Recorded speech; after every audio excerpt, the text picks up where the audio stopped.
Hello, hi, happy Tuesday everyone, welcome in. Oh my god, it is slightly earlier than usual. Today, it's 11:51 a.m. here in Sweden, and I started a little earlier. Hi, how's you doing? Hello, yes, I'll tell you information, okay? This is all just transpiring this morning, stuff is happening. So, some of you may know that since I've talked about it quite a bit on stream, is that it's kind of really hard to find rentals in Sweden. I'm not buying a house, chat, okay? I don't have that kind of money yet. It's really hard to find rentals here in Sweden. There is just no proper like system that you have to go through to be able to get a place, and it ends up being through like secondhand means. And that means you have to find someone who's willing to rent to you and willing to rent to you for a decent amount of time. Generally, renting in Stockholm at least can be nightmarish because you can like get like 9-month rents and then you have to move on to the next one and the next one, next one. It's just this chronic like renting situation. But to avoid that, I basically found a place like around 2 years ago that is a bit remote. And it just gave me opportunity to live here indefinitely until my landlord kicks me out. Now, my landlord isn't kicking me out, but because it's very remote, it isn't exactly the ideal location for a lot of different things, but it was good for me at the time. I needed to do it. And we just this morning found a place that's very close to Stockholm. And it seems sizable, it seems decent, it seems like a 3-year lease, which is awesome. And it's one of those things that like, they're kind of like a catch when it comes to Stockholm, that you just don't want to let it pass you by because people will swoop in and they will take that from under you. They'll pull the rug from under you really, really fast. So I spoke to this potential person, landlord, about when we could come to see it. And she said, today, tomorrow night, and the weekend. And I was like, you know, I'm not gonna risk like someone else swooping in and, you know, possibly taking a place that could be really good for us. So I said, okay, we'll just come today. And her availability is kind of between 5 p.m. and 8 p.m. And that just means like I set a time for 7 p.m. And I think that if we like, you know, stop streaming a little bit early, we can make it out there. But I told her to give me a heads up that if she's willing to let someone else see it before us, to let me know, because I might just want to rework my schedule. So this place would have the benefits of being in proximity of like, you know, things, places, people, and stuff. And it just means it wouldn't be so exhausting for us every time we needed to leave the house. And it could also mean that I could go to the gym again and all of that kind of stuff. So it's really, really important for us. Really, really, really important. Yeah, I'm living decently off now. It's the place I found like 2 years ago when I needed to move out, and it was a really good rent price, and it's like so nice, so sizable. You all see my place, you really like it. And it just was a really good like steal when I got it, but it still had the con of being really, really remote. When is 4 p.m.? In about 4 hours and 5 minutes. So I figured that would be a really good time for me to cut stream so I can just head out there, take care of a few things, and then go see it. But we'll see. I let the person know that if they want to see someone else before us, to let us know, because we were very, very interested. So this is very spontaneous. It wasn't exactly something that we'd planned to do today. It just kind of came about, and we're like, okay, we just got to capitalize on it. And so finding a place that's like kind of like a 3-year contract in Stockholm is really hard. Yeah, it's gonna mean a bit of a rent increase, but I think Regal and I talked, and we thought that, you know, even with a rent increase, it's like the benefits are too large to just be like, oh, okay, the increase in rent is not worth it. It's like they outweigh the increase in rent. We'll manage, we'll figure it out. So we're gonna go check it out tonight, and I hope you all wish us the best of luck. Hopefully it's something that we enjoy, we love, and then it's something we can get and no one else is gonna take it from us. But that means potentially if this is something for us, we would have to be moving this summer. It's an hour after that, so I might be like in the car and I could just watch the Dragon Age gameplay reveal. Also, I saw your messages about your thoughts about the Dragon Age Veilguard, and I totally see your perspective now. I understand, and that's what I thought at first. It kind of seemed like a Bard sort of story, and but then I was like a little confused, and I can see it. So now I'm excited for the gameplay. I'm gonna look forward to that. So hello, Bonch, Gorka, Lit, BC, Parrot, Torty, Jin. Who else we got in here? We got Captain, Kitty, so good to see you. And Common, hello. I don't think I missed anyone. Hi, it's really, really good to have you. So we're going to be playing some more Elden Ring today, and we're going to be continuing our Casca build that we started yesterday. And I'm really, really looking forward to doing that with all of you today. So slightly earlier than usual, we're going to be probably jumping into it very, very soon, and we're going to make the best out of today. Thank you, everyone. Yeah, Gym Bro, Ashe, exactly. Well, I'm not gonna be the obnoxious Gym Bro, but we're definitely going back to Gym Ashe. Remote places tend to be really good price-wise, and the locations are well kept because no people are around if you're into that. I mean, that's the pros, BC, of where I live. It's the serenity, it's the privacy, it's the quietness, it's the fact that I have a huge place that like Gnocchi can run around in. And that was such a big selling point for me when I moved in here, that I just couldn't pass that up. And like, I don't know, something about me got really attracted to like potentially living out in the middle of like all this nature and just having a really, really good time. And it was a very, very good period. But now with Regal moving here, we might just have slightly different priorities. So we'll see if it works out. Hi, E-Girl. I've been waiting to see you live since I saw that clip of you on TikTok. Was it the Hades one? Hi, E-Girl. It's good to have you. Very, very nice to see you. Oh, yeah, welcome to the stream. I didn't get to say this, but it feels good to meet people who get my name right, since a lot of people struggle who get common part of my name right. Well, I'm glad you feel comfortable with it here, Common.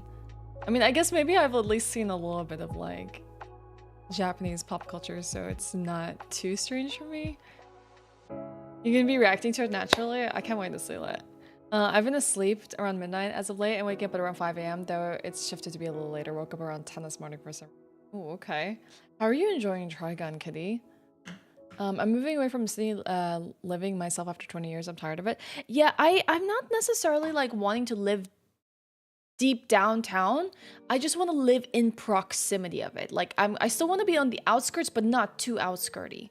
I just want to be able to like go in when I need to, when things are happening, but then also just have a slight distance from it. And I agree with you. Here it's amazing. Like the peace of mind I get out here, BC, is incredible, but it still takes forever to do anything. Like if I need to go grocery shopping, run errands, you know, go out to see my mom. It's like a whole day affair, you know, and it's no longer just like, oh, I could just go to do this in the evening. It's more like I gotta take a freaking day off stream. So that's a bit of the downside. Oh my god, Hades, they just patched the game and I just want to play more of it, girl. There was this moment after that one clip where I found out that you can acquire bath salts and you can literally invite characters to go with you to, and I'm just like, okay, sorry, I shouldn't be talking about spoilers. I will. It's so good though. I really want to play more. Cosmo, our kitten, is getting neutered tomorrow. Hopefully my mom forgot to remove food and water bowls earlier, until that thought popped into my mind when I saw him drinking out of the toilets. That happens. Oh my god, the scariest thing happened over the weekend. Gnocchi's staying with my mom, and my mom typically leaves the house doors open because it gets really warm in the house in summer here in Sweden. And she left it open and she was cleaning out her car. And unfortunately, Gnocchi snuck into the car and she had no idea. So my mom thought like Gnocchi was having her daily adventures outside, and she was like, she's not coming home. Where is she? And my mom was like, okay, maybe she's just taking a little longer than usual. So my mom decided to go run errands, and she went to her car and she saw Gnocchi at the back, staring out the window meowing. And my mom calls me panicked and crying, and she's like, I locked Gnocchi in the car. I think it's been 3 hours. And like she's sobbing. She thinks like she basically heat stroked Gnocchi, and she's like doesn't know what to do. And I'm calling emergency vets and no one's answering and all this kind of stuff. And luckily it was a really like cloudy day in Stockholm and a really rainy day, so it wasn't hot, so there's no risk of like overheating or like her being heat exhausted. And luckily as well, there's so much oxygen in that car for a little cat to be trapped in there for a while. So she didn't have any oxygen deprivation or anything. At most, she had a bit of anxiety and stress for being closed into that car. Yeah, I was really nervous too. I can be calm and collected in a really troubling situation, but my mom was like, oh my God, all over the place. She was sobbing and she's like, I don't know what to do. So I called an emergency vet myself. I asked them for advice. When should we take her to the vet, you know? And then we found an app where we can like have a video call with a vet to, you know, to check on her. And luckily she was behaving like super normally. She's eating, she's snacking, she's grooming. And then she just really wanted to sleep after that whole ordeal. But God, that was like a really scary call to get. And I don't even blame my mom. Like that could just happen, you know, like cats just have a tendency of going in places and you freaking closing the door after them and you have no idea. They're like stealthy little beings. So I think now my mom is gonna have a healthy fear of like, oh my God, did I lock gnocchi in the car? So hopefully it will never happen again. But yeah, it was a bit of a scare on the weekend to get that call. She's like, whenever my mom calls me crying, I'm like, I think the world has ended, you know, because she has the same response for like, if I cut my finger and there's a lot of blood, if something terrible is happening, if she accidentally stepped on Yoki's tail, or I don't know what. She's just like, same amount of crying, same amount of end of world voice. I'm like, oh my God. I thought it was gonna be so much worse, but luckily everything is okay. But yeah, Tordy, that was the weekends. How about you? I've been enjoying a very interesting story. Volume 7 and 8 were practically heavy, so I'm just sitting here digesting it. I watched, I haven't read Trigun, Kitty, but I watched Trigun Stampede, which is kind of the remake of the original anime, and I want to see the original one now because I think it has more humor than the remake does, and I really, really enjoyed it, and I would love to see more of it. So Trigun could be potentially one I would want to read as well. So Rodan, good to see you. Hello. You need to go by train for 9 minutes from Malmo to get apartment showings. Yeah, that sounds like a long time. But I hope you said you're moving out, BC. I was worried about her getting in an area above the wheels. If that's possible with your mom's car. Cats have gone in those spaces in some cars because it's warm, not knowing that they're there. I don't think I've ever seen her do anything like that. She'll sometimes rest in the shade behind the car, but my mom generally checks if she's behind there. But yeah, I know a lot of people recommend you like freaking bang on the hood of your car or something like that before you drive because cats just do that. So if you just like have a healthy fear of like, oh my God, what if there's an animal under my car before you drive, just bang on the hood just in case, you know, scare anything that's underneath there. Oh my, I had to, this morning I went out to run an errand and during like shady rainy days here in Sweden, these massive snails like literally like come out onto the lawn and they're everywhere. Like we're talking like escargot sized snails. Like this is the stuff that people eat in some parts of Europe. They're like this big and there's like 10 of them behind my car and I'm like, there's no way I can just drive. I literally am sitting there picking one snail after the other and putting them the heck away from my car because I just don't want to run them over, you know? Like I'm not that kind of human being that's gonna like just back out over a bunch of massive snails, you know? So I'm like picking every single one of them out of the way, like get out of the way. I can't just drive over you. You also get a bunch of like, what are they called? Slugs? These are like really hazardous, like to your garden at least, slugs that are like this long and they come out when it's really cold as well. Has anyone read the Elden Ring manga? It's actually quite funny. Is there an Elden Ring manga? I didn't know that. I guess maybe I've never read any of the comics related to the Souls games. Hey Sun Prayer, hey Raggedy Greg. Yeah, we are literally doing a Casca build. It is very steeped in Berserk. Hi Black Wolf, good to see you. I'm glad your kitty's okay. Hey Cheshire, I also had a kitty who liked to get in a dangerous spot, so we had a huge sign on the dryer saying check for cat to make sure we never turned on with her. God, I've never even thought about that. That's a good tip. My road next to like this road nearby Cheshire, they literally wrote a handwritten sign of like danger or warning, cats may like pass by on the streets because they worry about the cats that like live outdoors. Bye Torty, see you later, enjoy walking your dog. You moving away from city living? You doing that soon? I've gotten a vague idea of 3 parts of the franchise since I've been lurking in the fandom on Twitter for a while, and I'm excited to get there. Ooh. The animation from the clips I've seen from Stampede are gorgeous. Yeah, the art is beautiful. But also, Kitty, if you ever need any manga recommendations of things you may potentially want to get into, let us know. Killer slugs, yes. Yeah, they're brown long, yes. Um, oh, I forgot to put sugar in my tea. There's no artificial sweetener. I'm sad. Okay, I'm gonna do that really quickly and then we're gonna dive into Elden Ring. I've chatted my heart out. Interesting. I would be totally interested in reading some Elden Ring comics if that did exist. Give me some sweetener and I'll be right back.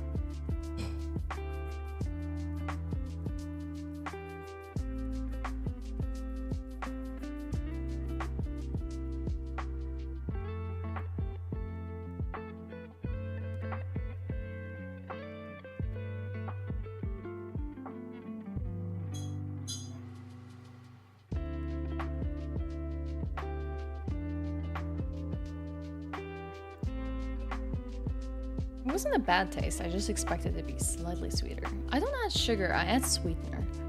I used to be a fiend that add like 2 to 3 teaspoons of sugar in tea. Because like I'm just not a bitter flavor person. I don't have a bitter profile. And I just couldn't handle the bitterness of like tea without any sort of sweetness to it. So I like it with green tea, but I sometimes can't really do it. It's not bad. Not bad, but I'm not used to it. We're living in a friend's place. We'll continue to look for places. Hopefully I can get one. I hope so too, BC. I know how stressful it is. Sweden really needs to do something about it. Dungeon Meshi, yeah. Oh, I've read my fair share of manga over the years, especially some like stuff that are wholesome, some that are funny, some that are like more serious in nature, like Berserk and Claymore, and it's been an adventure for sure. I don't read as much manga these days, but hey, oh my god, it's Latali. Hey, Latali. Yo, thank you so much for the raid, Latali. I really appreciate it. How was your stream? I didn't know you streamed. Hey, See Lost. Good to have you. Hello, everyone. My name's Ashe. We literally were just doing a tiny bit of a just chatting segment here as we're starting off our stream, but we're going to be booting up Elden Ring here in a second because we're going to be continuing our Elden Ring DLC prep, and we're doing a Berserk Casca inspired build, which is kind of like a short sword, long sword sort of build, and we're trying to find the fashion pieces, and we're going to hopefully carry that into the DLC, but there's one sort of interest that I'm going to be using today, and I look forward to using and seeing how it works out with bosses, and that's the Sword of Saint Trina. If you're not familiar with that one, it has this like Mist of Slumber Ashe War, which can potentially put bosses to sleep. And now I don't know which bosses can sleep aside from Godskin Duo and Melania, but I'm looking forward to finding out what that is. So if you're interested in Elden Ring and you want to hang out and you want to give me any tips for locations of things and stuff, or recommendations for weapons, feel absolutely free. I'm more than welcoming it today. Craven, good morning. You have 3 of them, and I think there's only 3 volumes, and it's interesting. I gotta check that out. That's actually really, really cool, because I love the lore of Elden Ring. The vibes I got on it being fantasy and seeing clips and bits of one of the main characters being heavily coded as autistic makes me very intrigued. I didn't actually know that about Dungeon Meshi, but now I really want to check it out. Hi 22, good to see you. Latali, how was your stream? What were you up to? And hey, if any of you need to dip out, like post stream, even if you're raiders, I totally understand. I get it. Feel free. Don't feel obliged to stick around and chat. I can chat a lot. I can ask a lot of questions, but you don't need to answer them, okay? I'm just a very inquisitive and curious person. Yeah, I feel like Guts build is a very common build to go for. I want to do Casca personally because I was inspired by the themes of the Elden Ring DLC, the parallels to Band of the Hawk.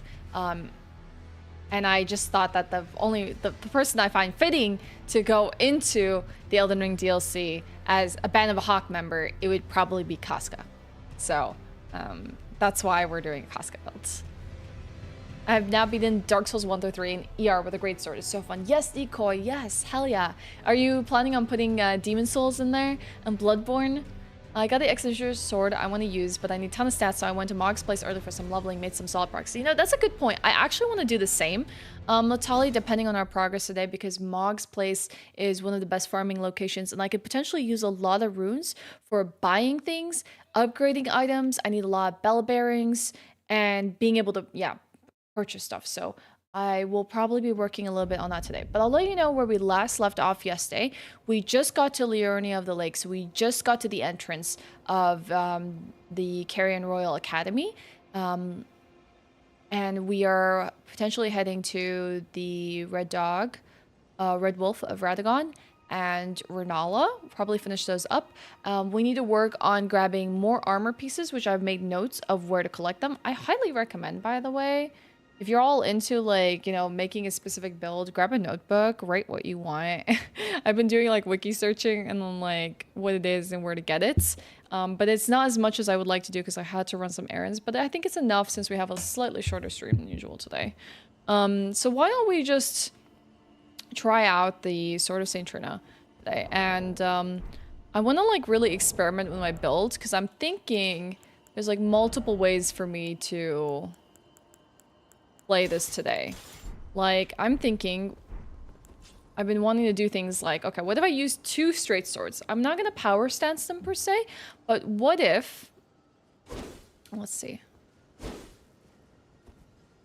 I can basically, in like your right hand, if you are familiar with Elden Ring, you have the Ash of War of your right hand weapon as the dominant one. However, if you two-hand your left weapon, you will get the Ash of War from that weapon. I'm kind of wondering, would it be practical for me to left hand my square off and then I can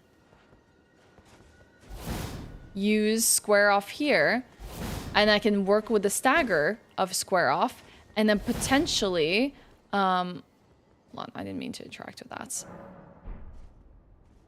Swap to the Trina weapon and then use that Ash of War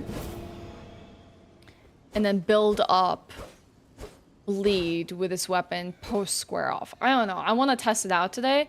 I want to see if that's possible. Otherwise, we could potentially just toggle our right hand weapon from one sword to another. I just don't know how practical this is going to be. We'll see. It's going to be weird. But let's explore a little bit today. You're also very close to 100% Sekiro. It's so fun. I have never 100% Sekiro, but I played quite a bit of it on release because I just really, really enjoyed it. Like, it's a fantastic. Did I have to go upstairs? I think I had to go upstairs.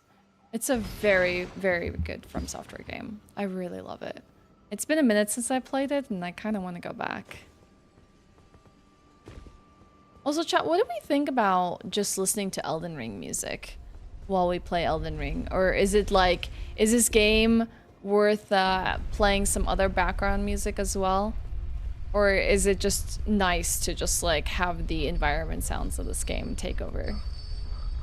Because I know it can be really relaxing to listen to.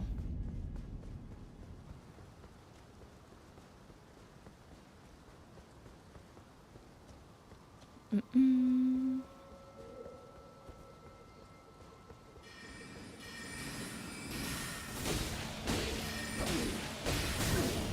base damage of the sword is not that great.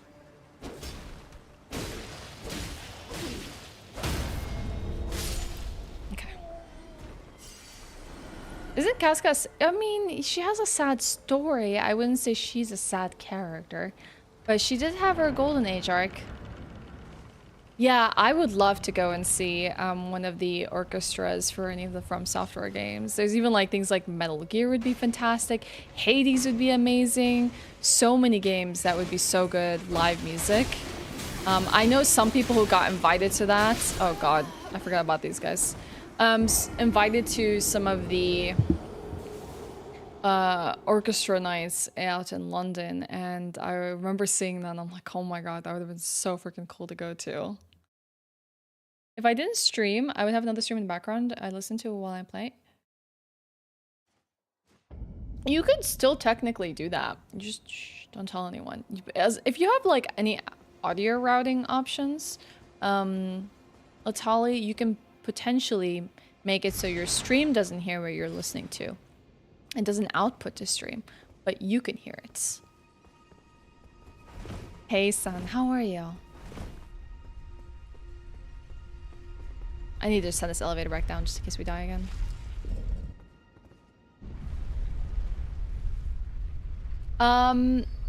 So what I use is a virtual audio mixer, but I have mine built in as a part of like the package with my Elgato tech. So whether it's the Wave XLR, which is an audio interface, or my Stream Deck Plus, or my microphone, the one I'm using right now, the software just comes with it, and it just means I have the options to virtual audio route my audio. Hi Sanist, how are you? See how this works. Oh, they actually freaking go to sleep. Look at that. The nice thing, the benefit about using the sleep, at least I've never properly used it before, is that as your enemies are going to sleep and then coming out of slumber, they don't have iframes the same way like a fall animation does or a getting up animation does. So you can very comfortably like wail on them and dish out damage. Hence me really wanting to experiment with it. What I really need to try, girl, is I really want to see if we can apply buffs. Ooh, silver pickle fowl. That's good. We can maybe try and farm the noble slender sword again. I really want to try applying grease to this weapon and see if it's possible. Because I don't know. See, we found magic grease now. We can just like test it out in theory. Because I want to see if applying like a sleep grease on top of the Sword of Saint Trina, or any other grease for that matter, would be like worthwhile. Let's go, little puppy. You like to talk to stream instead of listening to another one? Oh, that's fair. I mean, it depends on like how actively you are listening to it. Some people can like definitely have two things. Some people might be distracted by it, but totally understandable. Nice, we need the somber stones. We need, honestly, the bell bearings. I might need to do some research for that on stream today, because the bell bearings are just going to give us opportunities to buy a lot of things that we need. Sleep pods are honestly the efficient way to put a character to sleep. I don't think I want to resort to sleep pods because of the whole... I don't know, I'm not sure yet. I really just want to see the potential of this sword. I really don't know how good it'll be, how much damage it could potentially do, and I'm very curious how good it is in terms of the sleep properties. Hence me wanting to just first try it out, and if I feel like it's lacking something, I can either always, you know, try another short sword for my build, but I really would like to do something Miquella related. There's a Miquella Knight Sword in the Erdtree as well that we can grab. And I really kind of want to stick to either this or that. And so depending on which sword I find to be optimal, I would like to at least stay consistent with it, at least for the sake of the cosplay build we're doing. Oh, this place is a nightmare. God. I have to run through this place. Grab a few things here, though. We can just probably run up to the Red Wolf and just skip all these glintstone sorcerers. I want to see what happens with the Red Wolf of Radagon with this combo. But yeah, I'm so curious. I have no idea. Maybe I'll find a much better sword in the DLC. I would hope so, especially with the build I'm doing right now. I really just want things that are like Miquella related, just due to the parallels of Griffith that we've been seeing. Let's see.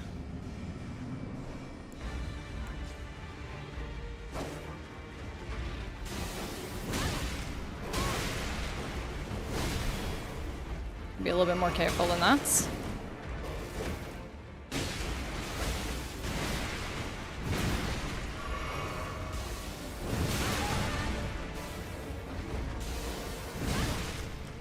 Not being exactly very careful.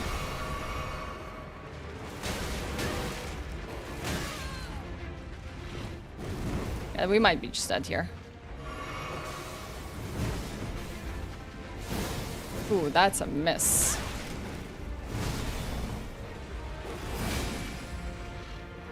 That square off does so much damage. Okay, all right. What I've been wanting to do is just want to try that square off sleep combo. All right. We'll get it next time. I got slapped by everything in the world, though. Also, one thing I really kind of work on is just better familiarity with the bosses in Elden Ring, because honestly, I've pretty much only done every boss once, since I've only done my first playthrough and not really much more of that. And I would say the later half of the game is more familiar to me in terms of like bosses and movesets and things like that than the early half is, just because it's been longer since I did the early half than... Heck you, little buddy. The broadsword and square off, especially the R2 square off, is actually a really potent, nice, a really potent Ashe of War. So like square off, it's not just about the damage, but like with 2 square offs, and like in the R2 square off, you can potentially stagger your enemies, and as they're getting up, you can like stagger them some more. So it has a lot of potential in terms of like crowd controlling your bosses. But what I really just want to test out is, like I said, the combo between square off and using Sword of Saint Trina, the Mist of Slumber Ashe of War. So we're gonna see how that works out. Hopefully, we just gotta find our openings here with the Red Wolf.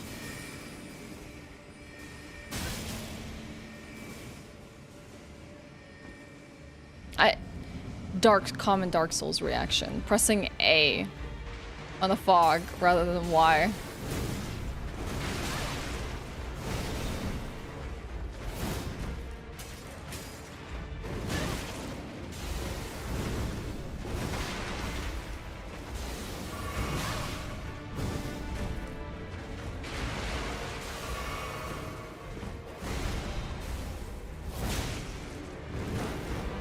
It's a bit of a weird hitbox as well.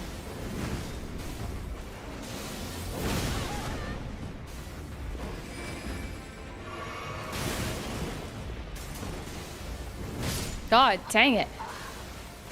Like, I guess he's very active that the square off with like R2 is so much slower than the square off with R1 that I don't even know if I can even get that many square offs in like the short amount of time before it starts to like, his poise starts to reset and the poise damage starts to go down, because square off does a lot of poise damage.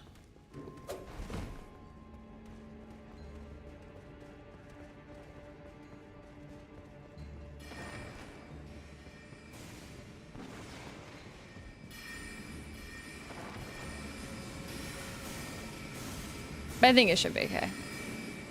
Third time's a try.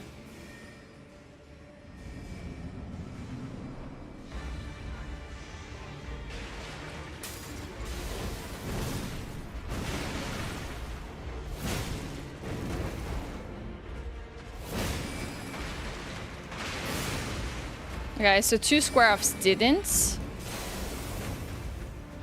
do the trick. Well, let's try now. I don't know if he staggers very easily.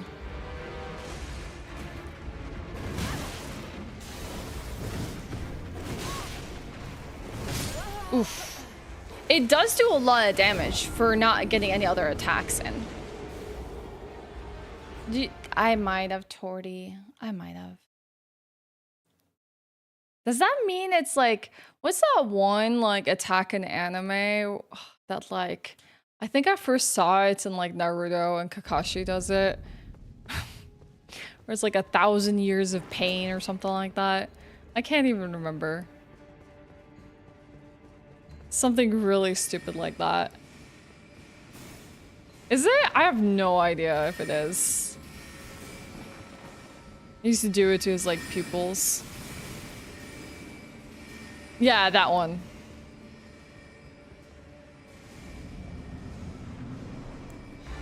Let's give the other sword a try.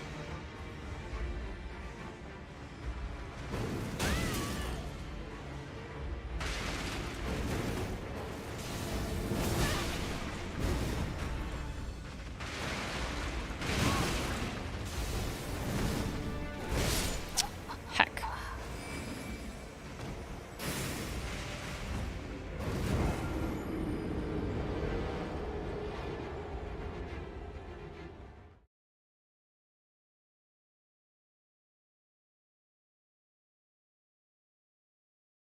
I am not used to alternating left and right hand weapons between like two-handing a left weapon and then two-handing a right weapon.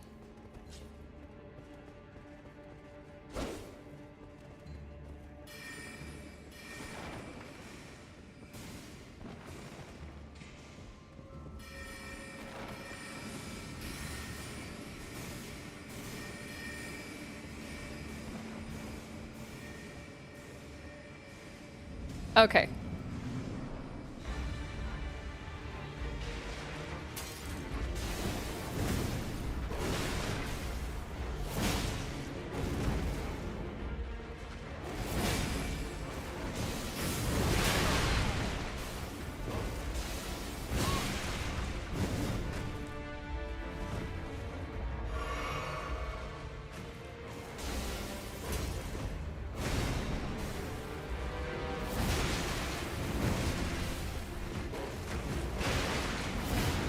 Seems to be going okay so far.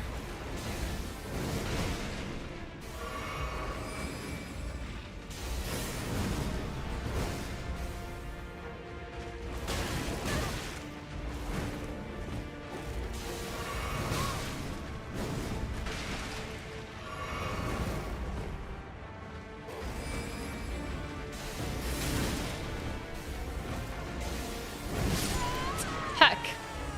Hey, Exoit! What's up? How are you?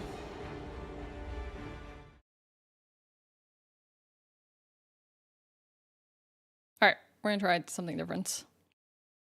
This boss is just way too agile for me to get, like, the R2s off efficiently. Plus, like, if you're behind the boss, which seems to be, like, the safest place to stand, a lot of the attacks seem to kind of like whiff. Must have like a really narrow hitbox towards the back. Bit tired? Any chance of getting a nap or squeezing some rest? I'm trying to do a combination here, Torty. I wouldn't necessarily, ooh, he interrupted my animation. Thanks, buddy.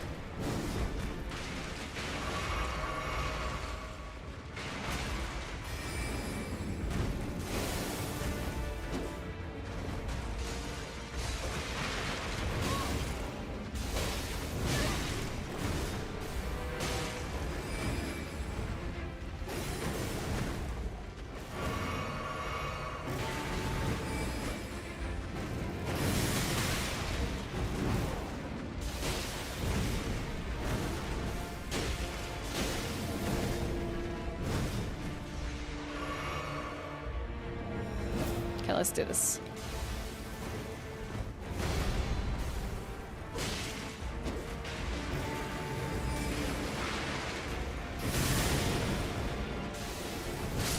Heck. Oh my gosh. Not even like an opportunity to even smack him with my sword. Maybe I'm missing something, but we're only going for square. I'm not only going for them. I'm just trying to like pull off a combo. I was just trying to see if we can like stagger the boss with square offs and then just apply sleep with the other sword and then just put them to sleep and then just be able to like kind of wail on them for the rest of the fight. I'm just trying out combos. I'm seeing if it works. If it doesn't work, then I'll just experiment with something different. I'm just getting a feel for it now. Got woken up by a gremlin attacking your feet. We'll try again after work. Is the gremlin a cat?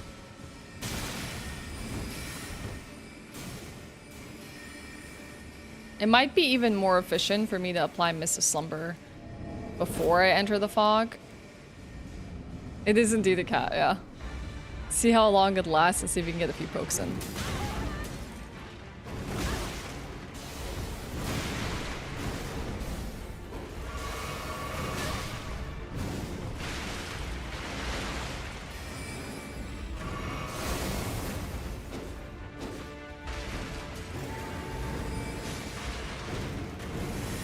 Buddy, why are you so hard to hit?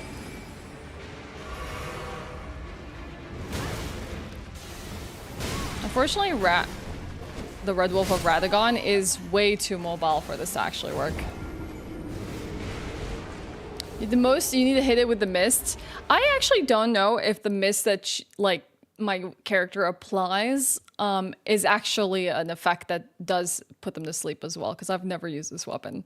But that's something I could potentially try on smaller enemies just to see how it functions.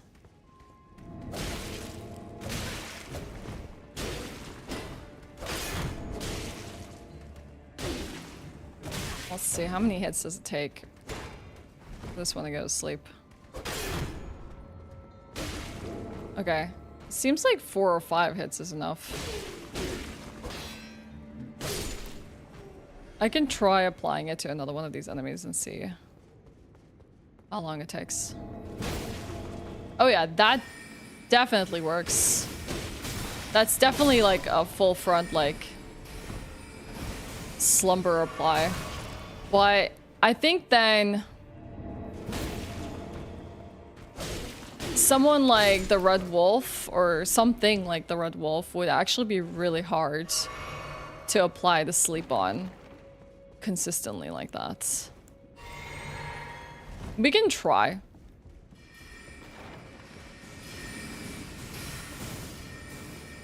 Yeah, it definitely has the zoomies. My cat's like this all the time. Just like instantly like jumping all over the place.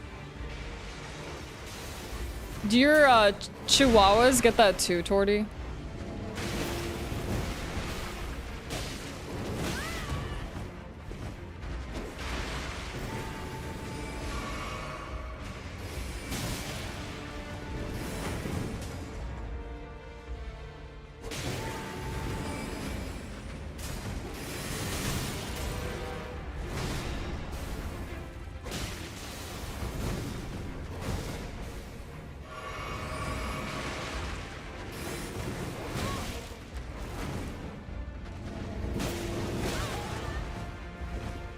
Well, I applied it in its face. It didn't seem to do anything, but it's possible that bosses just have less or more points to actually put them to sleep.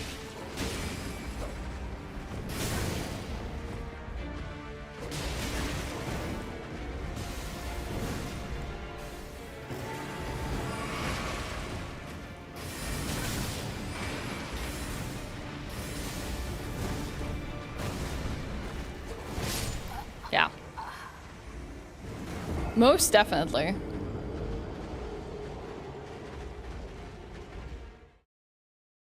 All right, we're gonna go for a mix. We're gonna go back for the mix. We're gonna keep testing out the square off. Because it's magic? True. Yeah. Like, again, I don't really know. I haven't, like, sat and, like, studied which bosses sleep in. Because I kind of wanted to be, like, a little surprised, but that doesn't mean I'm not gonna test it out. It's possible that nothing in Ray or Lucaria will even go to sleep in terms of bosses. I would imagine even Renala might even have resistances to it. So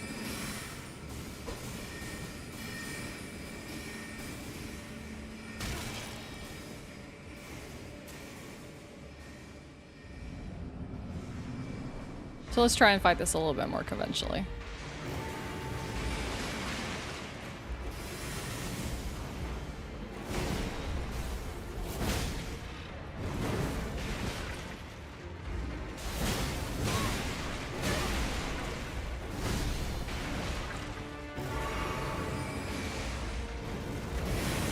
It's great.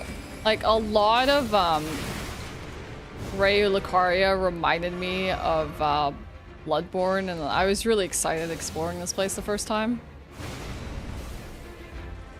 Also, square off on its tail seems like really hard to land.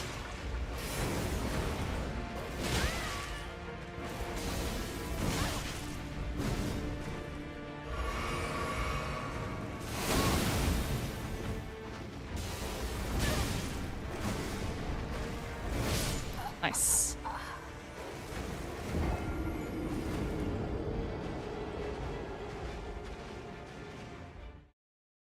Boss is susceptible to sleep, but can hold off if it's something you want to experiment find out. The only ones I know about Sun, and I'm okay knowing about, are Godskin Duo and Melania. The rest I'm just kind of like taking as it comes.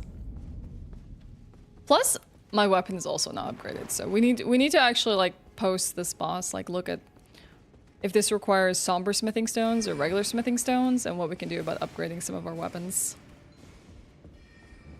But it's fun. I find that it's like really fun to like trial and error things and get a feel for like what you're doing and what you want to do, what works, what doesn't. Yeah, of course. I've done a few lore pieces myself, but they're my first playthrough was a lore playthrough, but it was more of a casual like experience. I've done lore for Armored Core. I watched him and Zio and Zuli the Witch. I think there's even a Miss Chalice. I haven't seen much of her videos, but I know she's a famous lorist as well for these games. I'm hoping that I could potentially do my own interpretations once the DLC comes out, but we'll see how that fares. Heck. You really like the YouTube era streams? I'm streaming on YouTube right now.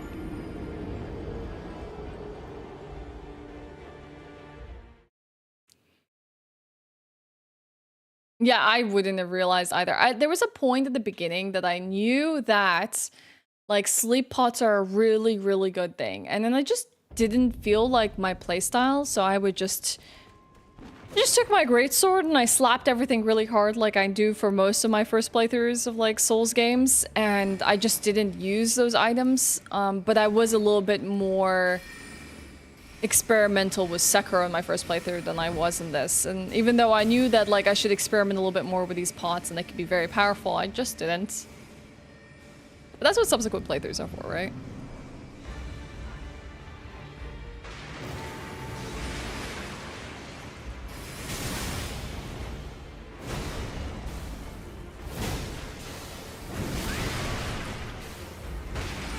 You might just kill me here.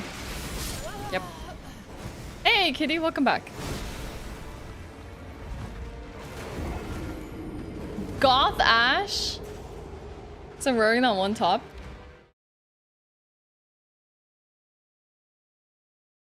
People like that one top, Torty. You slept on the sleeping pots yourself? That's a good one too.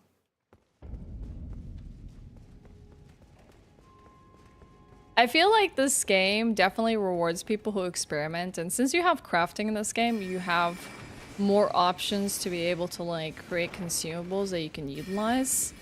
So it's not that bad. And Sekiro was definitely rewarding that way my first playthrough, when I just experimented with a lot of the consumables rather than hoarded them.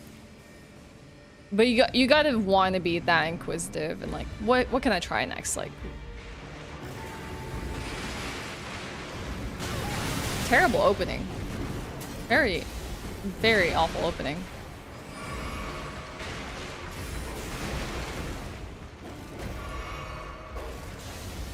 This pupper is anything but chill.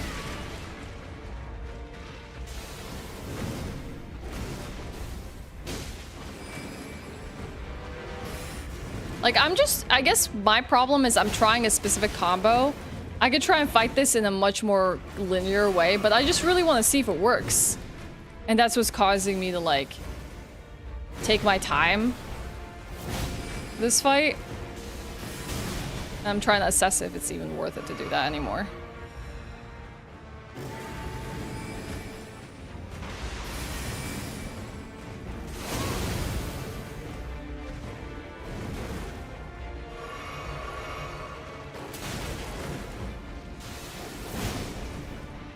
Nice, I got the counter attack.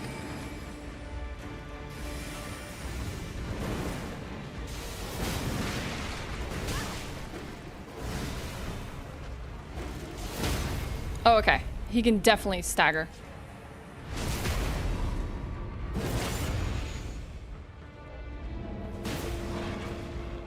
Oh, he went to sleep. Oh, jeez. It took 3 square offs, though. I did that right in his face, and he actually, I think he started to go to sleep.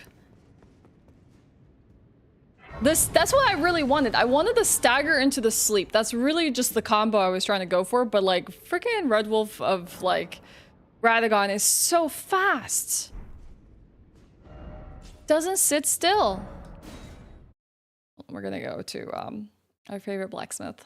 Make those cheesy attacks and we'll start spamming magic at the same time jumping on you. Yeah, like you basically need to like... I think the only way you could potentially dodge it, Lexus, from me thinking about it, is that he's gonna send all these arrows at you, roll into him the minute he starts, like the arrows start to shoot, and he starts to jump at you, and you probably could iframe all of it.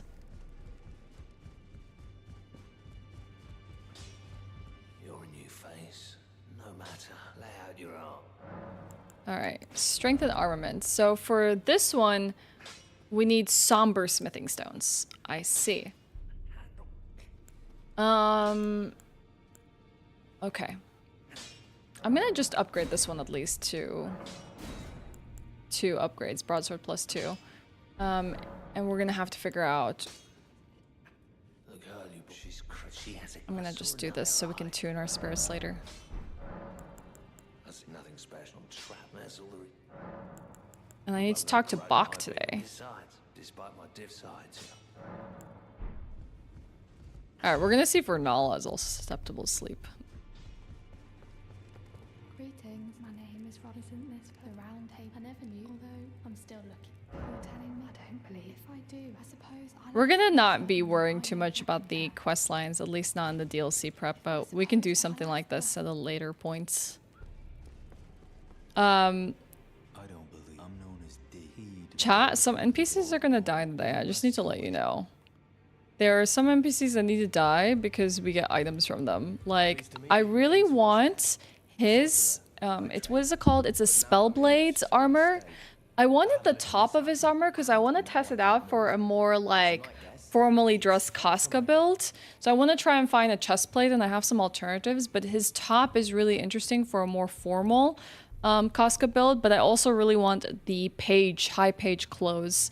That might be really good as well, and we might need to kill some NPCs, including, what's his name? Gostok?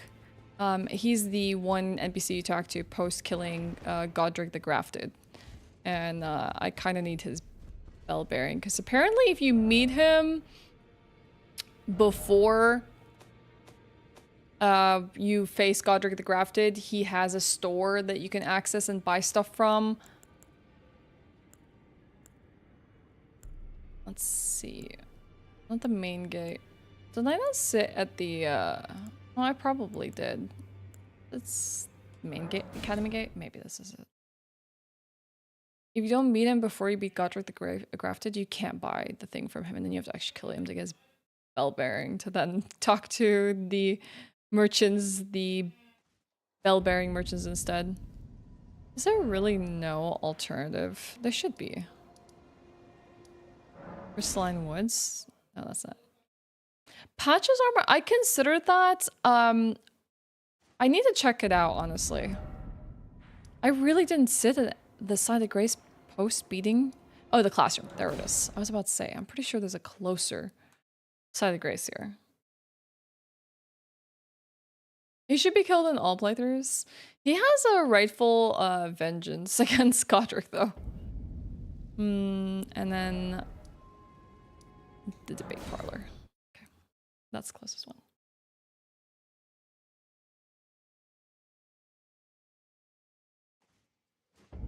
As reflective of the amount of effort it takes me for me to get my own pup to go to sleep. That is fair. My cat needs to be thoroughly exhausted for her to go to sleep. Like, she needs to have her outing and go for multiple walks and explore the world, and only then is she, like, ready to, like, go to sleep for the night. Otherwise, she'll do, like, micro naps, and then she'll be up and ready for another round.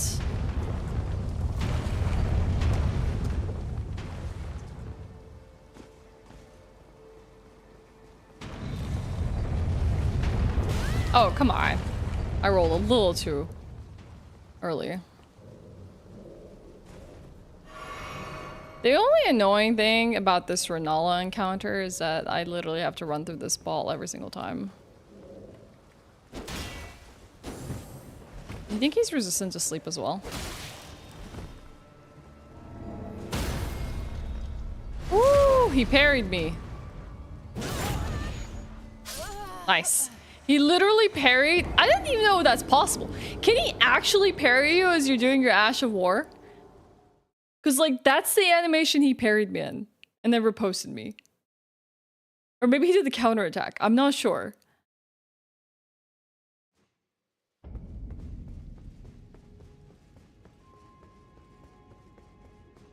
Let me actually quickly take a look at the Patches armor. Let's see. Patches, armor, Elden Ring. The leather set? That top could work as well. I probably don't like anything else other than it. How do you get it? If you kill Patches. Okay. The Ashe War can be parried. Hell, today I learned.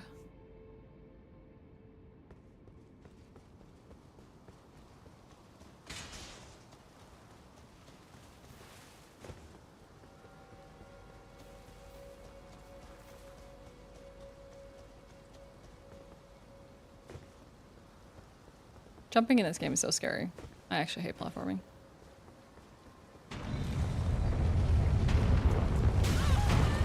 Do you think Elden Ring is a bit easier than other Soulsborne games, or should I play DS1 and Bloodborne for Elden Ring? I have two opinions about this. Yeah, I'm rolling this way too early. My two thoughts about this pseudo are, if you plan on playing the entire, like, From Software collection of games, I would always recommend starting from the start, like Demon Souls or Dark Souls 1, because the gameplay is slower and more deliberate in the earlier games, and then it's much more fast-paced later on.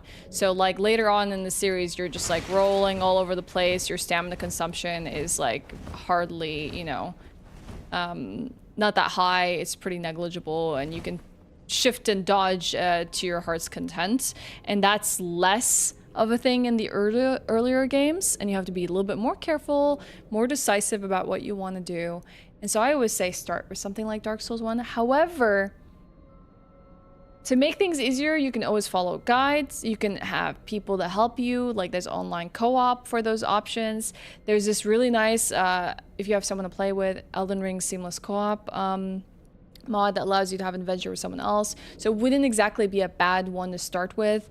It has a lot of like leniencies that the other Souls games do not have, but it is bigger, more overwhelming, much more exploration, and while the other ones are a little bit more closed off in map and level design, they're easier to kind of traverse and get through. So it really depends on what kind of experience you want to get out of it. If you want to play everything, then I would say start from the beginning and then work your way through it. And if you really just want to get a taste of whether these games are for you or not, you can always try something like Bloodborne. But it will be difficult. It will be hard, and you are gonna have a hard learning curve, but as long as you allow yourself time to get used to it, you probably will be okay.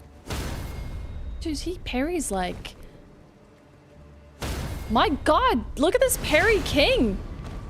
Jeez! All of my attacks are super parryable because there's such a large swing. He did it 3 times in a row. He did a Miss of Slumber and then 2 follow-up strikes. I need to actually, like, get behind him. I need to play him like a PvP character. Yeah, that's also really good. Just, like, get him to fall into the elevator shaft and then not have to worry about him. Totally worth it. Killed by gravity.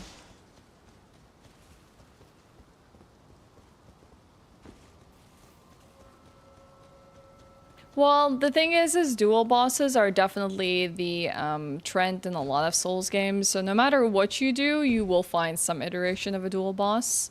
Those are ones that are typically a struggle point for a lot of players when they first start off. But the more experience you have, the more manageable they become, but they'll still be garbage.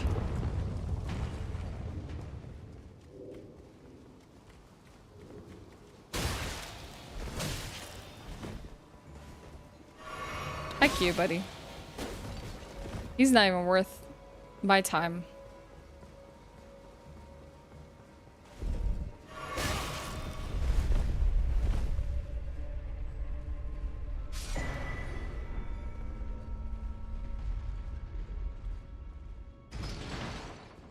Name is red typically indicates like some sort of invader in your world, or like kind of a like NPC fight.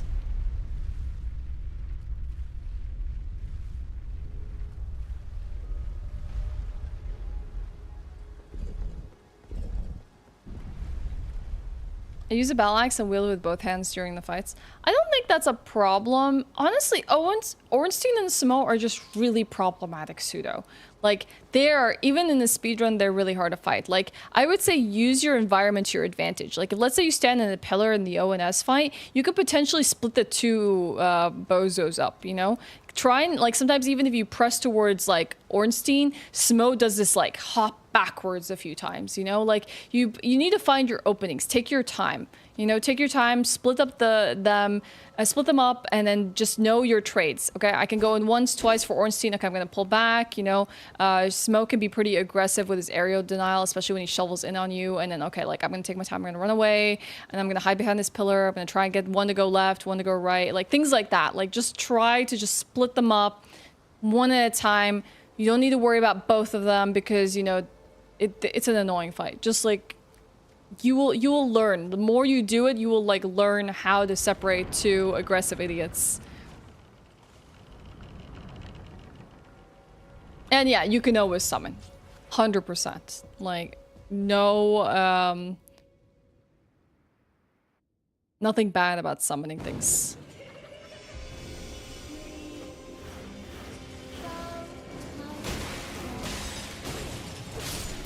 She probably is not gonna sleep, but it would be really interesting to try. Hi, Kyla. Good to see you. How are you? Ooh, you managed to get a gift sub. I hope you enjoy the emotes.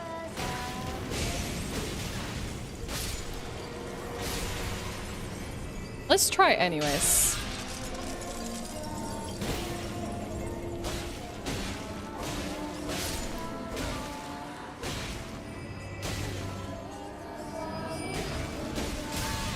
Yeah.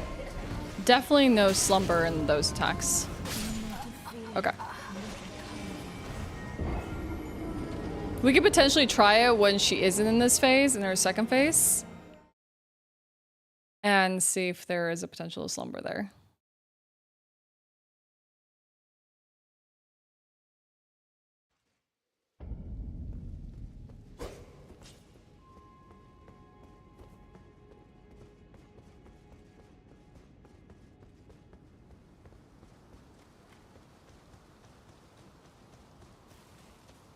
I think one of the important things too, though, is like learning from software is about a game is about knowing when to peel and when to go in. Like, someone described it as knowing when to run the hell away and knowing when you can, like, attack is so important. It's this dance. It's a dance of like, okay, this is my opening. Go in. I can do 1, 2. All right, I'm going to use the rest of my energy to run the hell away. It just is just this like tango back and forth. And it's really important to respect that they are not bosses. You can just sit and be like, I have a massive sword. I'm going to keep smacking you until you're dead. Because very rarely it does not work unless you're kind of wearing such thick armor that their damage is negligible. They aren't staggering you. They aren't, like, you know, able to push you back, and you can just sit and wail on them. But yeah, if you're really good at, like, strafing enemies and you're really good at, like, dodging things, you can probably sit there for a really long time. Oh my god, it's CB. What? Hello? Oh my god. JC got juice, olive loaves. Oh my god, that sounds actually delicious. I would love an olive loaf. Sid, great beard. Hello everyone, my name's Ashe. I'm playing Elden Ring right now, as you can see. I'm doing my DLC prep. A very specific build. I can definitely tell you a little bit more about it in a second. Hi, Gloomy.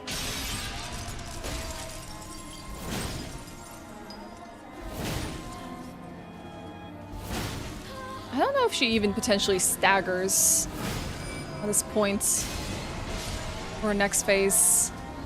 I'm actually uncertain about that. Hey, Kaylee.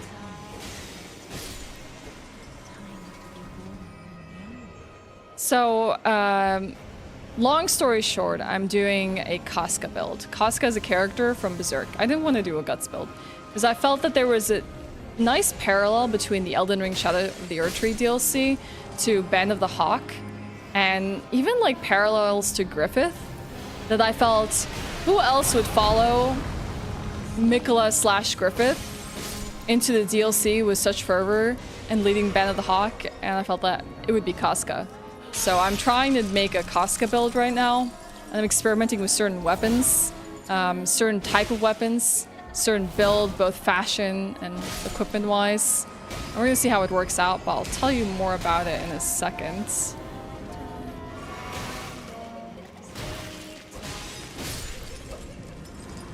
Where are these kids? Oh, there you are. Sometimes they're in such annoying locations. Like, they're nowhere near the last one. You have to literally weave in and out of the pillars to just find them. Okay.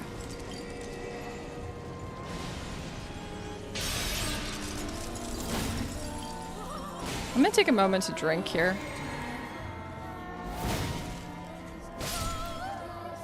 And we're gonna, let's see. We're gonna swap weapons here really quickly.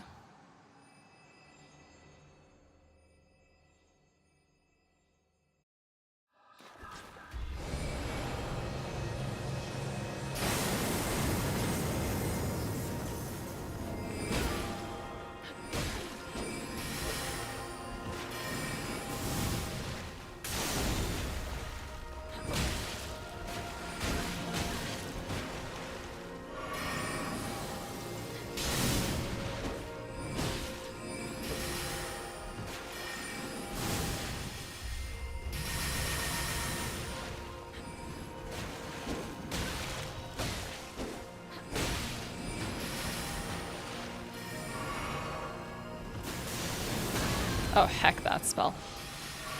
Yeah, I don't know if this is gonna work. We're gonna see.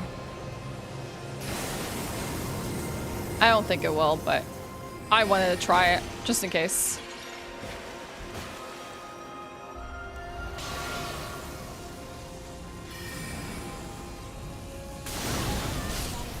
Alright. That's okay. That's a good time for me to say hello to everyone. Hello, Thin Lizzie. Reversal was Casca build?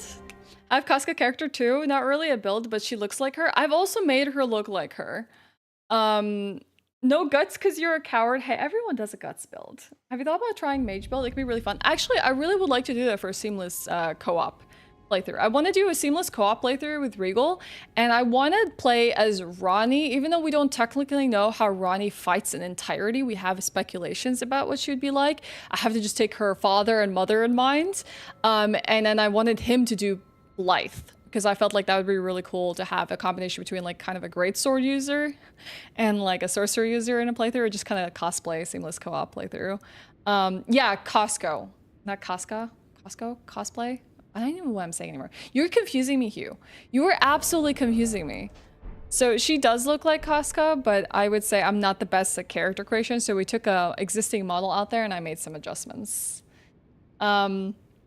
So yeah, the sword that I'm using right now is the sword I hope to take into DLC, and I feel like it's the most Casca related sword, and it is on theme for the DLC. This is the Sword of Saint Trina, and I've never used it before. Its properties are the Mists of Slumber that puts enemies to sleep. I don't know which ones go to sleep. I only know about Godskin Duo, and I know about Melania. Everything else has just been super experimental. I kind of just want to give it a try and see what works and what doesn't. I imagine Renala is so resistant to it, but I had to try anyways. And then I'm using a variety of swords that I'm hunting for at the moment, actually. We only have a few short swords that I have on my like wish list of things to pick up to see which is most in character with her, or things I want to take into the DLC. I have Lord Sworn, I have Broadsword because fantastic straight sword. We also have we were trying to farm for the Noble Slender Sword, but I got the S-Stock instead. We haven't got that one yet. It's a 1% drop rate. I would like to get the Regalia sword, the ornamental straight sword from the Scion, even though I don't think it looks very much like hers, and the Miquella Knight sword, which is in Elafil, so in the Erdtree. So there's quite a few swords I want to acquire, but I really think I might stick with things that are Miquellan themed, which is Sword of Saint Trina and Miquellan's Knight sword. But I will probably be alternating. This is kind of what I've been doing recently, where I alternate the two-handed weapons, since you can only use the properties of the Ash of War on the right-hand weapon. I can, however, left hand, two-hand my broadsword, which then gives me square off. So I'm trying to do square off staggers on enemies, especially with the R2. It's very potent into potentially putting the enemy to sleep by applying Mist of Slumber on my other weapon and then just trying to sleep them. So that's what we're trying to experiment with. We're like very early on into this build. I don't know how it's going to work. I don't know if it's going to be as intended. I don't know if I want to apply things like sleep grease, or if I'm going to use sleep pots, what spirits would be fitting of Casca, what we're going to get for spirit tuning, and like all this kind of stuff. So it's all a work in progress. I'm more than happy to receive any like input, suggestions. The only thing I don't really want to know is like which bosses can sleep. I just kind of want to find that out myself. I'm experimental.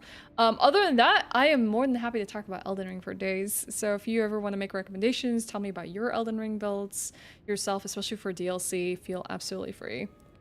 Cold magic, you think? That's interesting, Ashe. I might have to hunt for just those then. Couples cosplays are cute. Yeah, I really hope that we get to do it. Hi, Real Bada. Yeah, Miquella, right. I've seen people use Lordsworn for their Casca builds too. I think it's very fitting, but like appearance-wise, honestly, I really think Saint Trina is there. I think this actually looks more like her sword than the Lordsworn one. If we're just looking appearance-wise. But I don't think, like, with something like Elden Ring, you're never going to get 100% of the details, which is why we have a set of few armor pieces we're going to hunt down as well. And we're just going to have to be flexible. We might even have to be slightly imaginative. The only thing that I feel like is super true to her build are these boots that I'm going to have to go get, and they are the Alberic set boots. So if we go to Lendl, we're going to go to a fortified manor, and there's a set of thigh-high boots that are exactly like Casca's. Yeah, and like just the way she wields a sword, like look at this. Exactly. This is exactly like Casca. Like if you watched Berserk, whether it's the 1995 anime or the movies or you read the manga, this is exactly in her style. We're not doing post-apocalypse because I think that's freaking depressing and should be in rags and be completely not functional. This is Golden Age Casca. So you got to think of her in her prime. And how resourceful she is. She probably would use multiple weapons and things and like throw sand at her opponents if she needs to get an upper hand in the fight, you know, like she's a survivor. Hi Apophis, Ophelia. Maybe with DLC coming, maybe would be possible to build Judo. That's actually a really good idea with a new throwable weapon. I kind of want to now create everyone in Berserk family and just like have them as a playable character. That actually sounds beastly. That would be so cool. Like you can literally like create every single one of like either it's the Band of the Hawk, you know, you can create Griffith if you're really feeling wild and evil. There's a bunch of rapiers. Guts is such a common one. You know, it's not hard to do a Guts build. I mean, Blythe is pretty much like up the alley. There's so many like good armor pieces, but like if you just want to try the other Band of the Hawk members, you got some good options. That is a very good idea. I've never fought Ornstein and Smell, but I keep hearing people say that they're better than Gods Can Do. Like, what? So, my friend Birdo, Apophis, Birdo Please on YouTube, made a video recently about why he thinks Elden Ring didn't do duo bosses well.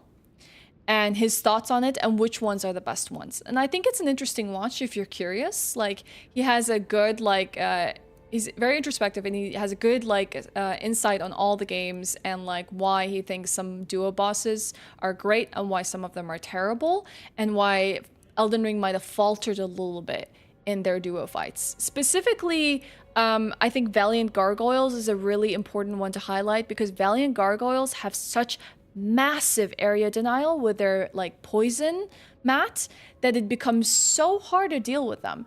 And he talked about how the Dark Souls 3 princess boss in the DLC is literally the demon princes, I think is what they're called.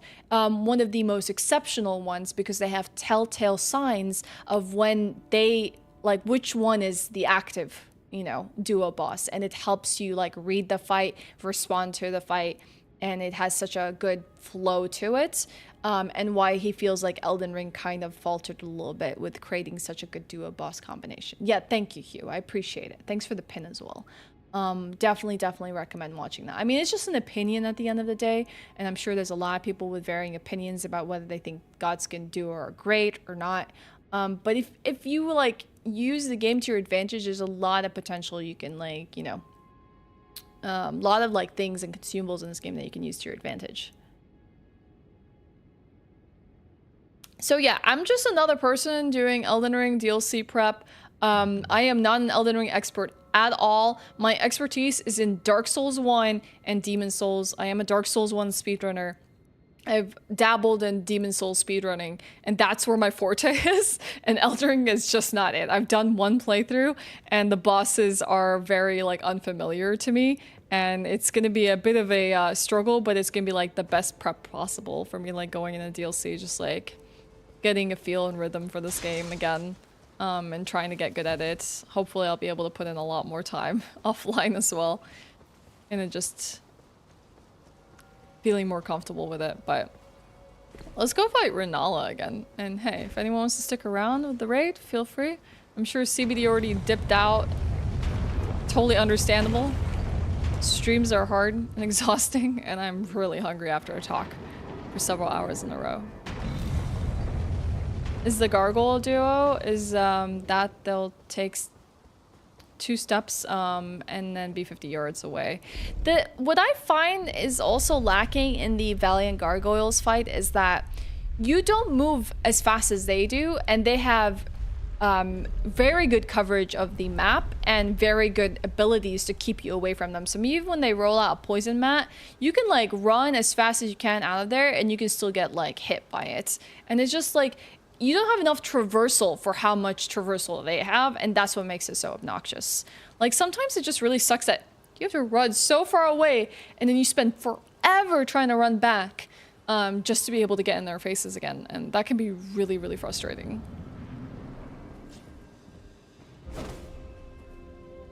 Alright. Let's not spend time on Renala.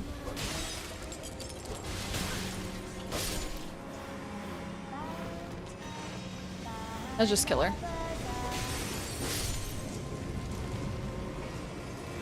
Where's the other child? Sounds like the singing is this way.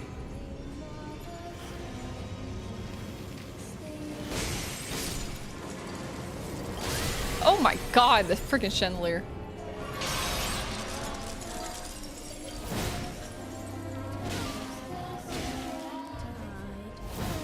Oh, her hitbox, no!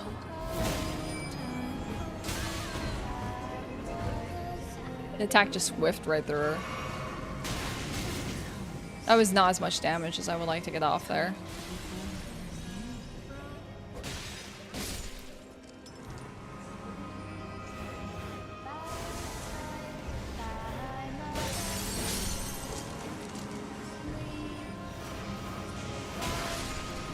That's a better location. Kind of.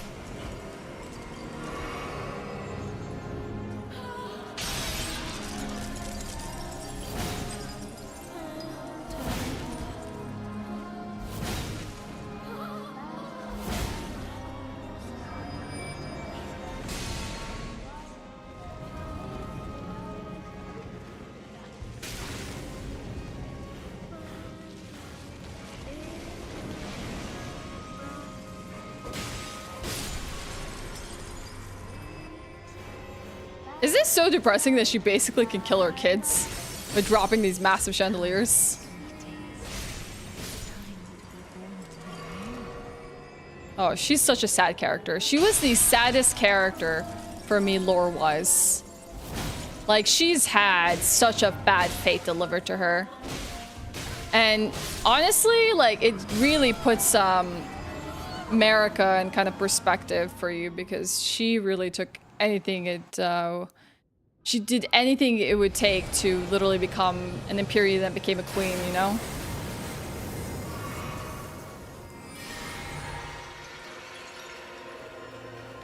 Yeah, it makes it worse when you know that Marika, Radagon, like, same person as well. It's like such a strange, like... I feel like this is Martin's doing, where he was like, the only way to solve political strife in the lands is have Marika pose as Radagon and then come and marry Renala and then do what he did to her. And like then like freaking leave her and leave her heartbroken and a mess, and just so, you know, they can bring peace to the lands. Renala is devastated for that, and like also just her children. Like there's just so much like trauma there for her. And the fact that like everyone in the academy turned on her after that loss as well, like it was her demise.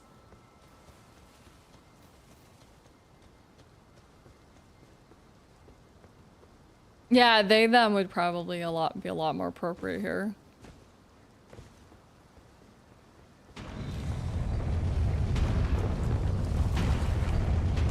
Well, this is all like the best speculative stuff, you know, especially with that statue, that this is indeed how it was. I haven't really dove into this part of the lore very deeply about like the theories about Radagon, Marika, but one question, whose finger is the finger in the round table hold? That's a good question, Gloomy. Do you have an answer for us? Yeah, I just want to see Ronnie in combat. I was doing the quest line for Ronnie the other day again, just because, like, I just enjoy it. And it just made me think about, like, imagine we can see her in her form before she, like, disposed of her mortal flesh, you know? What was she like as a combatant? What did she pick up from Renala? What did she pick up from Radagon? It would be really, really cool.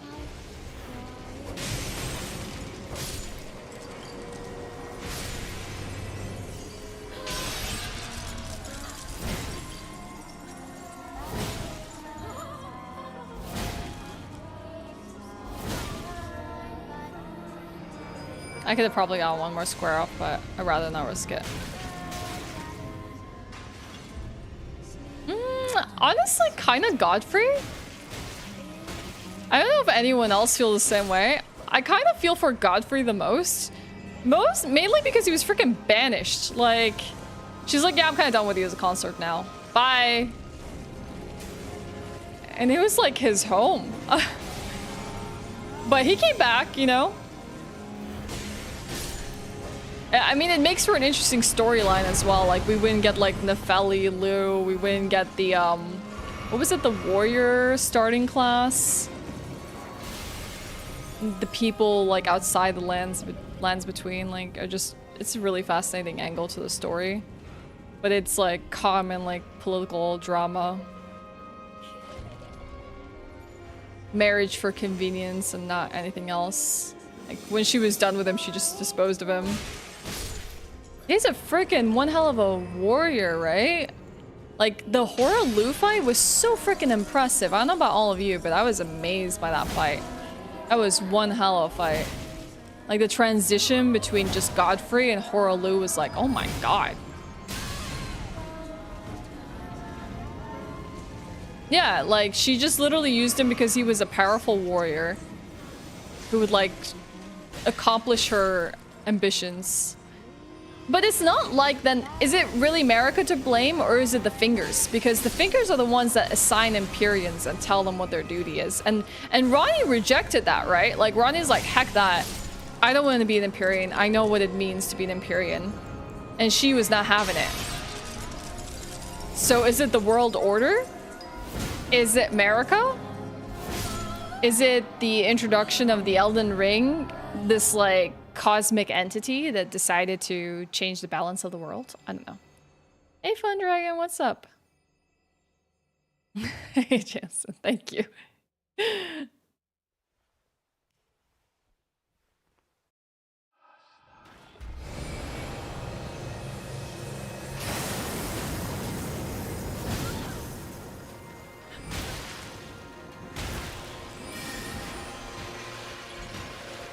I don't want to risk her doing her like boomerang moves.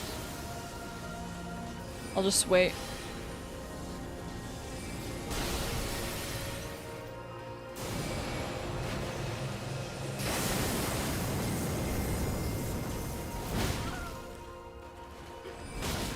Like that one.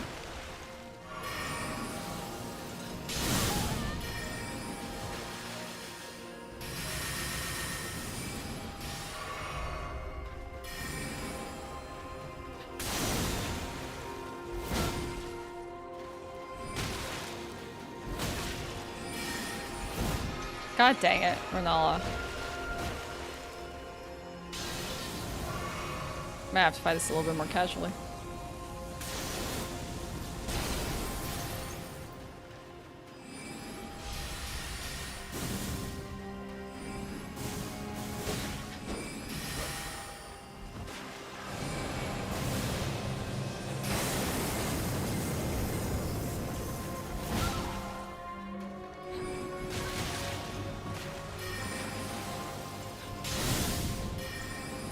I might die here.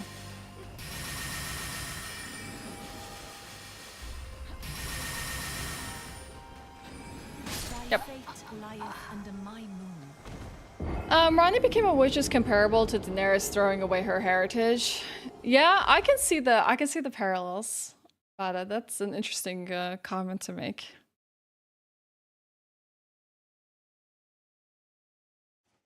I just want to know more. Okay, so the Empyreans were Ronnie, Miquella, and Melania, right? Those are the Empyreans. I think those are the only 3 Empyreans after Marika's time.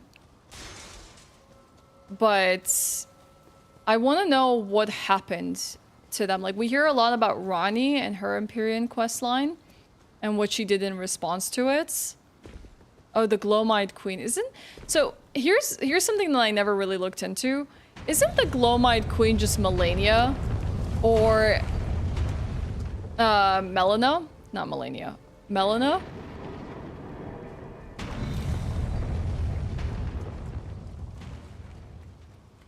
I don't know if there's ever been any like concrete connection or if it's just speculation.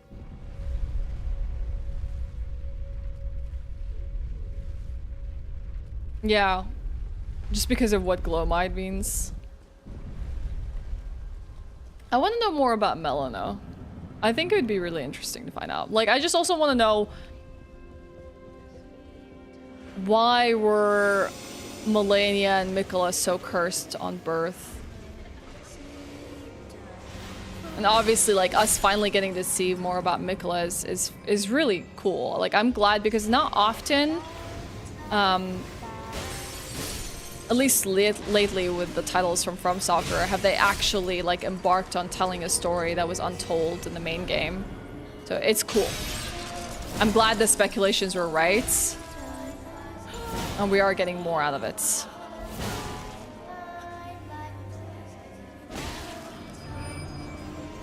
And no more stamina.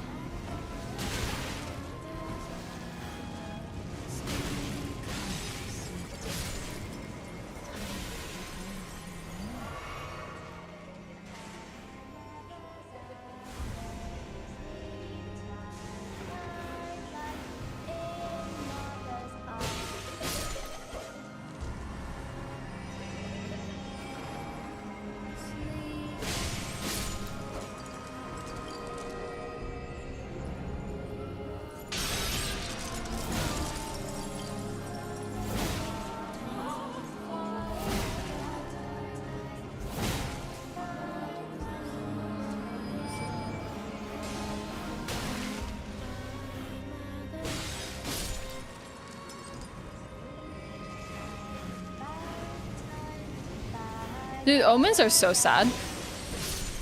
It's so heartbreaking. Heck Mog though, but the omens are so freaking sad. Like, I just sitting and reading the lore of like them tearing off the horns of omens. Hey, for Santa. And how they like exiled and banished them and like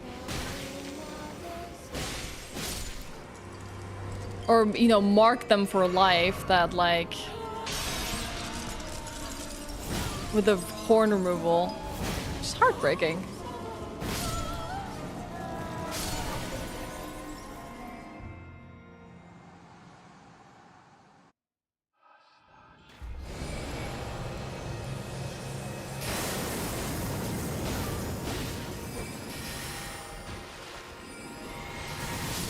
Oh dang, that does all the damage to you if it connects. There's this theory that Melina is a third sibling to Melania and Miquella. Yeah, you know, I wouldn't be surprised. Like, a lot of like families like this, especially like what we consider royal in this like game, there's always like a hidden child, or the not talked about child, or maybe even someone that's been banished for any one reason. So it could be.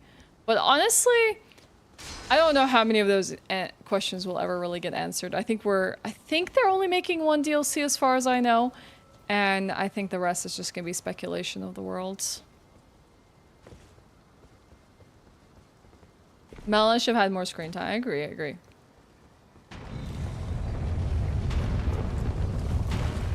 Makes that moment where you see Godfrey hold Margot before her Olu figure more impactful. Yeah, most definitely. We know all the Empyreans have a shadow in the Elden Ring. Ronnie and Blythe, yes. Marika and Malekith, right? We definitely know she's an Empyrean. We have Melania's shadow and Miquella's shadow in the DLC. That's a good point. Like, will we see more of the shadows and Two Fingers, like, storyline as we go into the DLC? Why? You know, there's the part about Miquella. Well, we know he rejected his father, or Radagon. He's like, I'm gonna just go do my thing. And maybe that was because of his sister and wanting to cure the Scarlet Rot. Maybe it was for other purposes and stuff. But in that DLC trailer, like, why? Why did he abandon what he was doing? Why is he in the Land of Shadows? You know, you got land between, and you have the Land of Shadows. Or what is he doing there? I want to know more. Thank you, No. I appreciate it.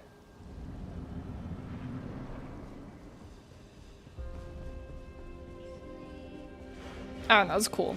The lore in this game is definitely well done. I love a good tragedy.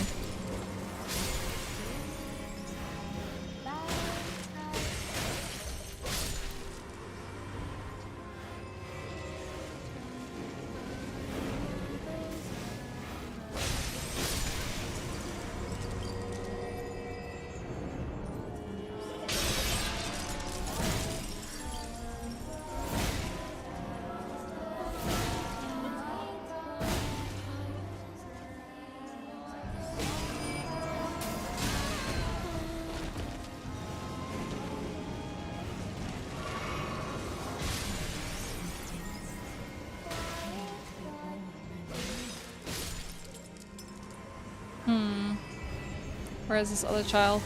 Sounds like it's behind me.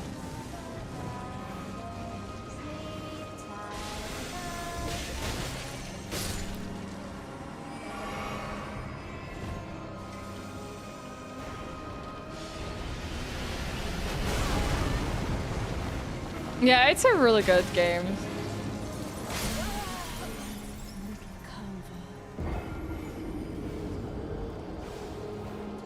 The way these children dive on the ground is so good.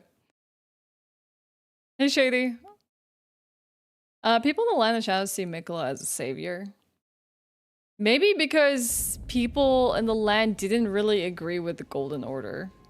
Maybe the people in the land don't care much about the Elden Ring and the Erdtree. A lore YouTuber you like to watch? I've been listening to someone called Fat Brett for a while now. I don't think he does Elden Ring, but his videos are good. And obviously, like, Vadi is a staple. There's one person I've been wanting to check out recently. Her name is Miss Chalice. She does, like, a lot of Elden Ring videos, but I haven't had a chance. But honestly, I don't necessarily have a staple lorist. I like listening to multiple lores because it's so interesting to see how people make their own meaning of the lore. Because for me, it reminds me a lot of literature analysis. You pick up a book and everyone has a different meaning. They extract a different meaning based on their own experiences. So like actually listening to multiple lores and even their like far-fetched theories is much more interesting than necessarily listening to one person's like streamlined ideas, because they will only see within the box that they want to see. Also Loki, who works with Vadi and has done like a lot of website lore and stuff like that, and now has done the Toon and Fairweather books, is also really, really good when it comes to lore. And maybe not video-wise, like I don't think they make any videos as far as I know, but their written lore is fantastic. Yeah, I wanted to do what Miss Chalice is doing, but dang, it took me forever to play through Elden Ring. Like I was just taking my time with it to enjoy it, you know? But I might want to do it for the future. Oh my god, what the heck, Forsana? What on earth? Did you just upgrade to a tier 3? Didn't you just tier 2 sub yesterday? Oh my god, thank you so much for the support. Thank you.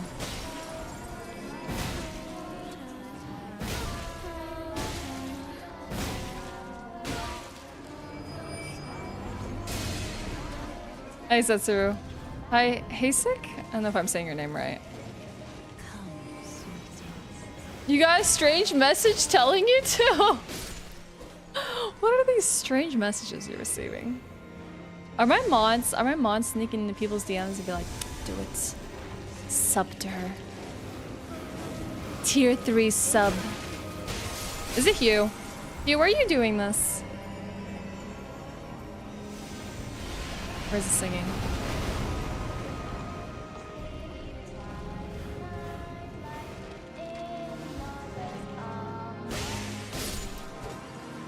Do you have any favorite lorists, chat? Maybe I would love to learn about who your favorite lorists are, so I can have new YouTubers to watch.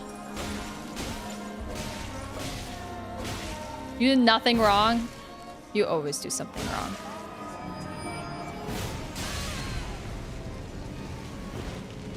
Just Twitch telling you to help with the Plus program. Oh, you're so freaking sweet. I appreciate that so much. Yeah, we gotta talk about that, Gorka. There is, yes, there is the increasing price of subs in 30 countries. And there is, before it takes effect, you can take advantage of multi-month subbing to people. Before the prices do go up, so that it's cheaper for you in the long run. But I know not everyone is financially there where they can like sub multiple months in a row. It's not for everyone, nor would I ever push anyone in doing that. But if you wish to take advantage of supporting your favorite streamers and save yourself the costs. I'm not a new streamer, no.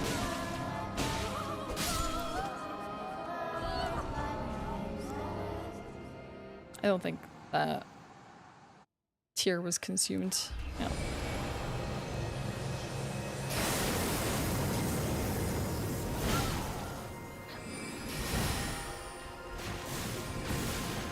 I might have to use the quicker version of the squirrel.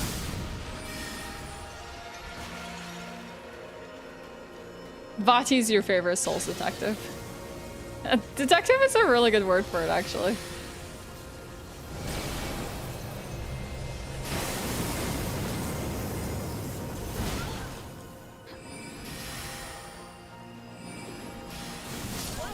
How did that hit me? I feel like I just stopped. Never. Wrong answer. Impossible. Yeah. Reddit can be good sometimes. For me, I'm not choosing to not... Wait, I'm just choosing not to sub and support streamers a different way. Yeah, absolutely. 100%, that's totally valid, Gorka. And it's like... definitely a really valid way to support people that doesn't have to be through Bezos' Twitch subsystem.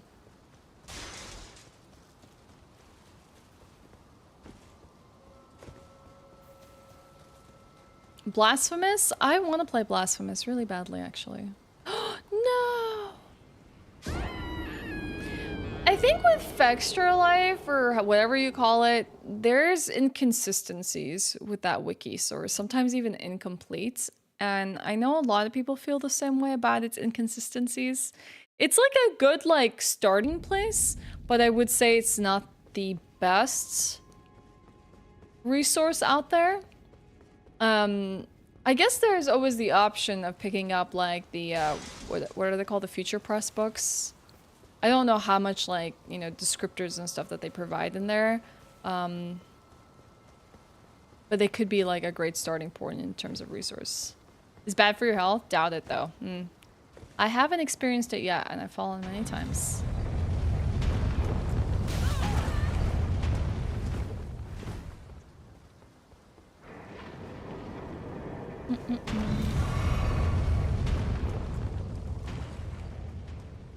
I should just kill Renala and move on. Oh no, I never sent the elevator. Back down. Past Ashe, didn't look out for future Ashe. Sucks.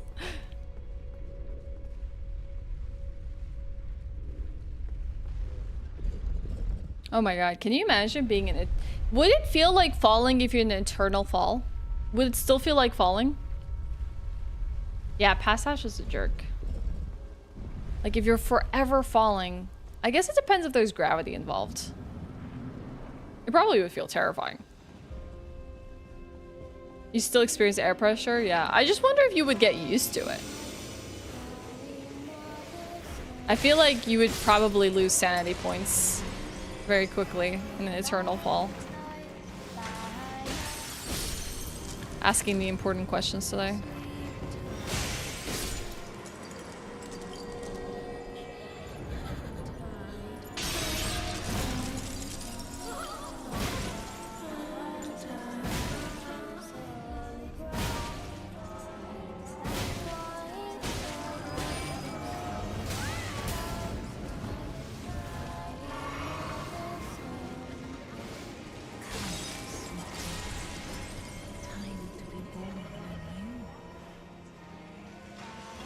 Yeah, well, true. You aren't falling if there's no gravity. But even if there's a tiny bit of gravity, right? I don't know, from what I know, there is no such thing as truly zero gravity. There's always some gravity, but it can be negligible.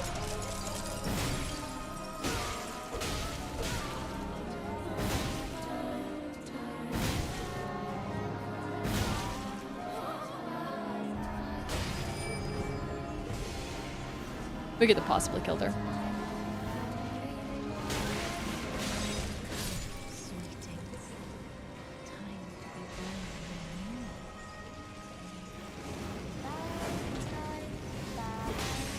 I really want to know what they're singing. I hear "Sleep Tight," but I don't really hear more than that in the song.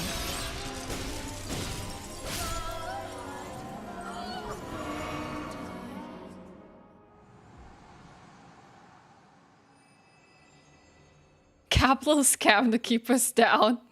That's it. You're on to something here. That's a good question. If we don't get hit, we can.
Didn't get to approach that, sadly.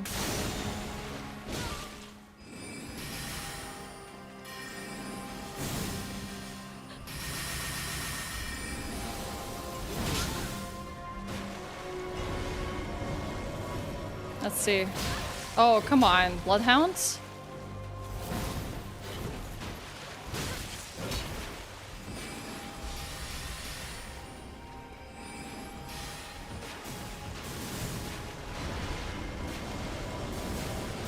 Dogs are significantly better.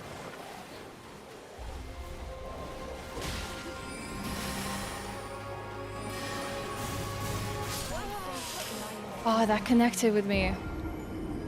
God dang it. You're always falling towards something. You might be falling for multiple million years, but you'll get there or enter an orbit which is constantly falling around something. True.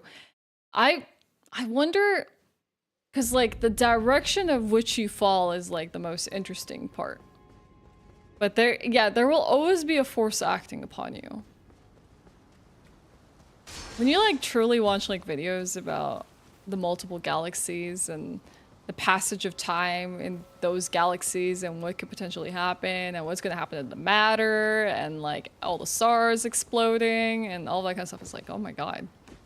It's so amazing, but it's so freaking dark at the same time.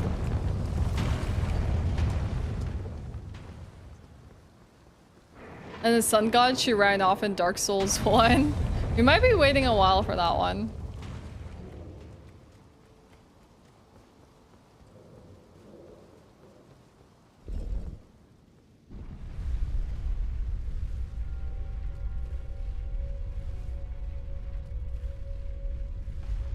With the cost, there is no force acting on you.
Oh my god.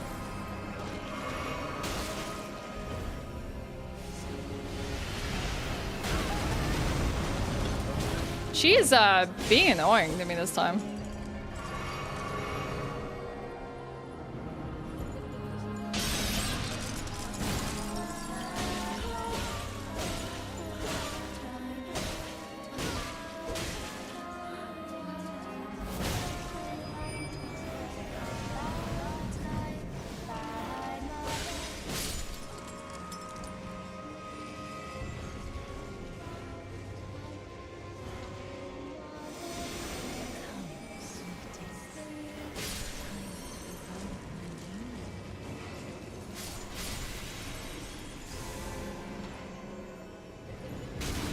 Kids somewhere in the back here.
If she's the queen of the full moon, what if it's not the full moon? I always kind of wondered that myself. Like, how is it that she found power in Rayo Lucaria as like the top, like, I don't know, probably intellect at this academy, if her powers are purely based off the full moon? I don't know. What level are you? Oh, probably not that high. 40. It's okay. I'm just not playing well. I've only done Margit and Godric and the Red Wolf of Radagon. I actually came really late here in my first playthrough, or I had done a good amount of bosses and dungeons and stuff, so this was like really not, it was like easy peasy.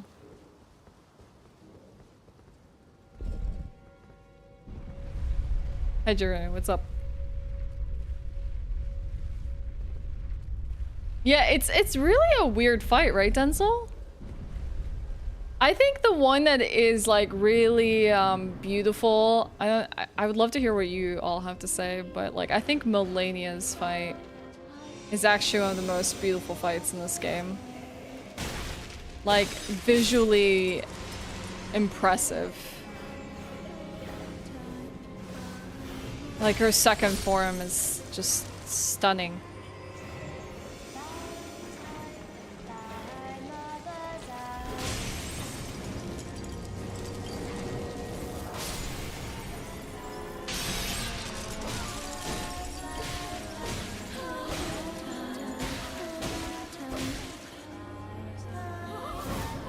God dang it. I'm gonna lock onto her. Square F is just gonna dish out more damage ultimately. Feels like it's always worth it to do square off. You have Pontus? What's up? Elden Beast? You know what Elden Beast reminds me most of, Pontus? I think it reminds me most of Princess Mononoke. And Regal hadn't seen Princess Mononoke before, so I got him to watch it over the weekends. It reminds me so much of the deer god of the forests. And I think it's a beautiful, like, it's actually a really beautiful boss, but I don't find the fight that cool. Yeah, it's my favorite, one of my favorite movies. Princess Mononoke is so good. Yeah, like, at nighttime the deer just has a different form. Honestly, the deer in daytime is freaking creepy. That face is eerie. Like, it has such a human face, and it's so weird every time I see it. It never gets any less weird. It looks at you the first time in the movie, and you're like, oh my god. That's just creepy.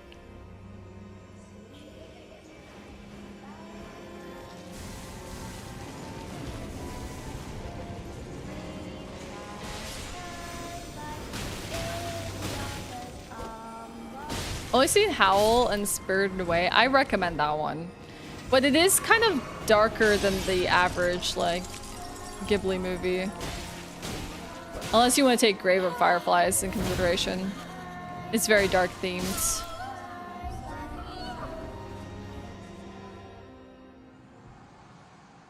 Yeah, true. It is like the head of an owl. I agree. The whole festive vibe, I never use the summons, but I agree. It's an impressive fight. Yeah, those are good ones, Applejack. 100%.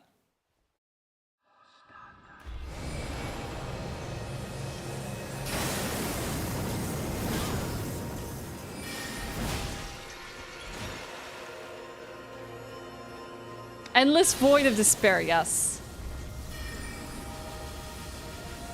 It got you into everything that you like today, really? I didn't know that about you.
Nice, just the dogs.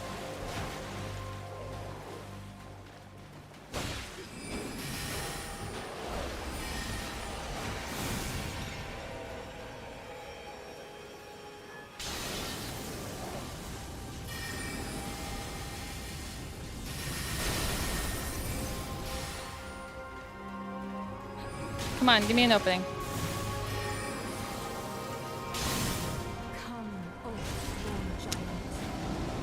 Oh yeah, sure. Why not summon a giant?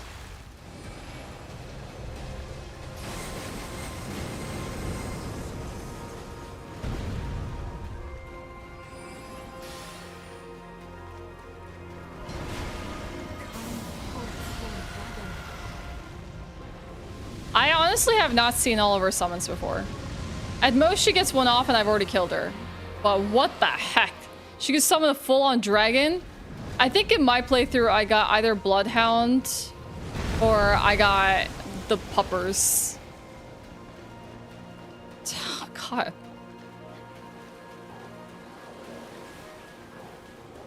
I wonder if they would be the same as like regular spirits you can get in the world, or she has a different sort of magic she uses for the summons in this fight.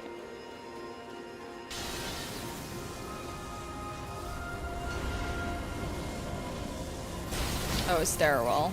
He's gonna be on my case. Or any Bloodhound, Fang, for that matter.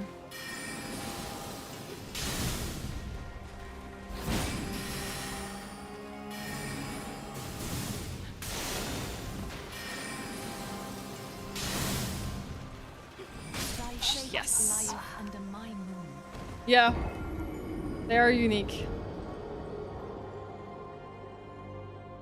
Let me look up something here really quickly. I want to see somber stones. Locations in Elden Ring. Limgrave tunnels. Oh my god, Maxie! Hey Darkside! Hi Silverwolf. Hey everyone, welcome in. Good to have you, Maxie. Thank you so much for the raid. What were you up to today? Hello everyone, I'm Ashe, if you don't already know me already. I'm playing through Elden Ring to do my DLC prep, and to do so we are actually building a cosplay build, specifically Casca from Berserk. And the reason I decided to choose Casca was because the DLC has so many parallels to Band of the Hawk and Griffith. And I figured who would chase Griffith into the end of the universe, especially leading Band of the Hawk? It would be Casca. So I'm slowly in the process of working on sword builds and equipment builds and taking out all Remembrance bosses. It's taking a bit of time because I kind of really want to stick to particular weapons, specifically the Sword of Saint Trina, and also I think Miquella Knight Sword, which you find in Erdtree. We haven't got that yet. We're just in day 2, so there's a lot to set up and a lot to do. But I'm having fun, and if Elden Ring is your jam, and you're also prepping for the DLC, and you enjoy Berserk, you're more than welcome to hang out with us. We're just talking about lore as I die to this boss, Renala, over and over again. But we're having a good time. Poor Casca. This is the easiest boss ever. You know, because everyone has different challenges and different things. Because every boss is a different experience for every person. I might have fought bosses that might have been really easy for me and hard for you, and vice versa. I'm just getting hit a lot too. I'm using more potions than I should.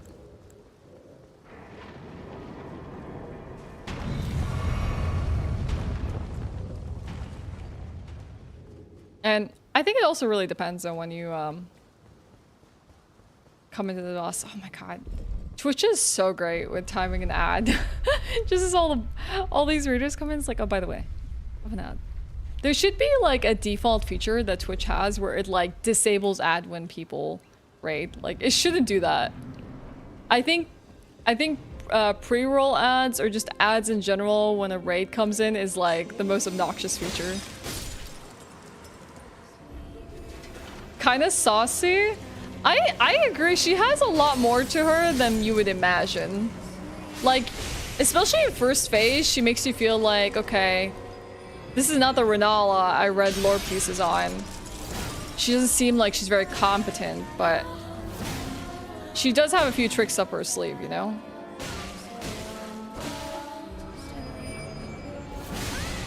She probably was incredible in her time. I kind of just want to make this a two-phase thing rather than a three-phase thing, so I just wanted to tank that bit there. Okay, wait. Kids on that side.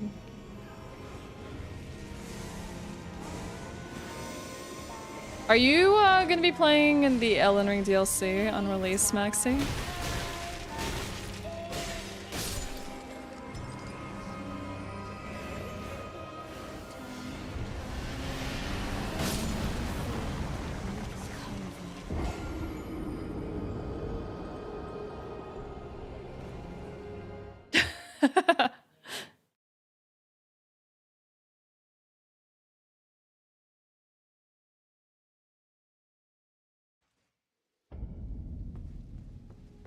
We're just gonna defer to my experience not being in this game.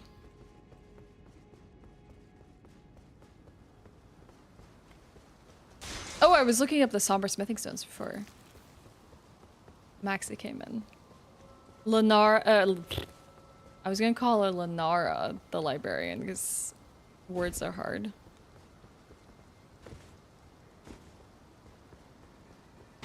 Can you imagine if that's all she was? Just a glorified librarian?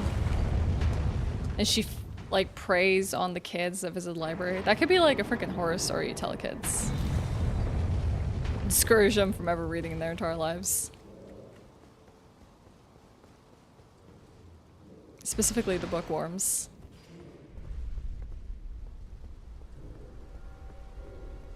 She takes away the use of their legs so they may never escape. Forces them to sing for an eternity. Oh, let's send this back. Librarians are also hot. I will always reference Evie the librarian as best librarian.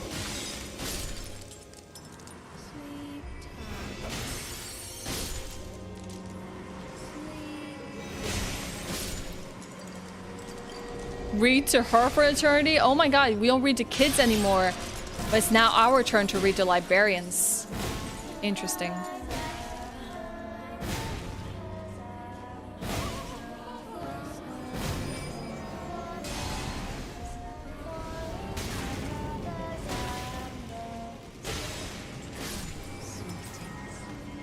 Good RNG with the kids.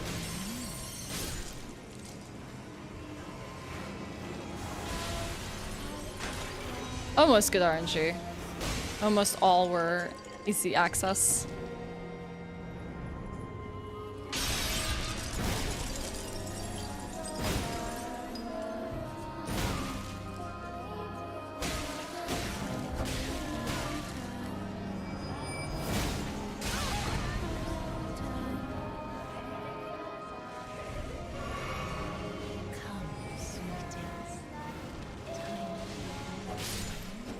Hey, Bull. Hi, Jazz. What's up? Pelted by books.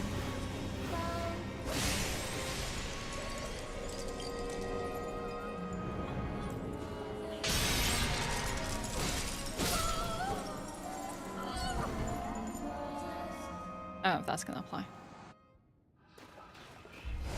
Nope.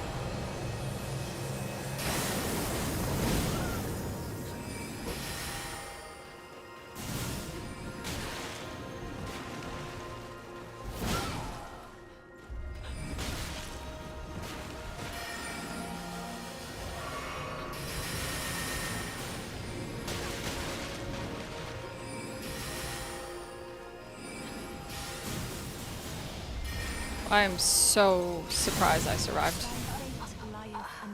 God, she is really like CCing me hard. Like, I cannot get anywhere near her.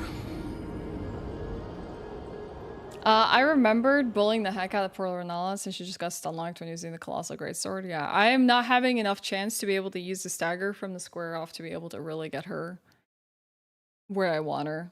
She's It's taking time. I might have to do the quicker square offs and see if I can get her to poise break faster. You got a librarian cooked up for your D&D group on Friday, doing your first home game. Yo, that sounds so good. I'm excited for you.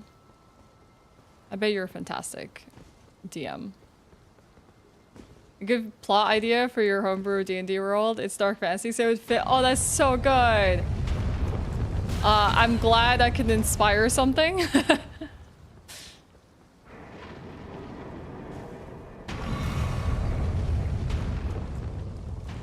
It is a freaking great idea.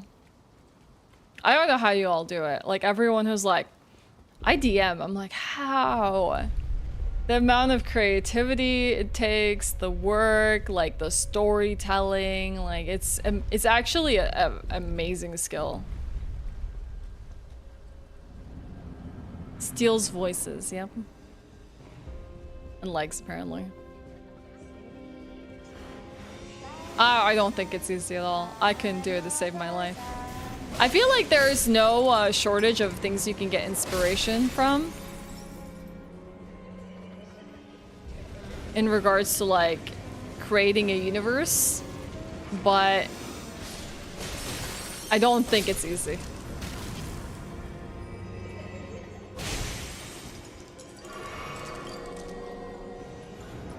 Yeah, I know. But I think having some idea of where you want to take your characters or players to.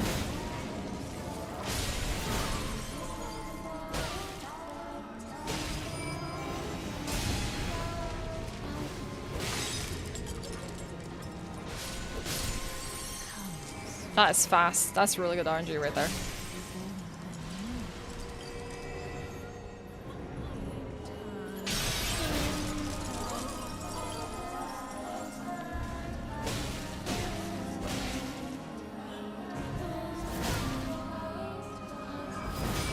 Just unfortunate that I whiffed one of my attacks.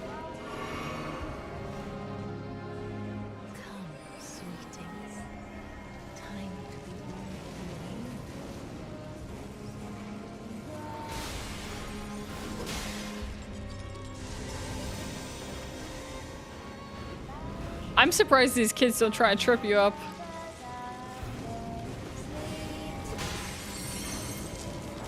Because they totally could.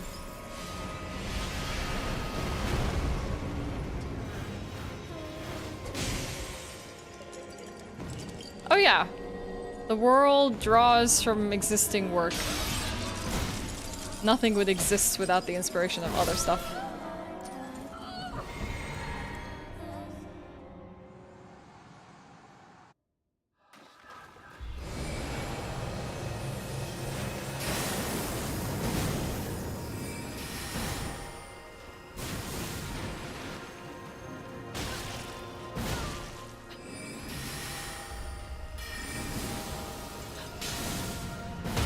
Nice, okay, that's a faster square off. It worked.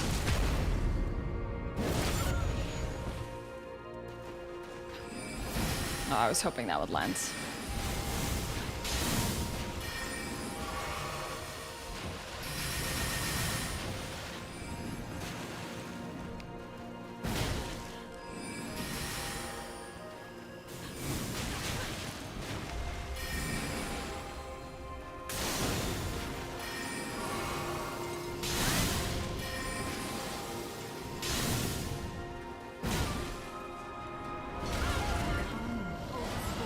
I'm glad that it only can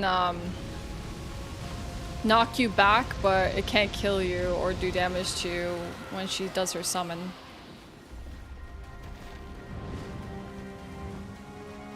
I'm just gonna outrun this thing. Oh, come on, giant too? I'm just gonna stay away. Just wait.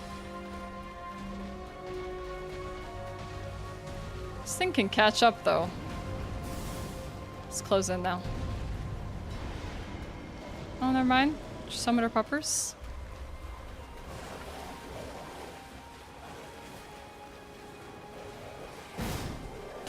Missed.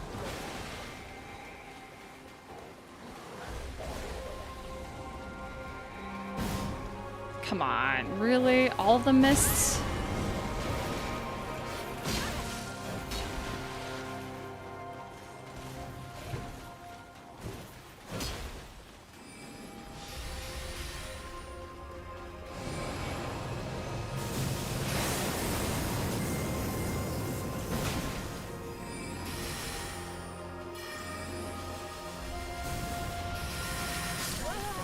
How did I not outrun and strafe that? I was literally running away. Okay, well at least I figured out what I want to do for her. Yeah, art is derivative, it's like a chain. I completely agree. I completely agree. Tripping up would be huge. Just like stagger your character back. But like you have to have enough poise for it not to work, obviously. If so, they lazy. They're sleeping in class. That's why all of them don't sing at once. Placidus axe? What if Renala just summons those big steel balls? I'll fight. You develop over time and you stick with it. That's fair. Absolutely. I feel like it's easier to start as a kid because like you have so much creativity in childhood.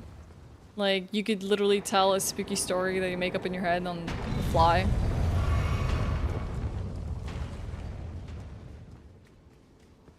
Did you finish your Elden Ring playthrough, Joss? Oh god. I actually am curious about what the new Indiana Jones game is going to be like. The trailer looks sick, but it's been mostly cinematics.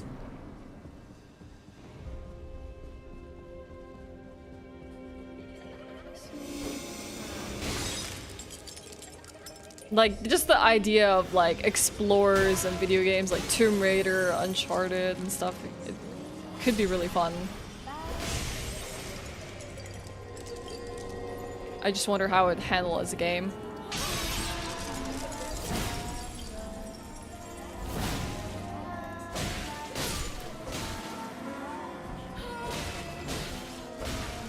If I don't waste all my resources here, I probably am gonna have more FP usage during phase 2, which could be huge for the stagger alone.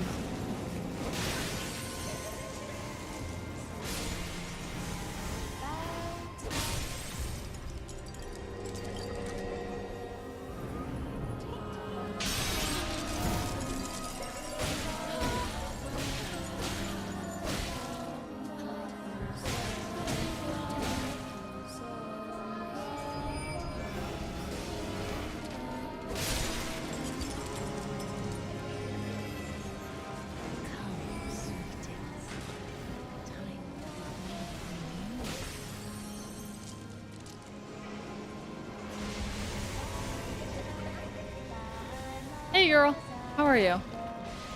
Welcome back.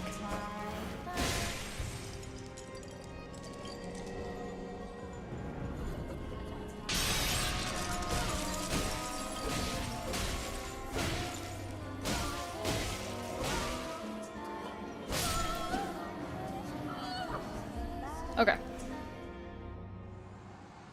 I'm gonna just do something really quickly here.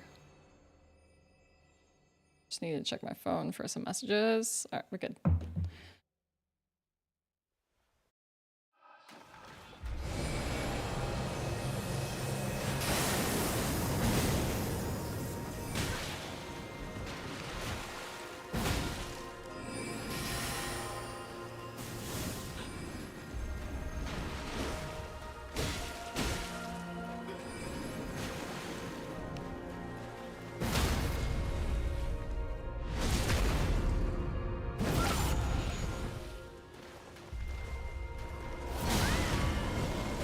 I actually managed to get off.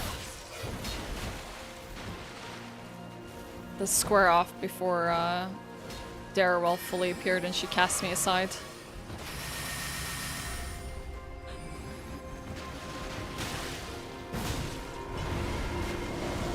I didn't know you could iframe that. No? That's not good.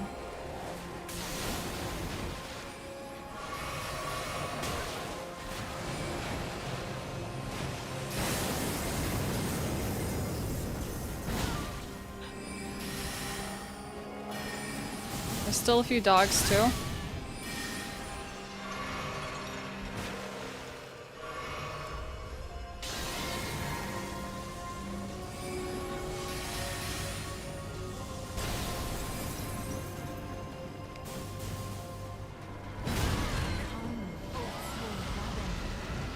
I'm just gonna get the hell away from this one.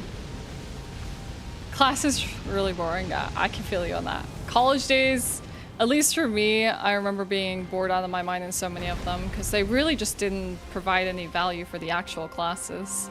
You were just there because you had to for like part of your grades.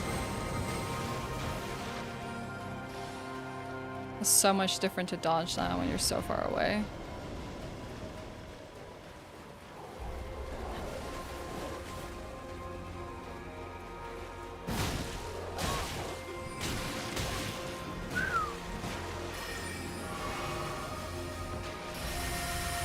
I gotta respect the dog's ability to stagger me. Oh god, I forgot about those spells when I had this fight. Jeez. Oh, that's so annoying. I forgot about the ones that were chasing me because I thought this is a perfect opportunity for me to go in. Well, we have a strat, so. I started as a late team, been in DM for almost 3 decades. You must have had your fair share of D&D experiences. You started in college, I firmly believe anyone can do if they want to. That's fair. That is fair. I would say, I would like to be a player more often so that I can kind of get a feel for DMing.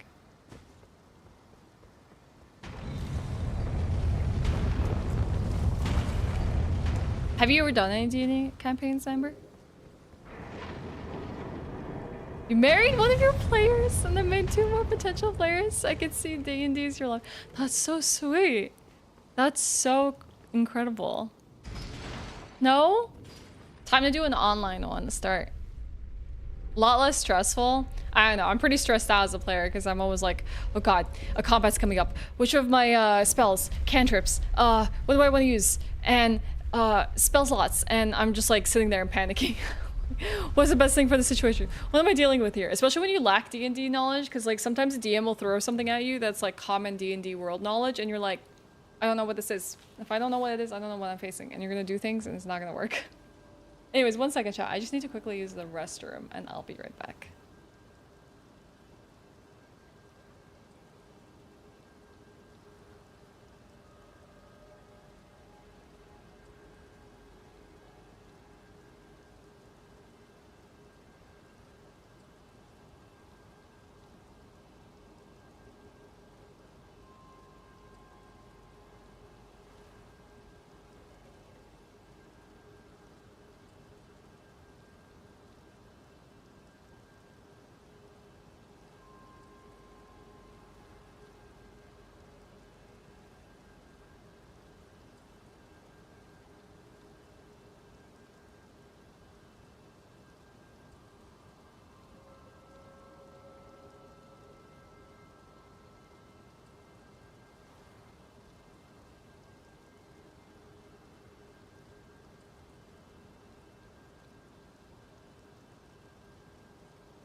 Hello. Hi. I'm not sure why my, that didn't work there. Vex. Why did that not work? Is my bot not on? Oh no, it's not. What the heck? My fault, chat. There you go. Should work? The first thing it does is screams to save the game at me. I'm gonna disable that timer. Alright. You are being disabled. There's no saving in Elden Ring. We don't have to do that kind of nonsense. Okay. How will you know how to save the game? I guess I won't. I'm just gonna have to take that risk, Gorka.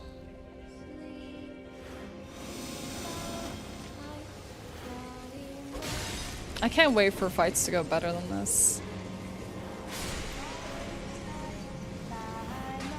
Maybe not the best place to test out my build the way I wanted to, considering School of Magic.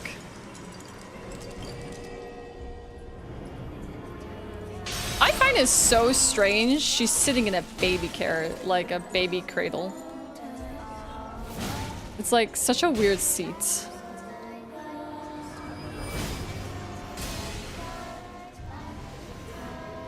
Like, it's just eerie. Like, you're a grown woman. That must not be comfortable. And she's massive. She's so limber.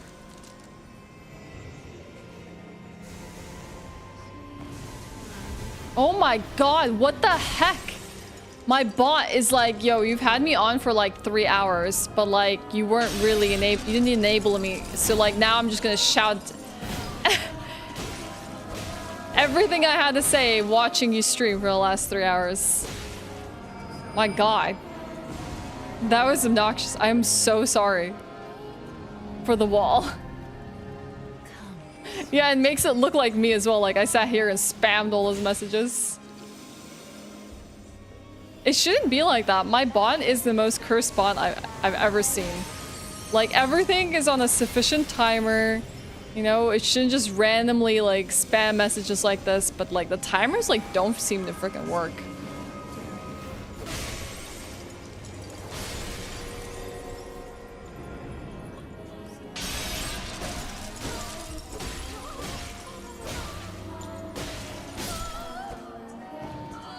Okay. The bus home, you know, I used to do that a lot. But it's nice that you're getting to go home, and it's nice to have entertainment when you're on a bus ride. Hopefully you get home soon. I'm using the really expensive square off and I shouldn't be.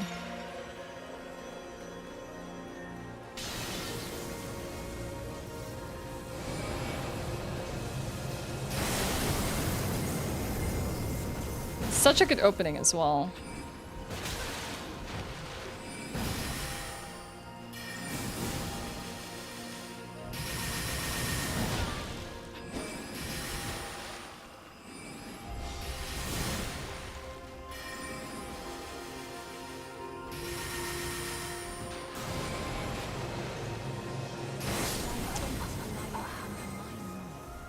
It's an hour bus ride. I used to have these trips to and from work that were like an hour and a half each. And I would spend like 3 hours on the bus every single day. And it was so nightmarish because sometimes I'd be so tired as well that I would like miss bus stops that I need to get off on. And it would mean I would be like on there for much longer than necessary. But like honestly, listening to streams was like a lifesaver for me because it actually gave me so much it was like so much company. I had like something to listen to, something to engage with, and podcasts just didn't do it for me because it felt like I couldn't stay engaged enough. Like my mind would wander and I would like worry about like missing my stop and stuff like that. But like a stream was just like the perfect amount of like I'm listening or I'm watching and I'm getting to chat with everyone. Yeah, it does get old really fast, Dervish. I agree.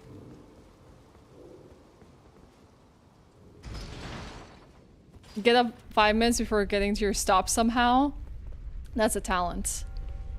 Because I feel like I had to literally wake up like 45 minutes before leaving the house every day. Because I needed to wake up, put on clothes, especially wintertime, and somehow like get my like face ready for the day and like pack some food for lunch, and it would take forever.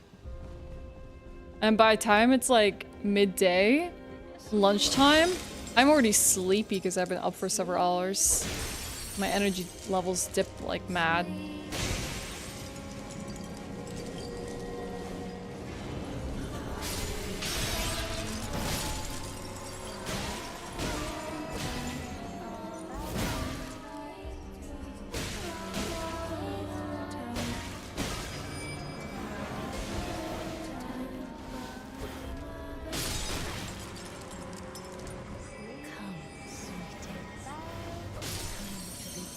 There's only so much Renala you can see in one day, you know?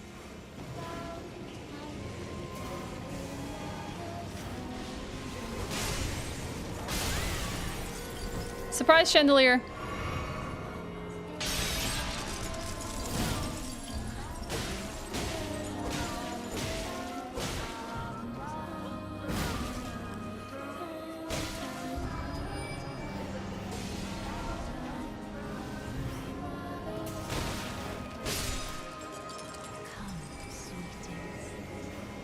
Hey Jericho, good to see you. This book is like, yeah, right? Forgot to pay your, forgot to return your book. Got a late book fee.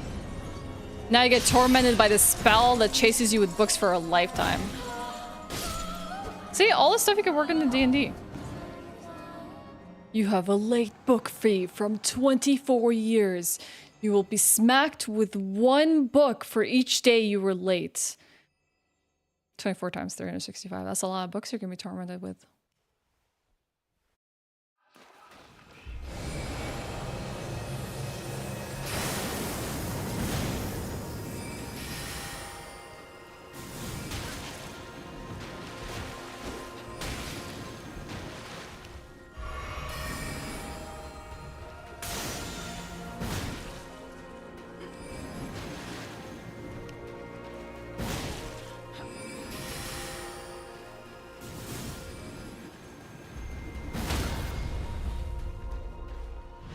Yeah, death by literature.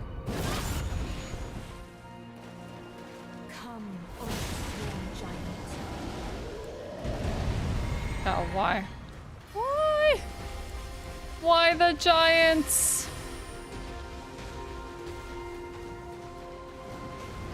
I'm gonna start running back at her. Oh, at least it's the wolves this time.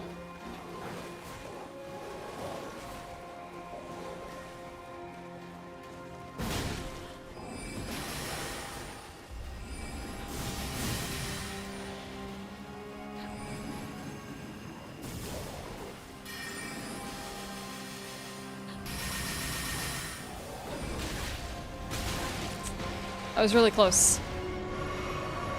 She bullied me a little too hard there. I can close the gap.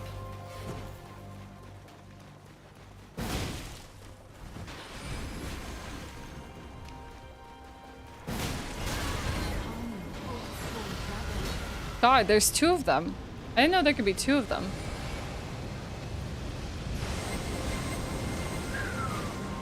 Fire and raise? Okay. Alright, Renala. A little excessive, don't you think?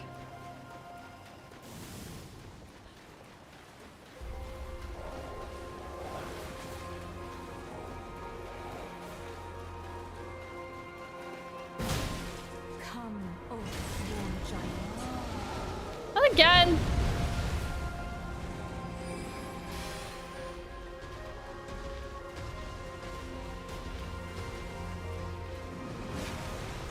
I'll run at her. On Darrowell again.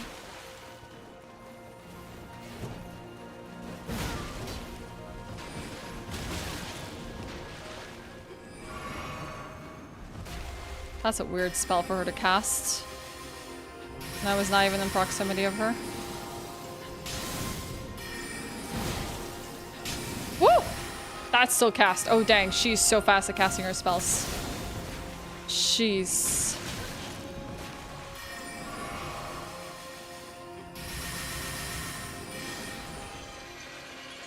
Hey Danny, how are you?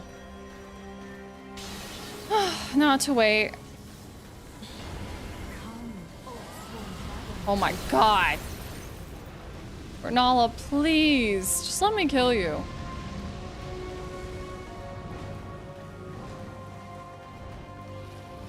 At least this is not the most persistent summon.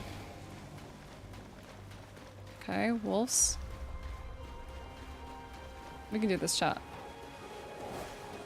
As long as she doesn't give me crap, we're fine. And I don't miss, you know?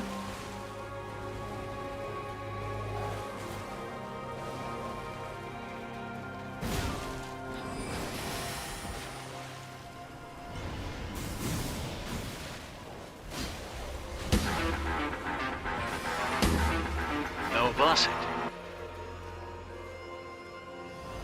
Die? Thank you so much. Thanks for the 10 months. Let me just win here, 1 second.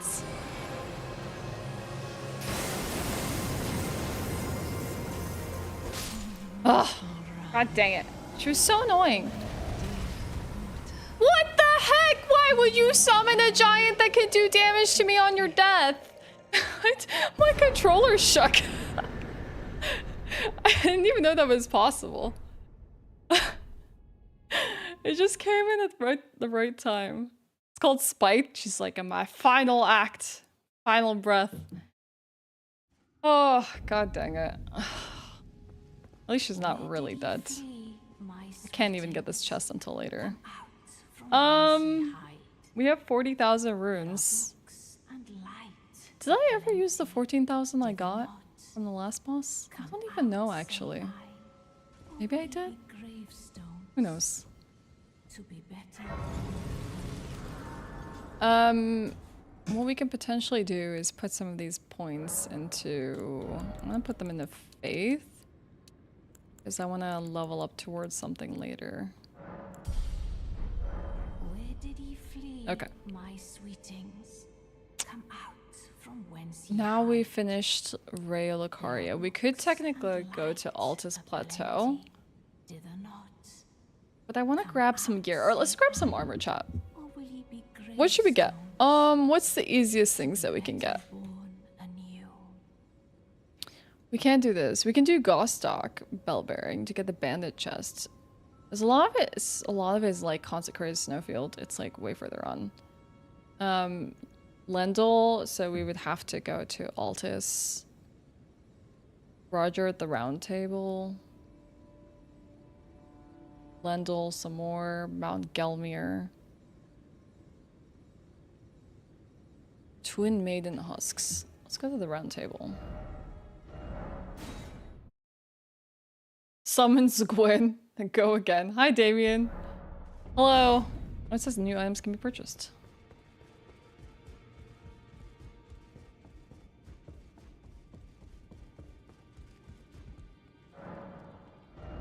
I wanted to try out the knight armor. Because I don't know how I'm gonna feel about it. It feels like it's kind of right for Casca, but it's not quite there. I want to see what it will look like when we alter it, so I'm gonna purchase this. Glendale, California, hell yeah. We'll need to go talk to Bach as well. Also, chat, look away if you don't like NPCs dying.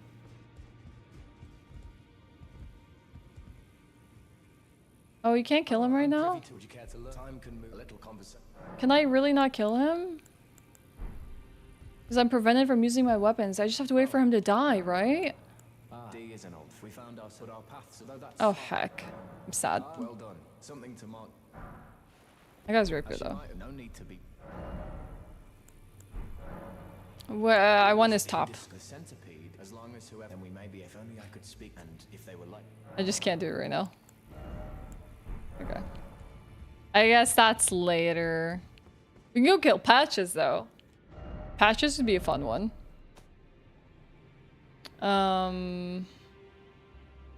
We can also... Okay, let's do Bach. I think the first... Not the first step, it's gate front. There's a few people here. Killing nice people for their clothes, yeah. So there's a few pieces I have my eyes on that I probably am going to swap around to. So we have the ones that are like the armor that could be the chest plate that Casca wears. And we have some alternating ones that we're probably going to try and even alter with Bach. And we have ones that are a little bit more of a formal top, which is something she did wear in the Golden Age Arc for a little bit that we could also potentially do. And we can even take creative liberties if we feel like this is something Casca would wear, but maybe it's not entirely like her actual attire. The pants are... So I have... Okay. Traveler's boots. Alberic set for the boots. The Bloodhound armor for the chest piece. The Knight armor, which we just got. The Zamor chest, which looks interesting, though I don't think it's too close, but it is kind of fascinating. The Scaled armor for the chest piece, and that's from Volcano Manor.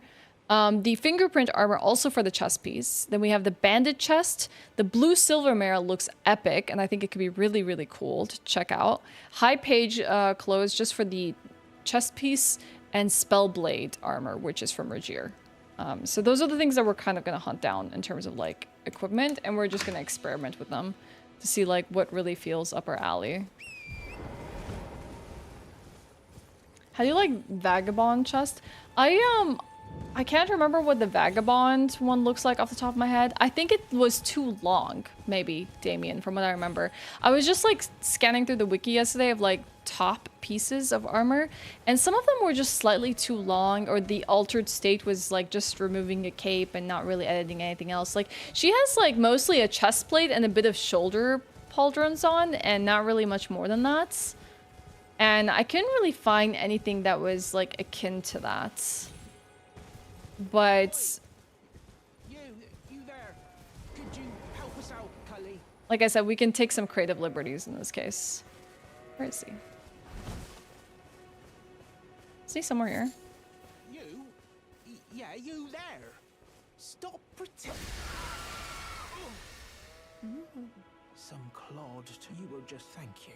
Name's I was Buck. pushed out and I ended up. I really thought he was gonna be like the evil villain in this story. You can't trust what he has to say, but he turns out to be a wholesome seamster. Or I could sneak, then I'd. Right,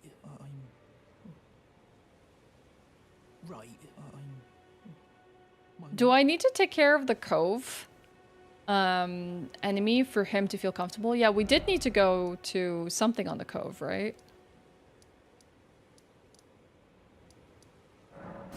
I think we find him there next. To a dungeon somewhere on the cove. Well, we need him. We need him to alter our stuff.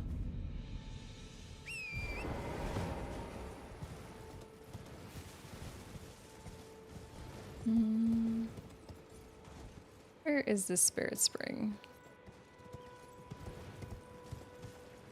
I always lose track of it. Here it is.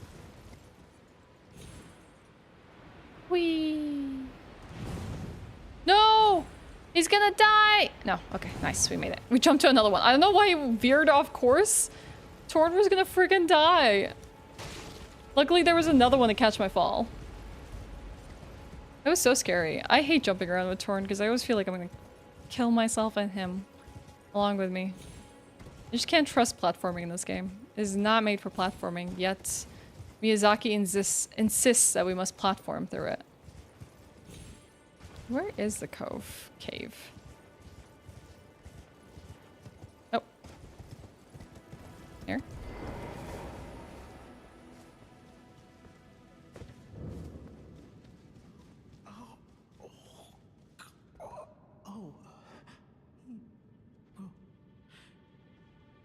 Alright, let's go take care of it. Sit. We're gonna swap back weapons this time. We're gonna use the sleep sword. God, I really need a lantern, chat. I should have bought it from that one merchant at the beginning. Of Liurnia.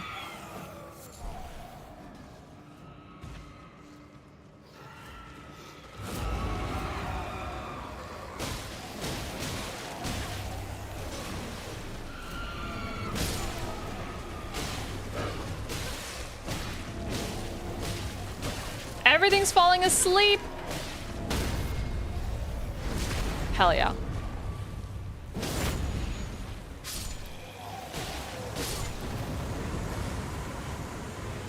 Where's the other one?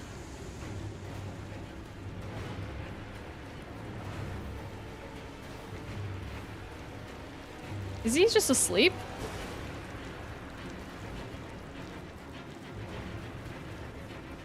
Is there something else in here?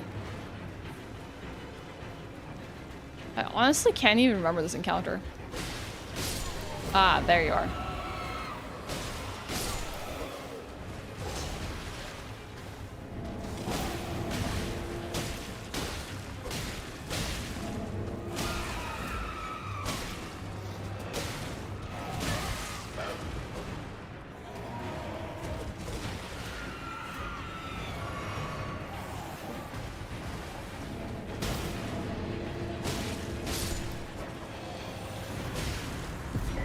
Okay, nice.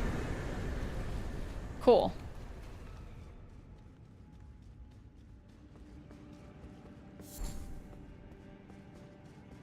Let's go back to the beginning.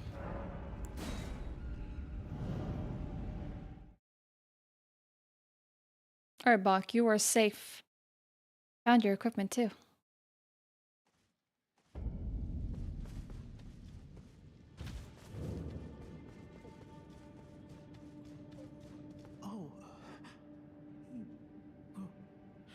I actually got your stuff. Wait, you got it. Why would they take his sewing needle and stuff? That's so terrible.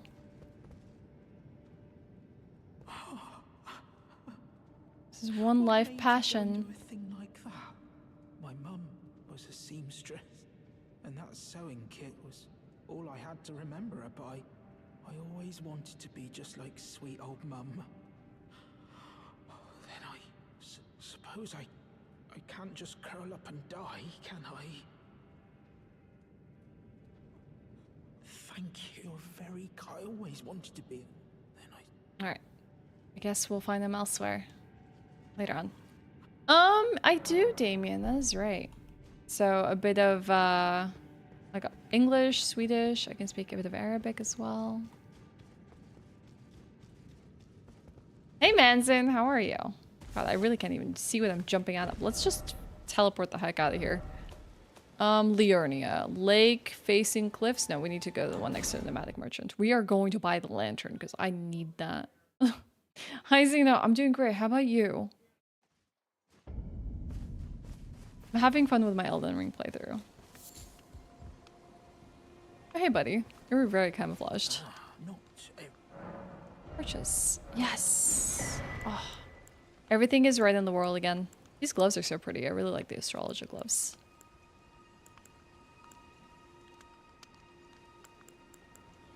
Okay. There's no harm in me buying these materials because they're here and we might need them later. I'll buy them for now. Okay. Now that we have the lantern, where do we want to go next? Probably Atlas Plateau?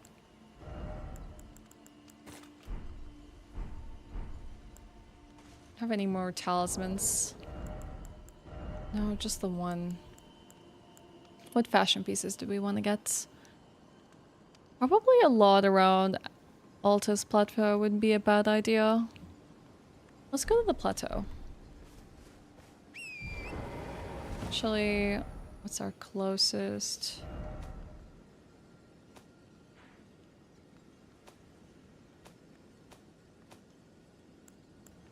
Closest location. Probably the Gate Town, South Rail Gate. Probably is the best bet.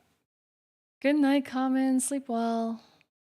You speak German, English, and very little Russian. That's awesome. That is really, really cool. I feel like those are very practical languages. Well, German is kind of limited to specific countries in the world, but German population is mass enough that makes it very valuable to know. And there's a lot of Russian-speaking countries, so you have like very, very good like language skills. I would say Swedish is so niche because not it doesn't have much practicality. I mean, there's like 11 million people in Sweden. And then there's a few people, or like a bunch of people in Finland who speak Swedish as well. I don't think you will ever see it being utilized anywhere else. So it's like practicality is only within the country you live in and not much more than that. I feel like Spanish was something I wanted to master at some points. And sadly, that never like happened. Like I actually learned quite a bit of it and I've forgotten so much of it, but Spanish would be so handy. I really wish I could learn that one again. Maybe I would remember a lot of it if I go back to revisit it.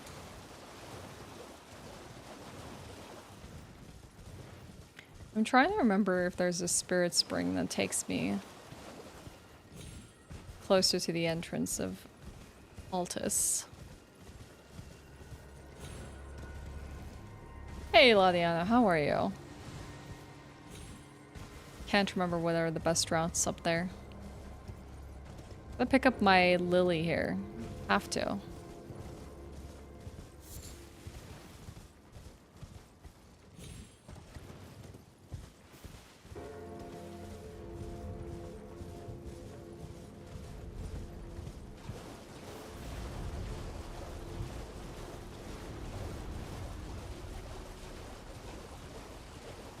Casca is not a thing, it's a character from a manga anime called Berserk. She's a specific character. But that's a very fair question. I should probably put cosplay build in the title so people are like not confused with Casca entails. Yeah, thank you, Jen. That would make more sense.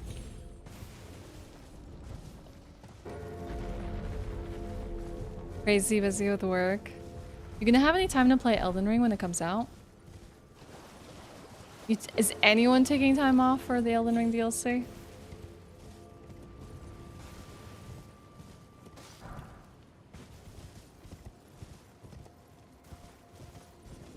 You know Berserk? Okay, good. I mean, it's totally a fair question. Some people do not know Berserk. And not everyone who knows it necessarily has read it or enjoys it enough to, like, know details about it.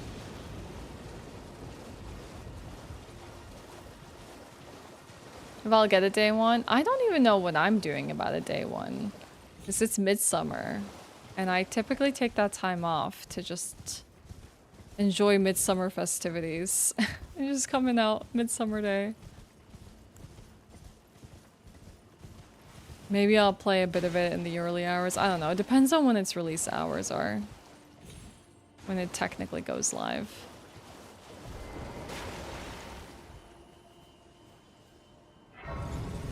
Yeah, I picked her specifically because of the parallels of the DLC to Band of the Hawk and Berserk and Griffith, so... It still doesn't make sense to me because, like, from how Miquella is kind of described... Miquella is sort of a, I don't know, in a way he doesn't seem to be like such a terrible person. Maybe that's a misconception on our part.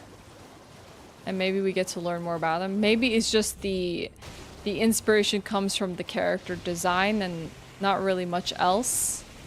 I'm like curious to see who is Miquella and what will we learn about him through the DLC. I generally love great swords. Great swords are like what I use for playthroughs, so this has been a different pace for me.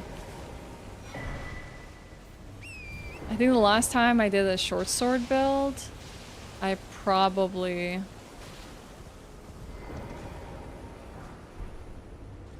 was probably in Dark Souls 1.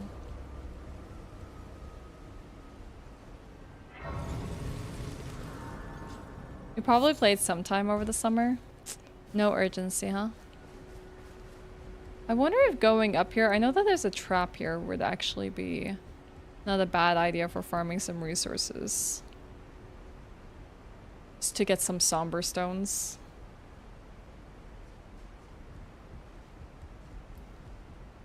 Oh, it's okay. I think it's kind of hard to say with this territory because there's some people who are like avoiding Elden Ring spoilers entirely so they can like play the DLC unaware of what's inside, and some people who are actively talking about what they've seen. I don't really remember all the weaponry and like what is possible, so I'll take it as it comes. With something like the Elden Ring DLC, it's like I know in my mind I'm most definitely playing it. The only thing I love to watch, they're gonna be very resistant to magic, is like the trailer reveals. Oh dang, no, he went to frickin' sleep. So now I know that even without the mists of slumber, there is a sleep property to the blade, which means they will go to sleep even with just repetitive hits. That's actually really good to know. That's awesome. So I don't even need to consume. So the passive X causes sleep buildup 66. That's actually really sick. I guess like a lot of regular enemies, like they will go straight to sleep. So it's gonna depend on time, Khonshu. I'm gonna do all remembrances, but if I have time or if I need to, or if they're quest specific, I need to get an item from them, I'll probably head that direction. But for now, oh heck these guys. I want to just focus on getting my armor, my weaponry, all bosses, and then we'll see what comes afterwards. God, these guys are so annoying. I think I put one of them to sleep. I forgot that there's traps for these guys everywhere. The Trina, Saint Trina build, I would believe is the most accurate. Hi, Tristan. The most accurate weapon in terms of appearance to what Casca uses, but not just appearance. I think I just kind of want to take a Miquella sort of inspired sword into the DLC, and I thought this one had the most interesting property of the Mists of Slumber. The easiest way to inflict sleep on an enemy, you know, is sleep pots. You build up so many sleep points against them. Oh, let's try something here really quickly, chat. I want to see if this weapon is capable of applying grease onto it, because that will also... I don't think so. Oh, unfortunate. You cannot apply sleep grease on top of your sleep weapon. Fair. It does have the passive property. So that's good enough. No, I don't think so. But I will probably hunt it down.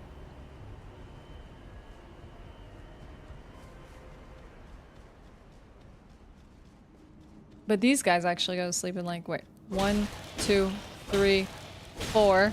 4 hits, and they're already passing out.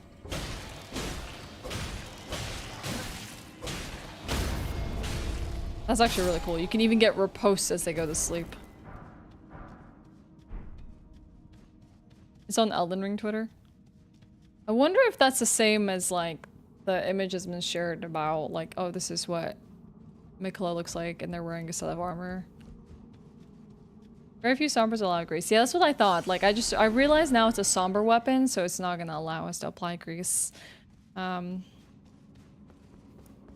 it would have been definitely very cool.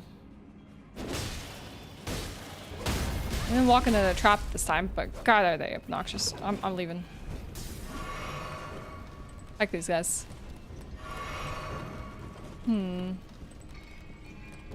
I don't know where all the somber stones are. It might even be worth getting that one, but that was on the ledge there.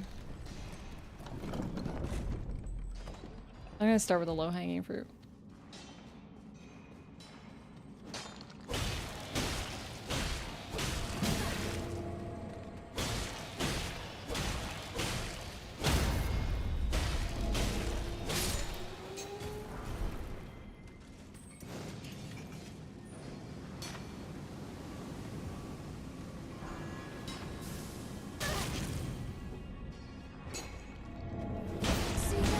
Oh my god. Oh my god, Nova! Oh, wow. Hi, everyone. 1 second, let me just finish fighting this guy off. God, his torch is so annoying. Ah, Ginger. 56709. Ba, ba, ba, da, da, da, da. Nova, did you finish your upside down Elden Ring playthrough yet? Your mirrored playthrough? Alright, let's say hi to everyone.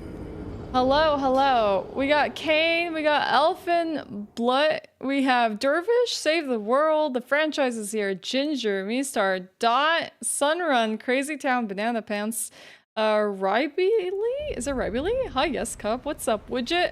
No, Pumpkin, Dina, Nova, hello. You finished it a few days ago, how'd it go? Did you enjoy it? What was the most annoying boss for you? Oh my god, I'm gonna ask you a million questions. You should go before I ask you a million questions. Nova, free yourself. I'm gonna do the same thing I do every time someone raids me. Ask them a million questions. Please go take care of yourself. I'm sure you're really, really tired. Nova abandoned us. It's okay. I will comfort you with some Elden Ring. We're doing a cosplay build, chat. The Godskin duo? Yeah, dealing with 2 enemies at once sounds frustrating. Did you do all bosses or just remembrances? We totally didn't see you hit the box instead of an enemy. We weren't here yet.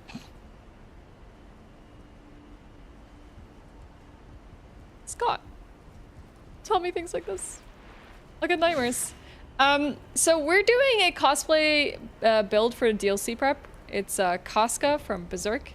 Is the parallels to DLC to the Band of the Hawk and the Golden Age era of Berserk are just really strong, and I figured who would chase Griffith, aka Miquella, into DLC? It would be no one other than Casca and Guts, but I didn't want to do a Guts build.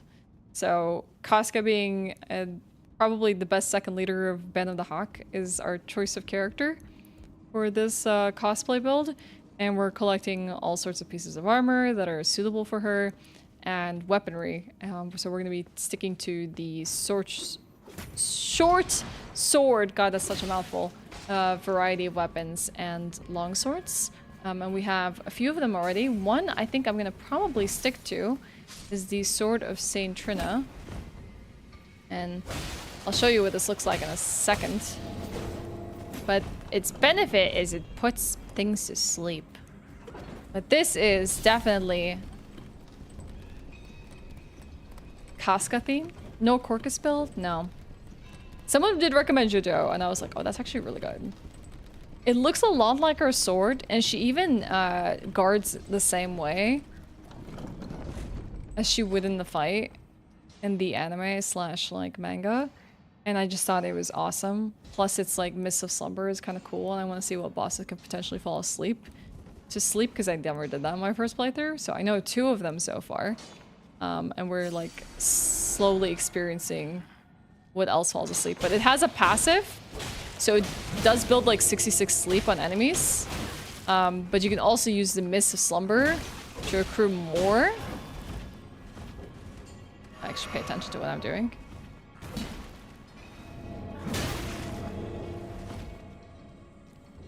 And that helps them go to sleep. Take a little nap. And that's kind of what we're working with. Hi, Johnny!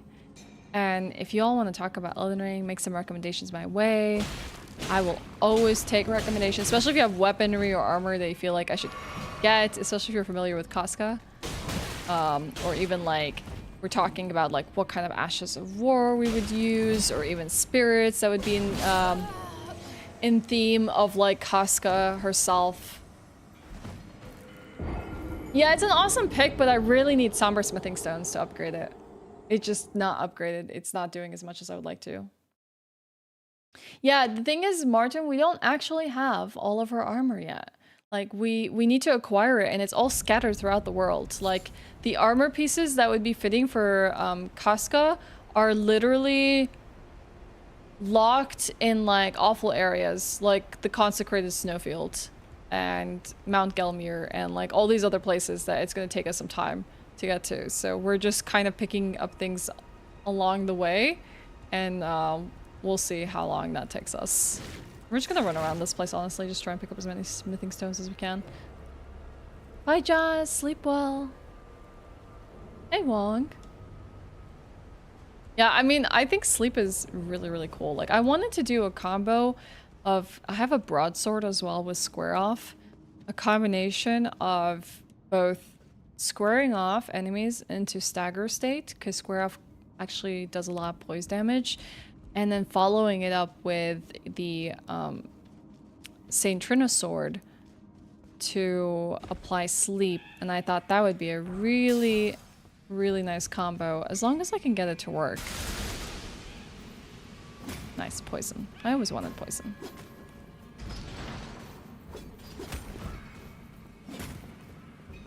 Best gift you can give, poison.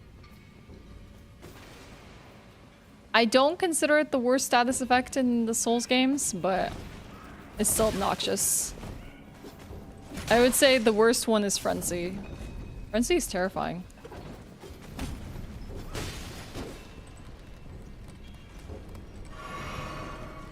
Yeah, the gift that keeps on giving. Yeah.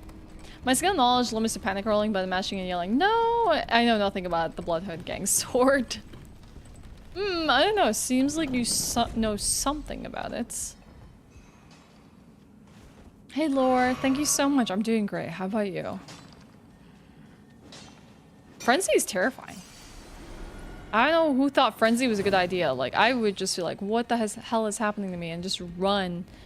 Extremely panicked. There should be some more enemies that come out of them. Yeah, woodworks. Trying to kill me here. I don't like this militia. They're really terrifying. God, there's so many of them. They remind me of like pygmies.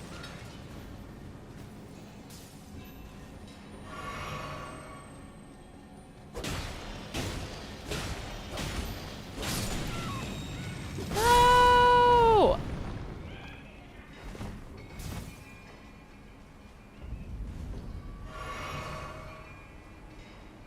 Well, I found something I wanted.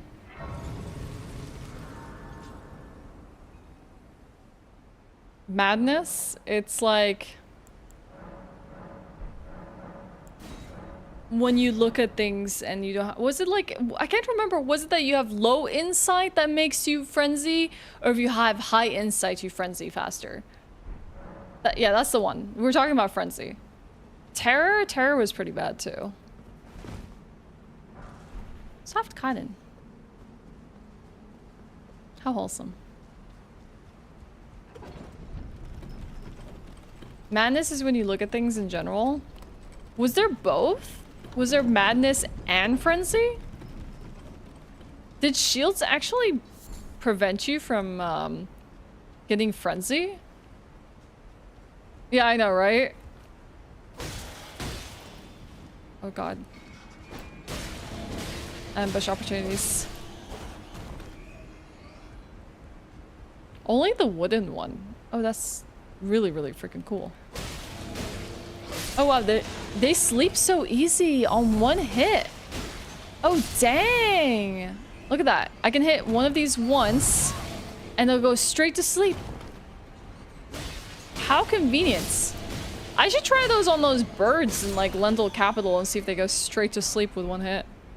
That would be really handy.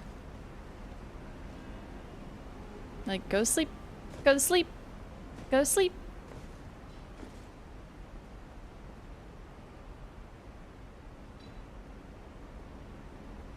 What's up here? Oh, there's something here. Yeah, maybe it's appropriate that they fall asleep very readily.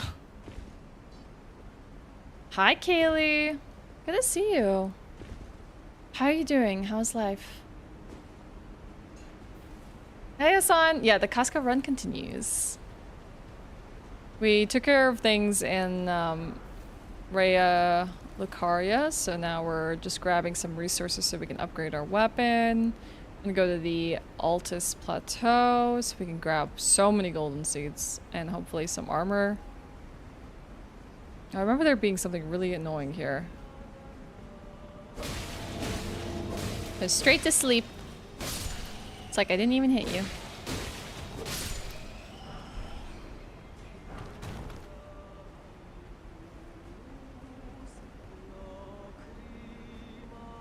I wonder if she'll fall asleep as well. Hi, Neff. Good morning.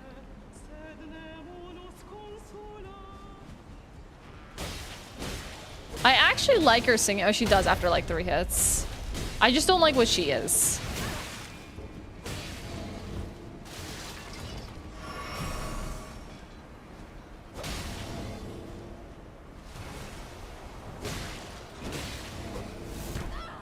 Oh, God! No. This is terrible. Oh, that's fine, Kaylee. You would never have to apologize for not being around. Music has been treating you well.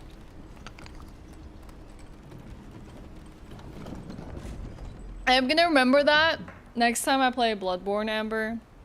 I'm gonna remember you and use a wooden shield to deal with madness and frenzy. Who would have thunk?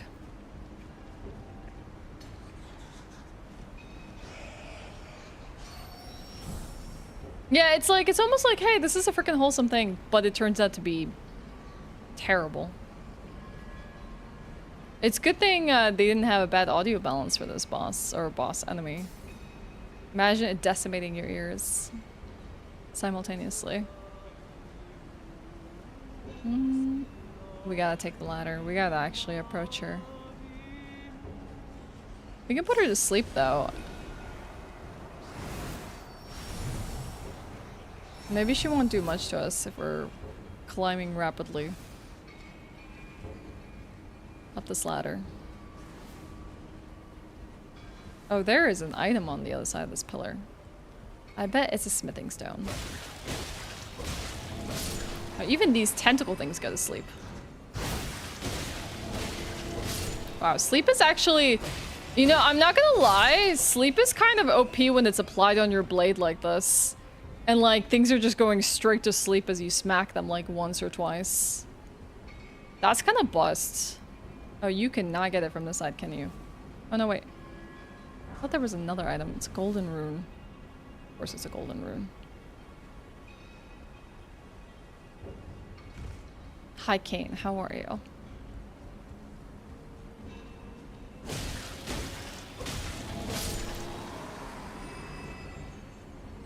So stinky. Ask the enemies that.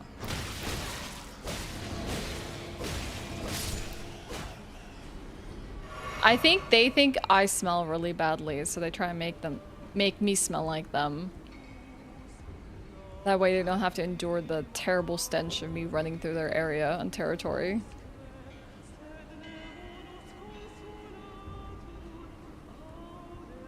Yeah, it's the property of this sword. It's the Sword of Saint Trina. It's really cool. I mean, it means you have to probably use less resources to craft sleep pots or sleep grease. Yeah, of course, it's not as much sleep points as you would typically get from sleep pots. Those are high impact, but it's decent. Pretty spot on. Thank you, Scott. Yeah, her armor is great. The thing is, I don't think we're gonna have her chest piece to exact aspects, sadly. In Elden Ring, I don't think I found anything quite like it. We might have to take some creative liberties with that, but there might be some similar pieces. I'll show you where we're gonna hunt down. She's a work in progress.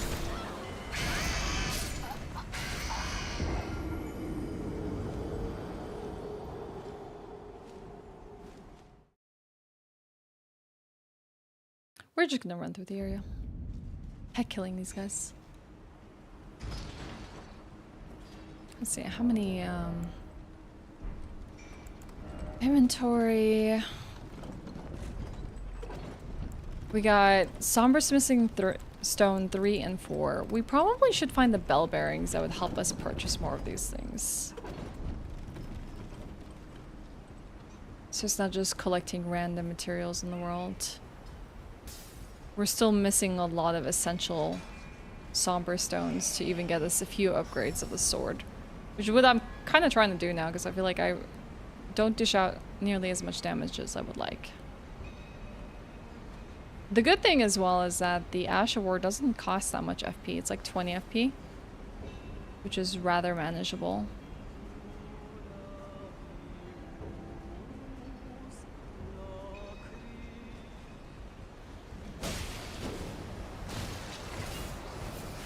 I made her mad. Oh, the fact that she could do that to you on the ladder. Alright, we're off. We'll attempt this again. Hey! I'm sparing you. So you should let me pass. Bait them around the pillar. I think that thing has my souls.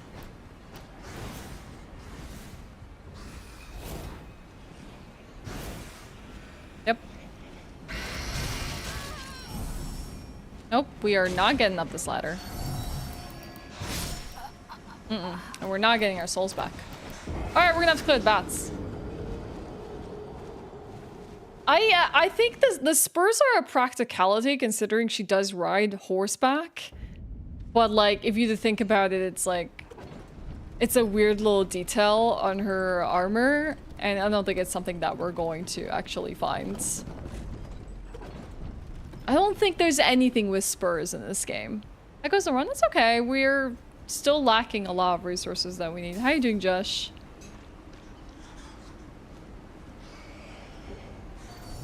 Honestly, I'm really aggressive. I should really clear out enemies in this area. Like, either... Those ones are definitely not gonna let me pass unless I clear through them. Yeah, it's just something you get used to. I sometimes will call them runes, but more often than not, souls is the default terminology.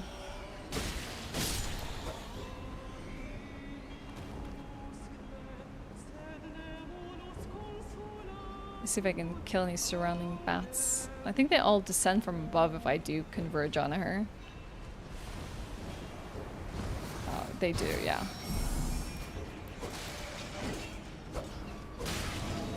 Go sleep.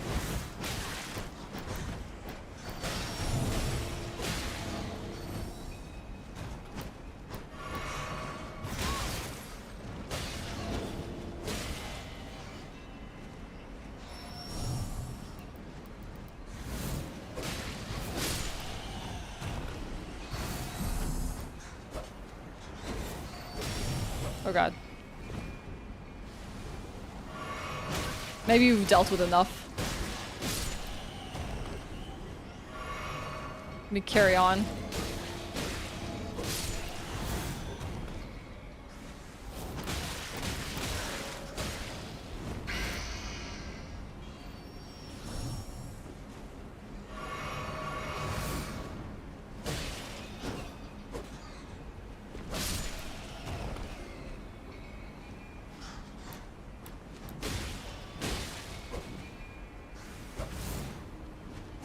Come on, go sleep.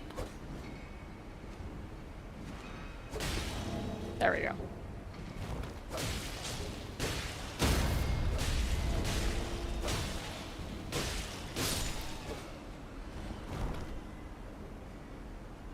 Hi Velasquez, hi Alejo, hi Panic. What's up everyone? How are you? Happy Tuesday. Am I Middle Eastern by origin? Yeah.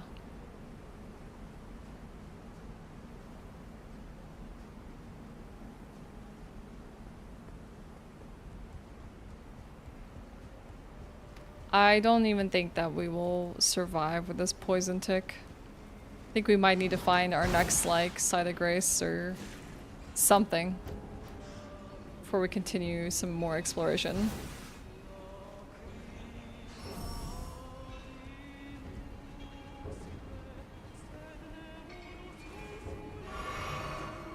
It's not that bad, but it's risky.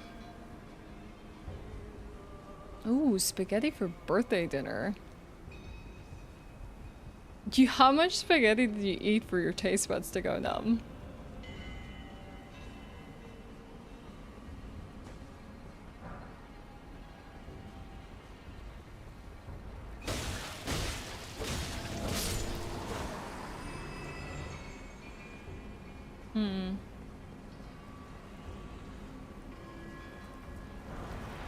Can't even remember if there's anything here for me.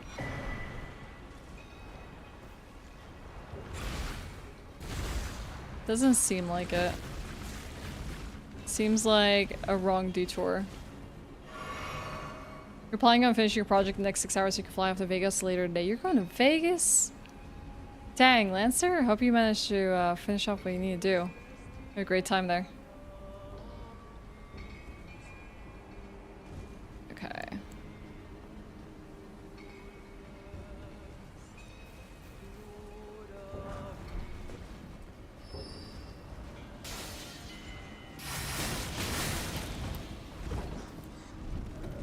Please don't kill me.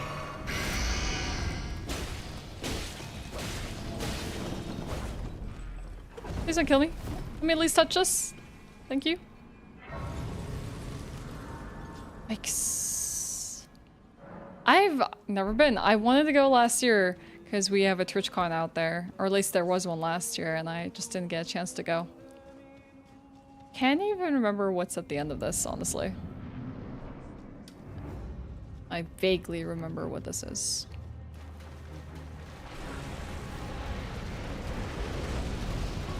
Oh, it's a wyvern. A worm. The poor things that wanted to be dragons but never could be. Can we put them to sleep?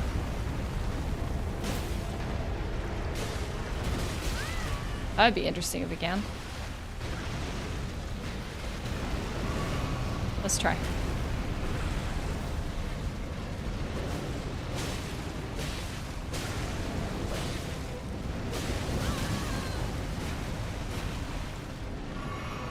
We don't exactly deal much damage, so I do sure hope they can go to sleep.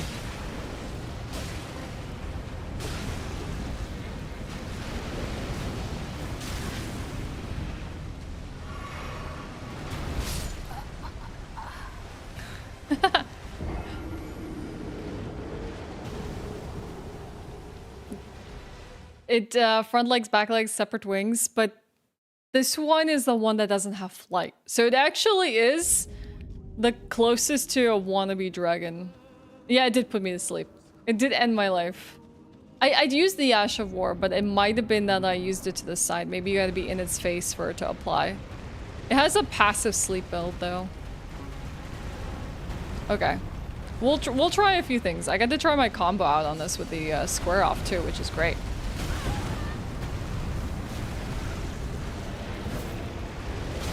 Just not much opportunity to be standing in front of it before it rampages onwards to do something.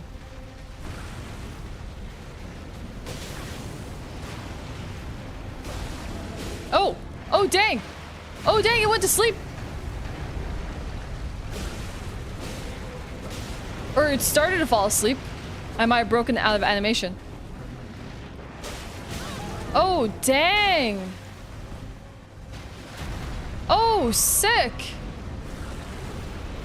It works, chat. It works. It's such a like slow sleep animation too. It's not exactly a long one.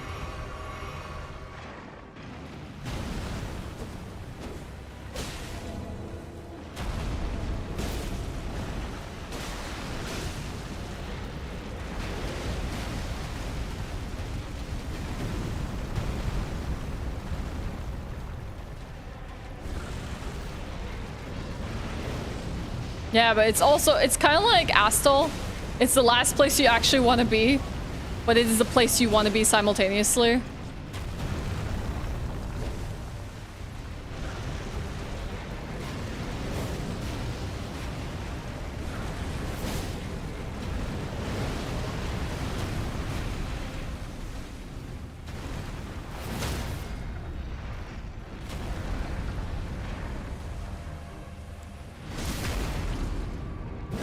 I did that wrong.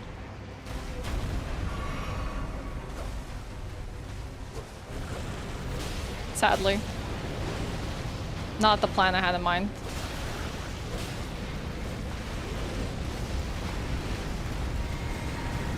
Switching left hand and two-handed weapons is not easy.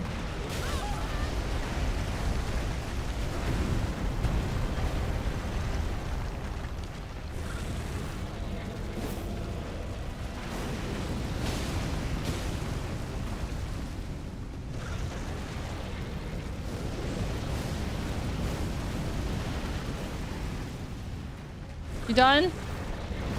You done with your fire tantrum? Come on.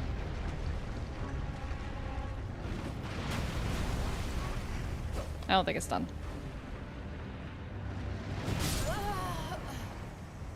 Alright. We're gonna have to stagger it to death. The way it spins on its butt is actually really cute. The sleep animation for this is so small. Like, it actually doesn't go to sleep for very long. It's like trying to put a kid to sleep when they're excited about like going to the game store tomorrow and they like sleep for 5 minutes and they're up there like, is it tomorrow yet? But it's not.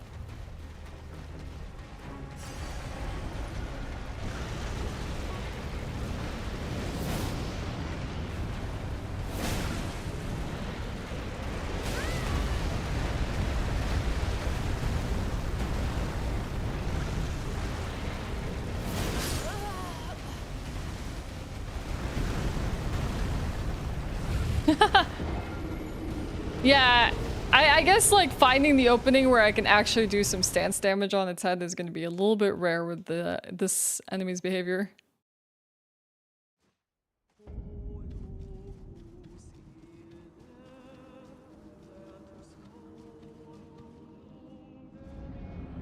But good to know, good to know.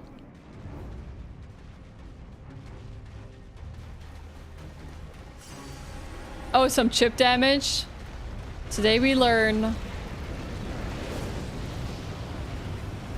We gained good knowledge though, Amber. Very valuable knowledge.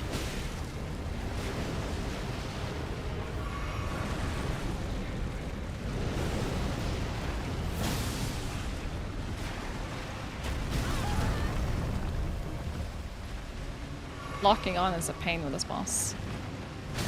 Kind of have to with this position. I don't actually want to be this far from you. She's burning alive.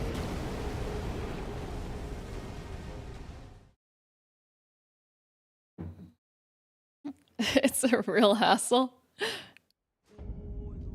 Hold on 1 second, chat. I gotta answer a message.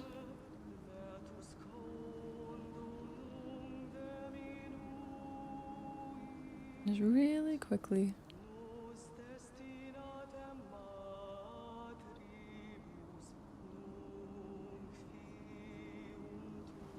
Oh, my internet is not working. Please work, internets.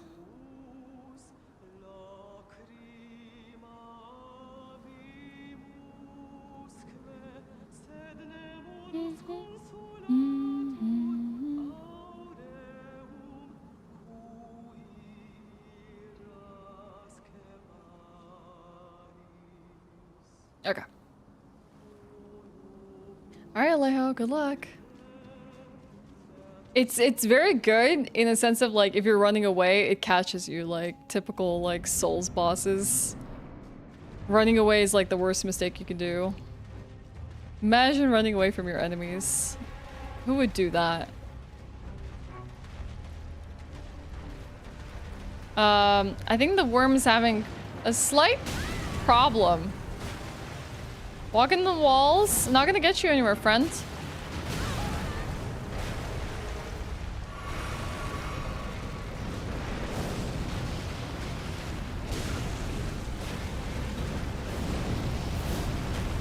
Oh, come on. It's actually it's really hard to hit it in the head. Like, incredibly difficult. What if we use the somber like sword, the Saint Trina, to put it to sleep and then followed it up with a stagger? That could be a little bit easier considering its moveset.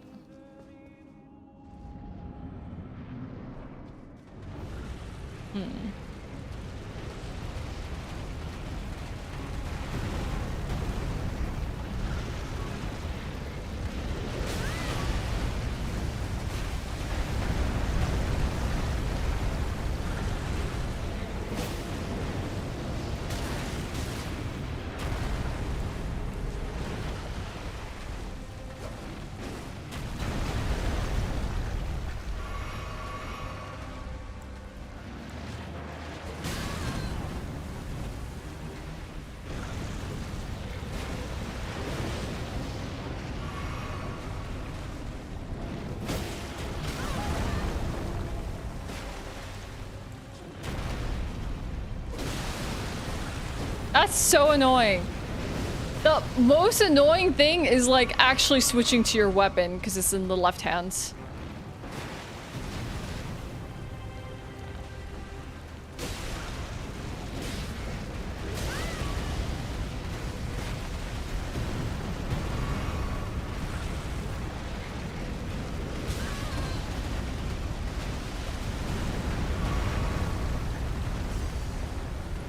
Running into enemies is not good for my health.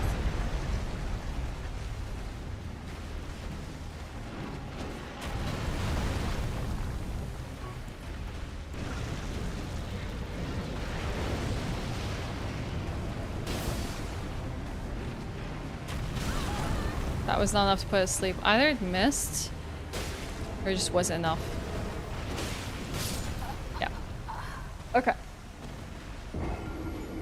I don't even know what this is. What is beyond the magma worm Makar chat? I might not even need to do this because like there's no point unless I'm like actually gonna find either some somber smithing stones at this point to kind of push myself to this one. I can be getting stronger in other areas. I'll try one more time. Oh, it's the access behind here. Isn't there another way to access it? I can't even recall. There probably is like a million ways to access this. Like there's a million ways to go to Atlas, and probably much easier than what I'm doing right now. I do not remember doing this myself in my first playthrough.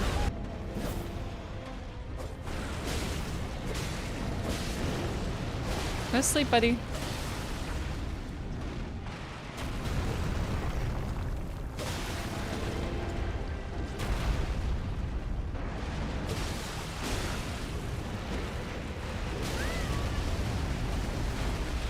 We kind of had it going there for a minute while we were trying to chain. Stagger into sleep into... It's just not quite effective yet.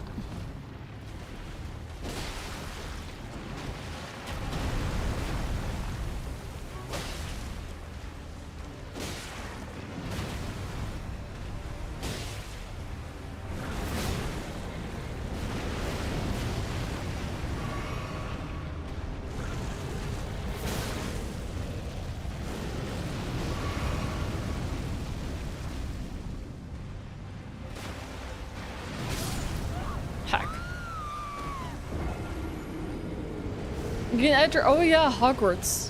True. True. Oh, I could go to the Volcano Manor. That would actually be not a bad idea.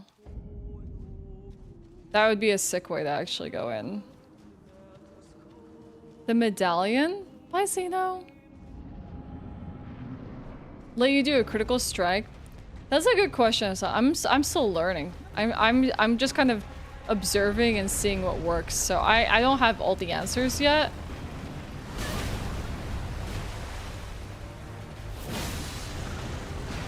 Trial and error is how I've been experimenting. I haven't looked up all the benefits out of this. The double Iron Maiden boss for that first. Doesn't that take us to Lendl? I feel like I got to this. What about like on the right side of Liurnia? Like, isn't there a path like here that I could take that takes me to the road lift? Or am I misremembering things? I feel like there's an alternate route than going through the tunnels.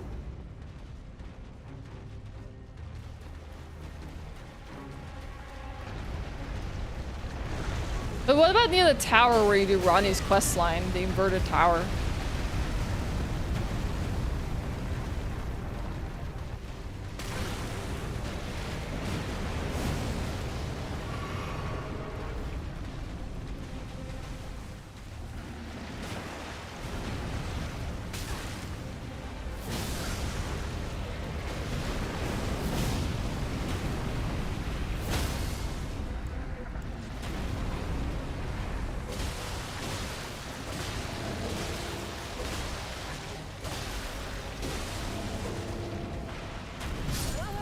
What? I thought he was going to sleep. No, why would you sleep after you slam me? The Academy road to the lift is a normal way.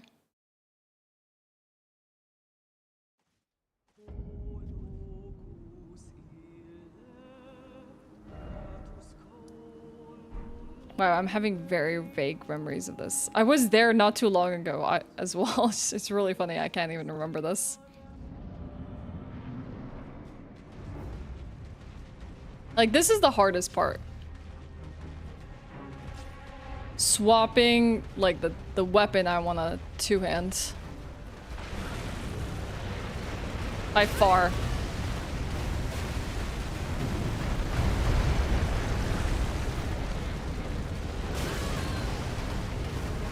Especially when they're rampaging.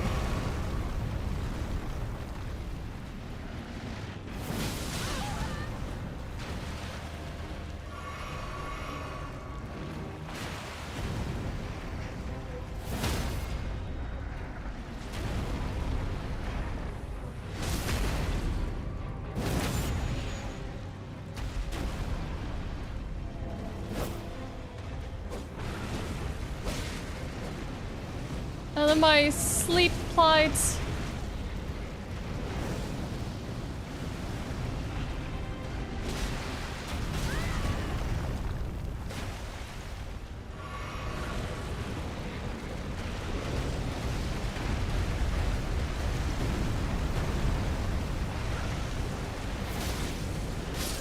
God dang it. God, why it's so annoying when you're trying to do a specific strategy to have the fire everywhere. Yeah, the reason why I'm doing it this way is just so it could be easier to swap between them, but maybe just like toggling between the right hand toggle might be the best way to go about it. I thought that I could have like a better strat of like quickly equipping and unequipping them there, but this is not the one I want to use.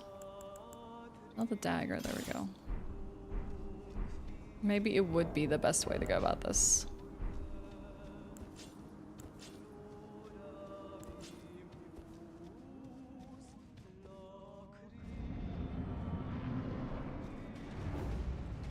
The reason why I want it on my left hand is like, let's say I'm doing something like Golden Vow and I want to swap to my right hand weapon. That could be like really, really handy. Just have a hot swap.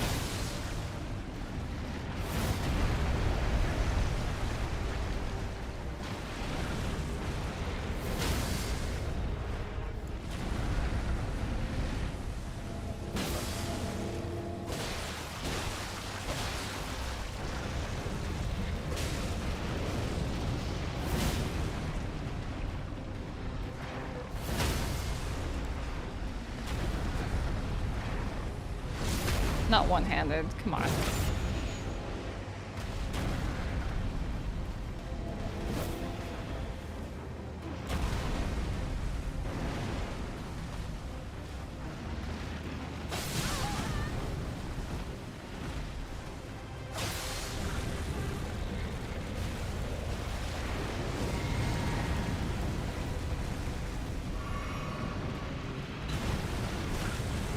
I don't think there's any hitting its head now.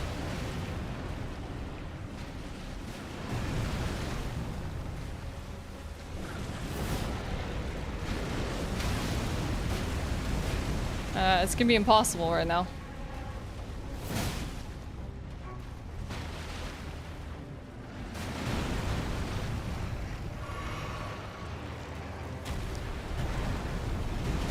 Especially now that it's on its feet. Gain the ability to be bipedal. Not a great shot. Aren't we happy for the worm? Oh, I thought I could get its head there.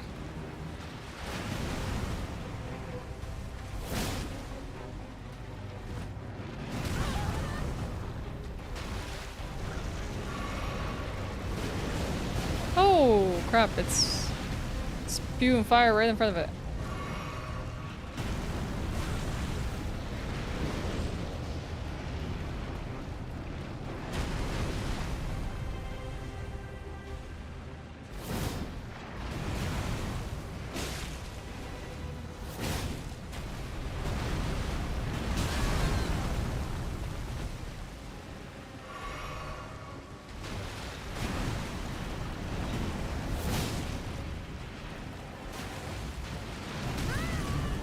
God dang it, it's so hard to stay on those legs.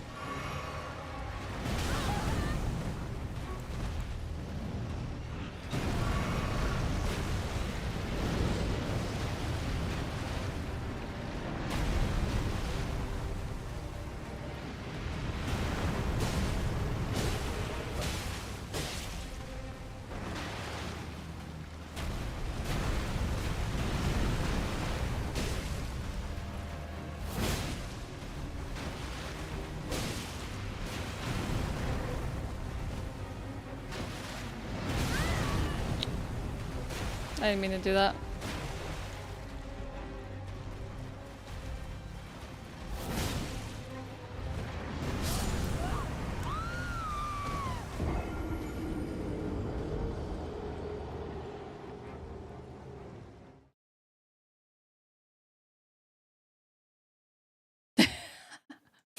No! Let me through, buddy.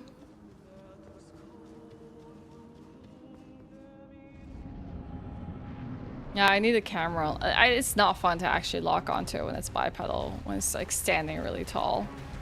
Now it's okay because I can actually like try to like not miss my square offs. Hopefully.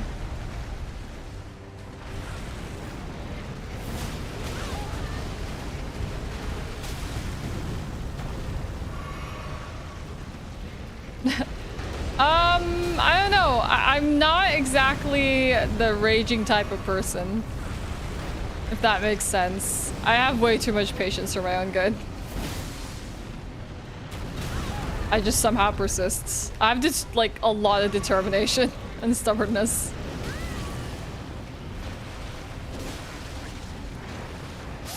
That's not good. I rolled right into the fight. That was so sloppy. The horrors persist, but so do I. That not missing increases your hit probability. I know, right? I heard the same thing for Sano. I heard the same thing. It's good to have you, Estelle. Or STL. I don't know if I'm saying that right. Alright, buddy. Today you ends.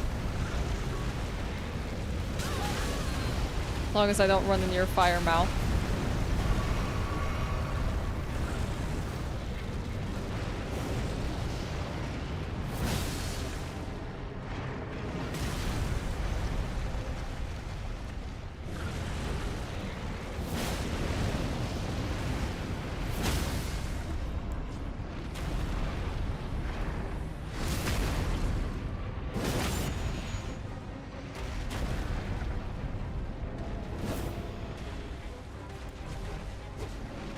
Oh, it didn't even go to sleep.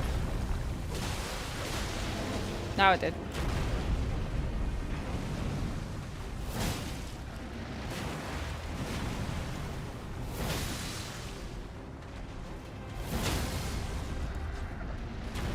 Maybe I should just riposte with my broadsword rather than this one.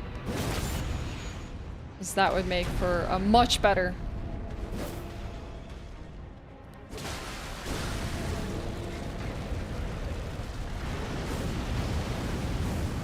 He doesn't care if he's asleep. He's gonna freaking transition.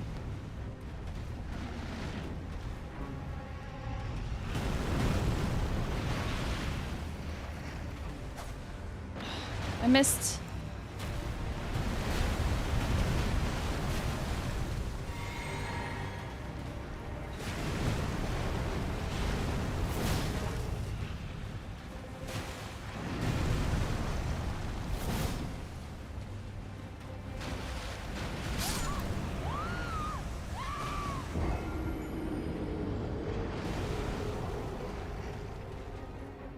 STL?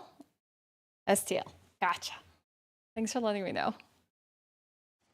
I mean, I don't think it's like necessarily something.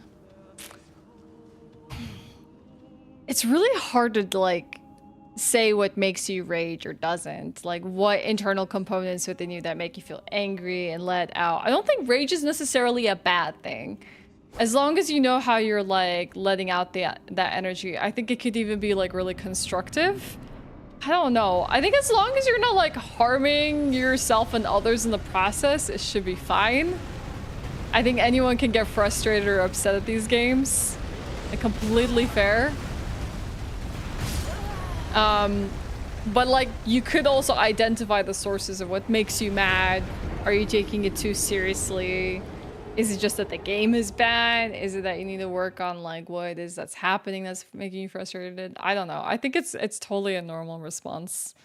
It just depends on like who's getting affected in the process. If it's just a you thing and you're just sitting there getting mad at the game, like, oh no, that seems okay. As long as it's not detracting from your enjoyment. Like, people think that if you're mad at a game, you're not enjoying yourself, but maybe the getting mad part is like you just trying to get better and it's just a matter of time and you're sitting and honing those skills, you know? And the frustration is because you're not quite there. But it's a learning process, you know? Let's do the riposte here. More damage. Swap.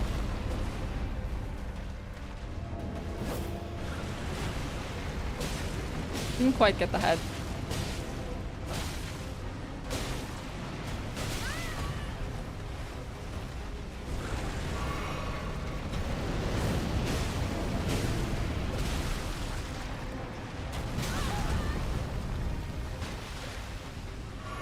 That's something that can happen. It's just that you can break them out of their sleep animation instead of letting them go through the process of sleeping.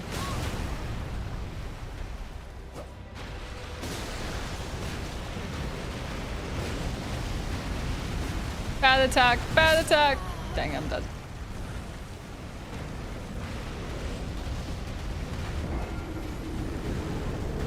Hey, Zandon.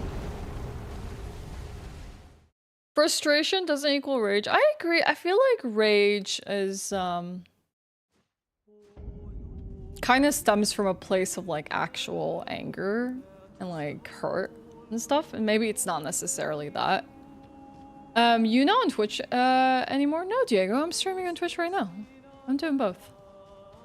Alright, I'm gonna try this one more time, chat. Otherwise I'm gonna like look for alternatives.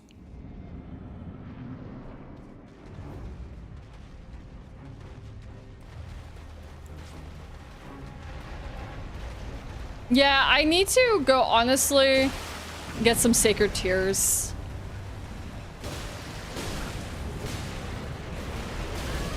Sacred Tears, Golden Seeds. We need a resource hunt. We came here for Somber Smithing Stones. I need Bell Bearings. I need so much to really get where I need to be.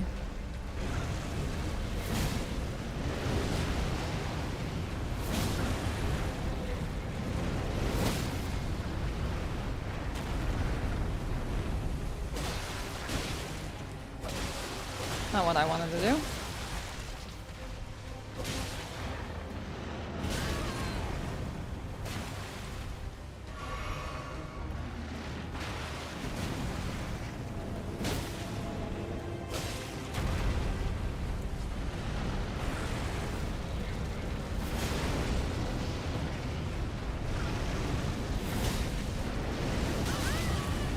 No, not the fire. Come on. That was actually going okay. I was on the wrong side of him spitting that fire, though. There's still some moments when you're fighting and it appears that you're miles away from attack and you still die. So, yeah, no, I mean, like, these games aren't perfect. There are flaws. There are moments where the game eats your inputs. There are moments where, like, God, this hitbox is just not fair, and, like, all of that kind of stuff. Like, there's definitely... Like, hey, this game is being super brutal to me and it's giving me terrible RNG, and those are totally normal moments of frustration. Like, the game's not perfect. It's good. It's not flawed. Tojo! Like, see, I'm getting terrible RNG. Tojo! Hi, friend. Where were you streaming? How was your stream? Thanks for the raid. We're trying to defeat this magma worm. It's not going very well.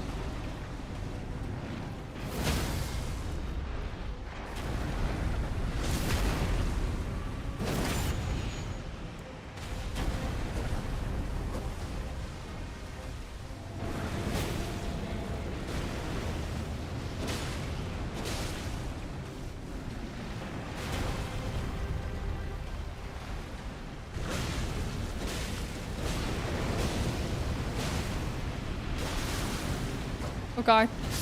Oh god, no. No. And its weak point is its head, but it also spews lava from its head. How's Elden going? It's going okay. We don't have all the right resources. I haven't exactly like mapped this out in terms of like efficiency of like, we need to go get this and then that and that. And so there's a bit of pain in the lack of like resources that we could potentially need here, so. It's fun though, I'm having a really good time. That's all that really matters. We're gonna need to get more efficient as time goes on though.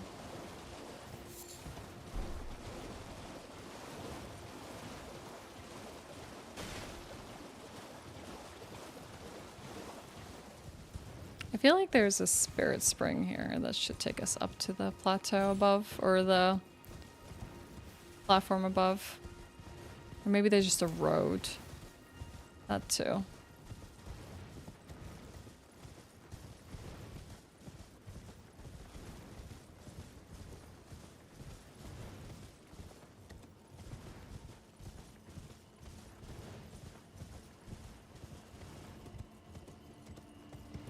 Up the side of Grace.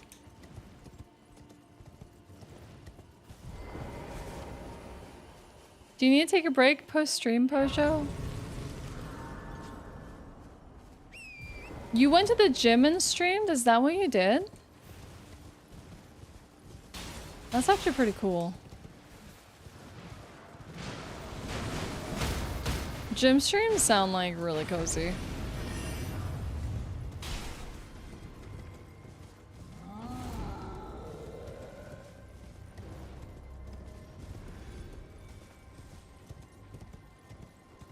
Gotta finish up some things, head to office, but good luck with things. No worries, Pojo. You do you. Thanks for the raid. Appreciate it.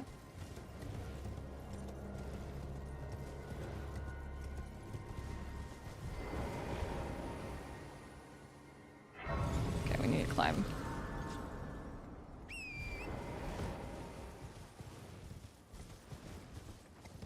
Hey, Dickie, how are you?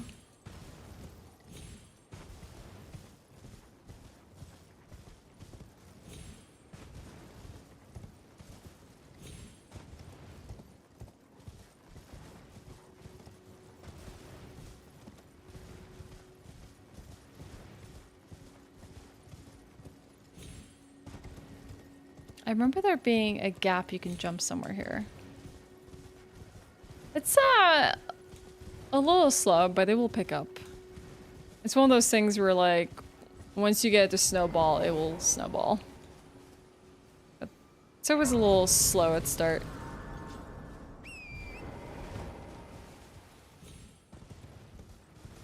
Ah, there we go.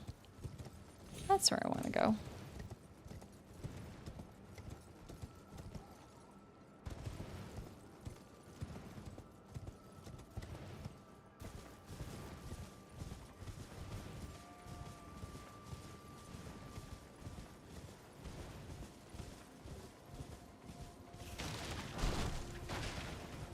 Fire spur me.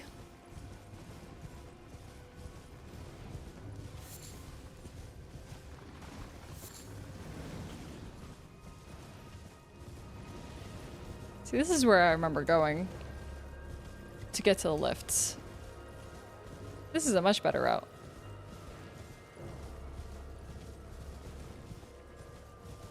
Plus, I need to do some things in Lundell anyway, so.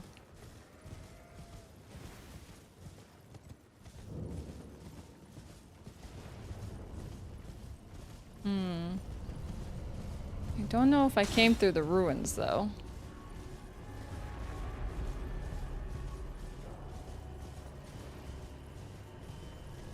Perhaps not. Woo! But there's a side of Grace here, which we can always pick up. Yeah, it was a little too close for comfort. Especially on horseback, like, oh my god, that thing would hurt like hell.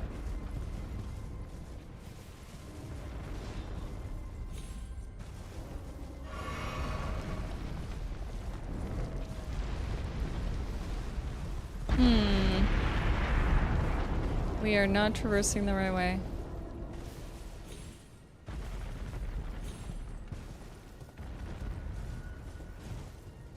see what do we have here.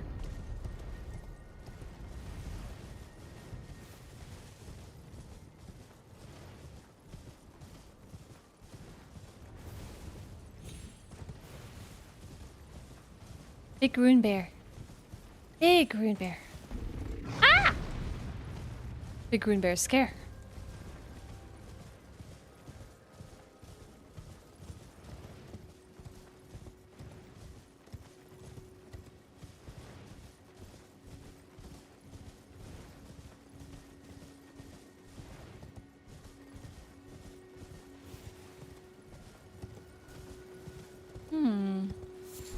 I somehow don't remember any of this.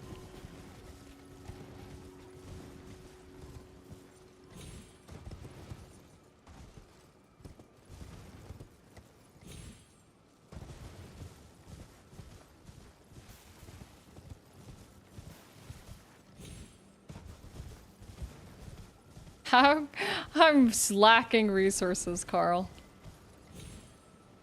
We need an upgraded Saintrina sword. I'm gonna go to Atlas for now.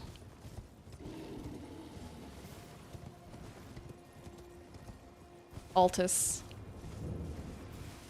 Rogier's Fia's questline. I don't know if I ever did that. We took a wrong turn somewhere, because I do not think we need to be going through these archers here.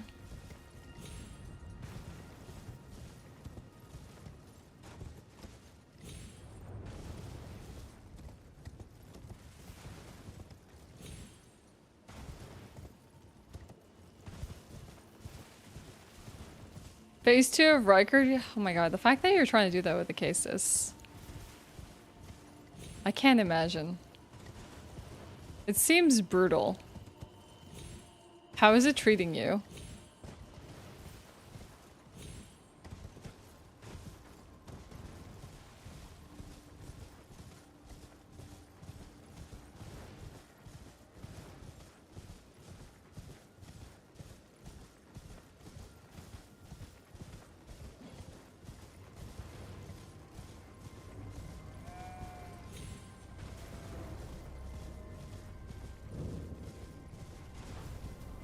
Wasn't I just here?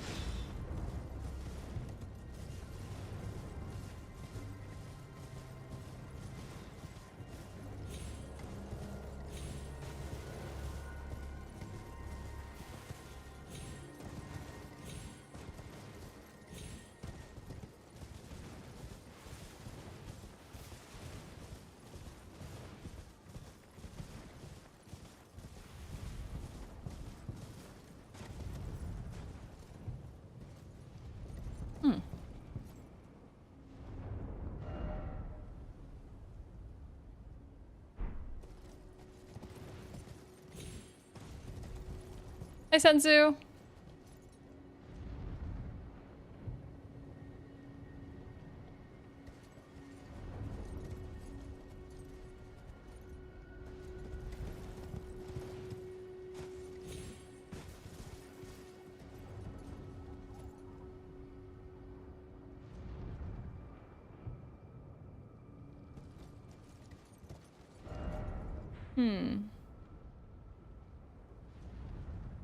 Let's see if there's some accessible... Okay.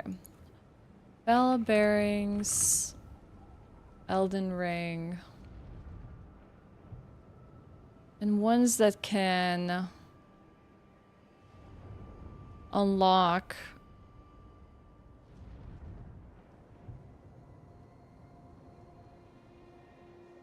crafting materials.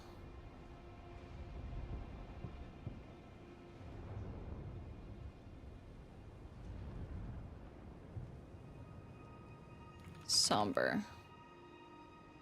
Somber's mining stone. Somber stone mining bearing is in Celia Crystal Tunnel, dropped by the Falling Star Beast upon defeat. That's worth it. And there's Somber stone miner's bell bearing 2, and that's from the Altus Tunnel. Defeat Crystallian Spear and Ringblade boss. At Altus, yeah. And then there's 3, which is in the mountain top of giants. We just need one for now. Celia Crystal Tunnel. I know there's a trap. Dragon Burnt Ruins.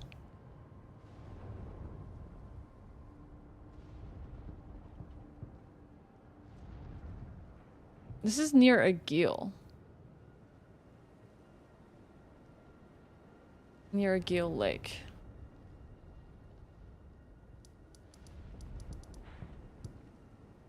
Yeah, near the start. Okay. We'll go there really quickly.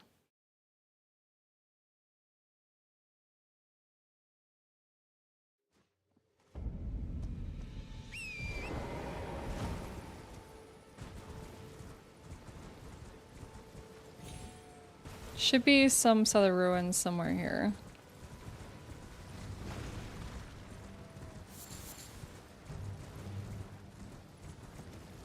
There we go. There should be a trap chest that sends us to where we need to go.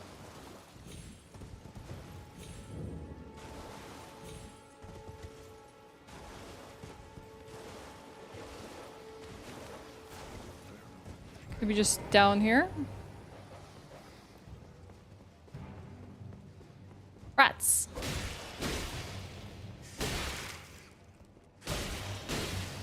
Apparently rats do not fall asleep, they die. Well, we can try the Ashe of War and see what happens. They are very aggressive though. Ooh, they do fall asleep! Or maybe that one just died. Uncertain. Death is also a form of sleep, right?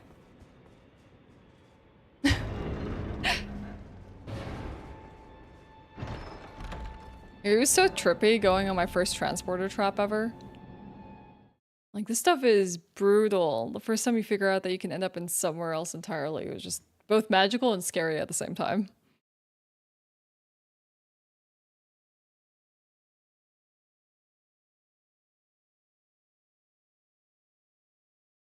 Okay, come on, Celia Tunnel. Load for us. We really shouldn't be taking that long to load. Okay.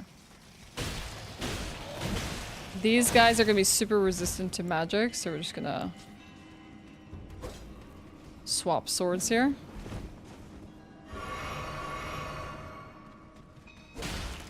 Are you? They just, I guess they're just, they're resistant to physical attacks.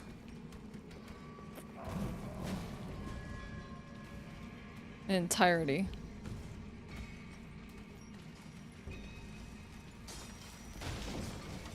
Strike damage. Yup. So it seems. I thought it was just magic. Oh god, not these things.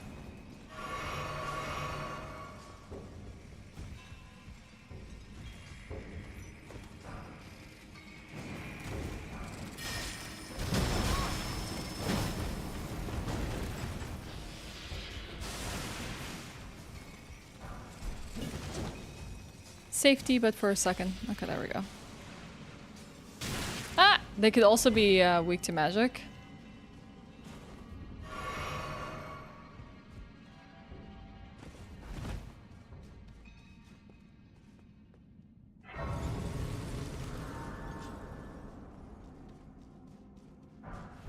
Heart grease. I'm gonna sit down here. Get my floss back. Oh, wrong way. Hey G-King, how are you? This just leads me back to Caelid. This is the way out. I want to find the Falling Star Beast. And that is most definitely not it.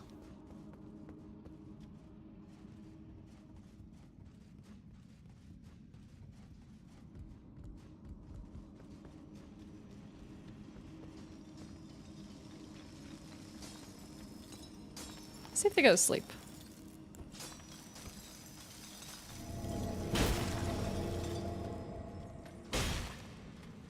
Oh, they go to sleep. They sure as hell do.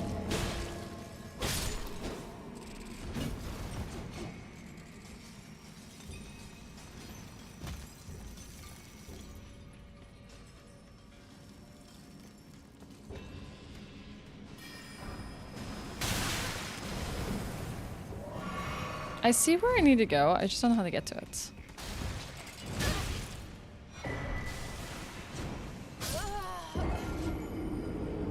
There must be a series of ladders. I think I see one ladder. All right, let's go chase that.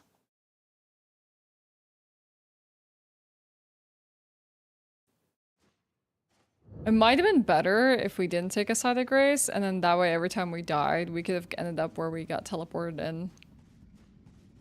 That might have been a bit easier to navigate.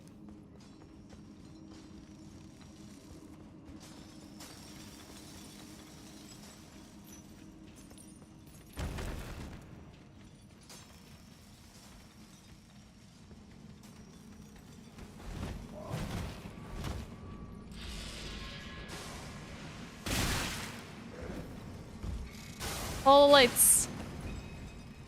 Follow the lights. Ooh, nice.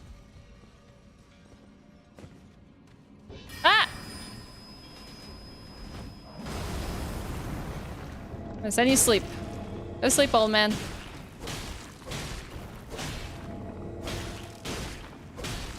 Dude's just perpetually asleep. Kind of.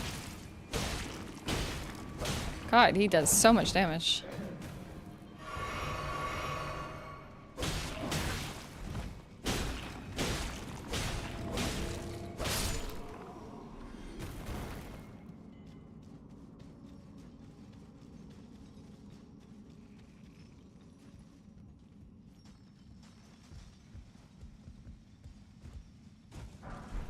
Ooh, somber smithing stone. Let's go. Okay. Oh god, one of those things. Oh god, a chest. Oh god. I refuse to die.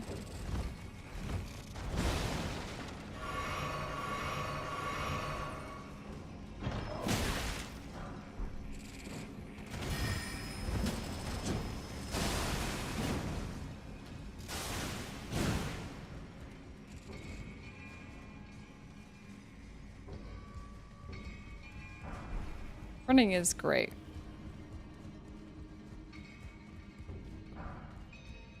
Oh right, so the gold ones give you smithing stones and the kind of like silvery hue shards give you sombers.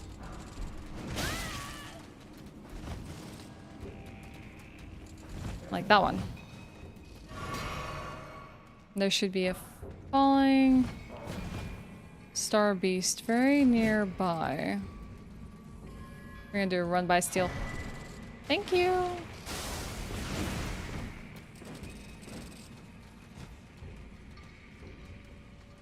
Okay, there. I wonder how this weapon is gonna fare against a falling star beast.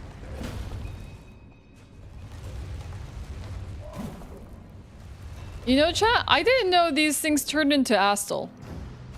I was so confused when they're like, yeah, can't you tell it's Astal? It even has a little eye, and I was like, what? What do you mean it's Astal? I didn't make like all of those connections. Like, even when you have the comet or whatever that like crash lands after Radine and then like opens up the way to like Noxtella and Nokra and all of that kind of stuff, like it didn't even occur to me. Guts theme, well, see, the thing is, Ocean, I would get freaking DMCA to the end of the earth if I actually played any of that music, which is heartbreaking, but sadly it's the truth. Like, it would be fine on Twitch because I can actually exclude music from my VODs, but YouTube is like a different story. With YouTube, I actually have no way to avoid it. Hey, Kayvon. Is there any, like, Side of Grace nearby here?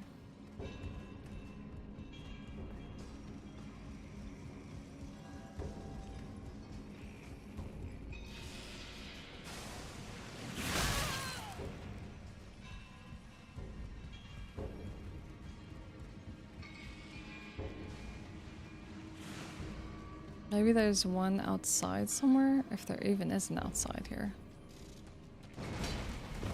I don't think so. This is what you get.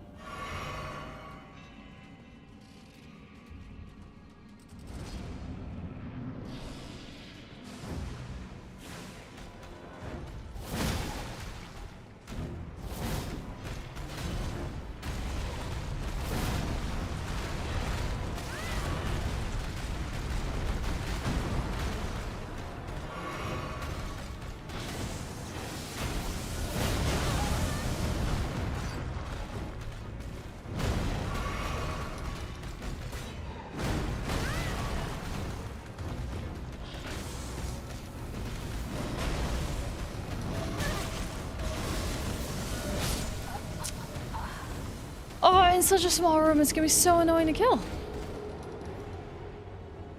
I need to stagger this thing. And there's like no closer location to the falling star beast. I have to like literally do this run over and over again.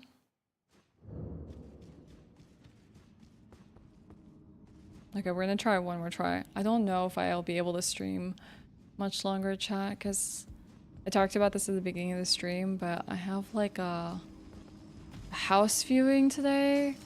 I may potentially want to move somewhere different, and they are hard to come by in Stockholm because you don't generally find like a rental place that you want for a price that you could find acceptable and for a duration that you're okay with, because it's all secondhand renting. Like, you're not renting from the, like, I guess this one would be from the landowner, and this also might be first-hand renting, but like most of the time you're like renting from people who don't need their house for a certain period of time, and it's really annoying because they'll be leaving the country for 9 months and all you get is 9 months. Seems to be like a locking on will help for them. I definitely locked on, but I need to actually avoid a lot of those attacks, the falling star beast attacks, and I need to go see it before someone lays their claim on the place. It does suck, but it could be for a better, like, thing.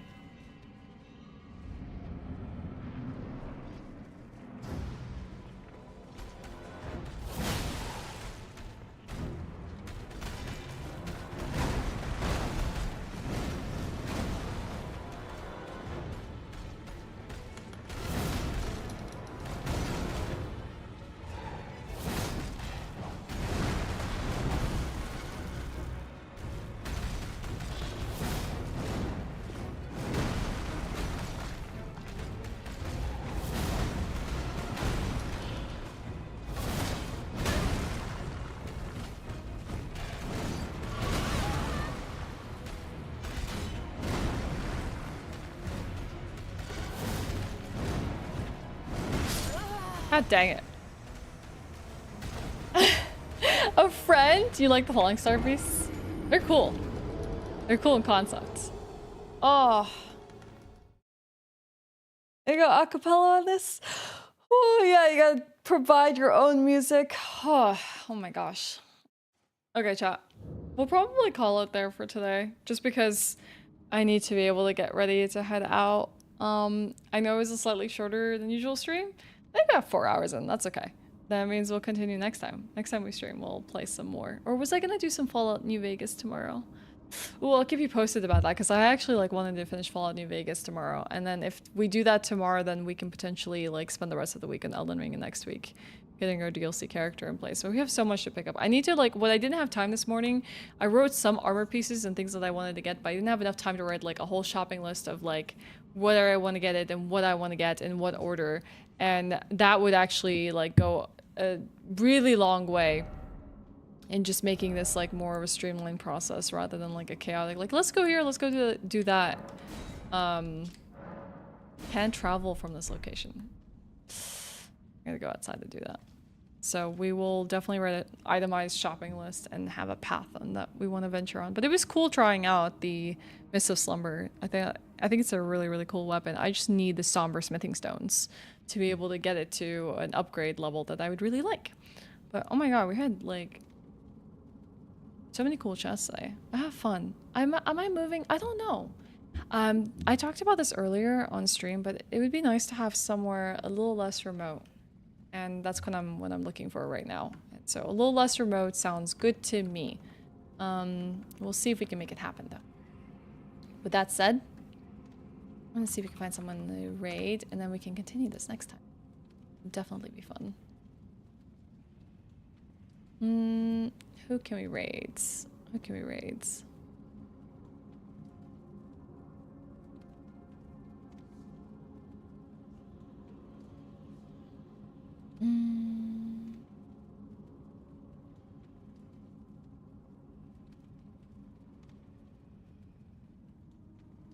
Thanks everyone. Thanks for being here. Thanks for the chats, the lurks, the hangouts. The good vibes. It's been fun today. I appreciate it. I will take you to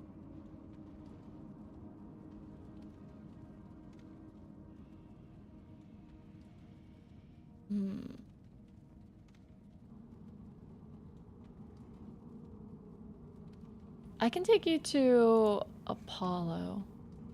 She's apparently doing a Fallout Tuesday. Tuesday is what she calls it. She'll be playing some Fallout today. I don't know if she's still working on New Vegas or what it is she's working on, but you'll have a great time with Apollo.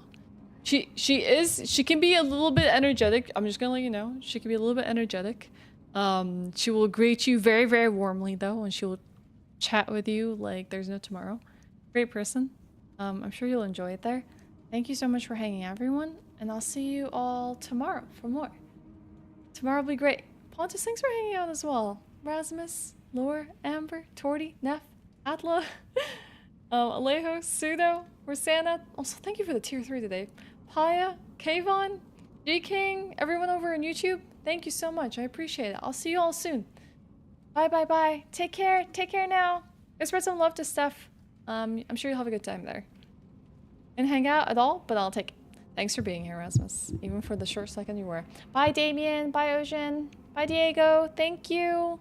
See you. Bye.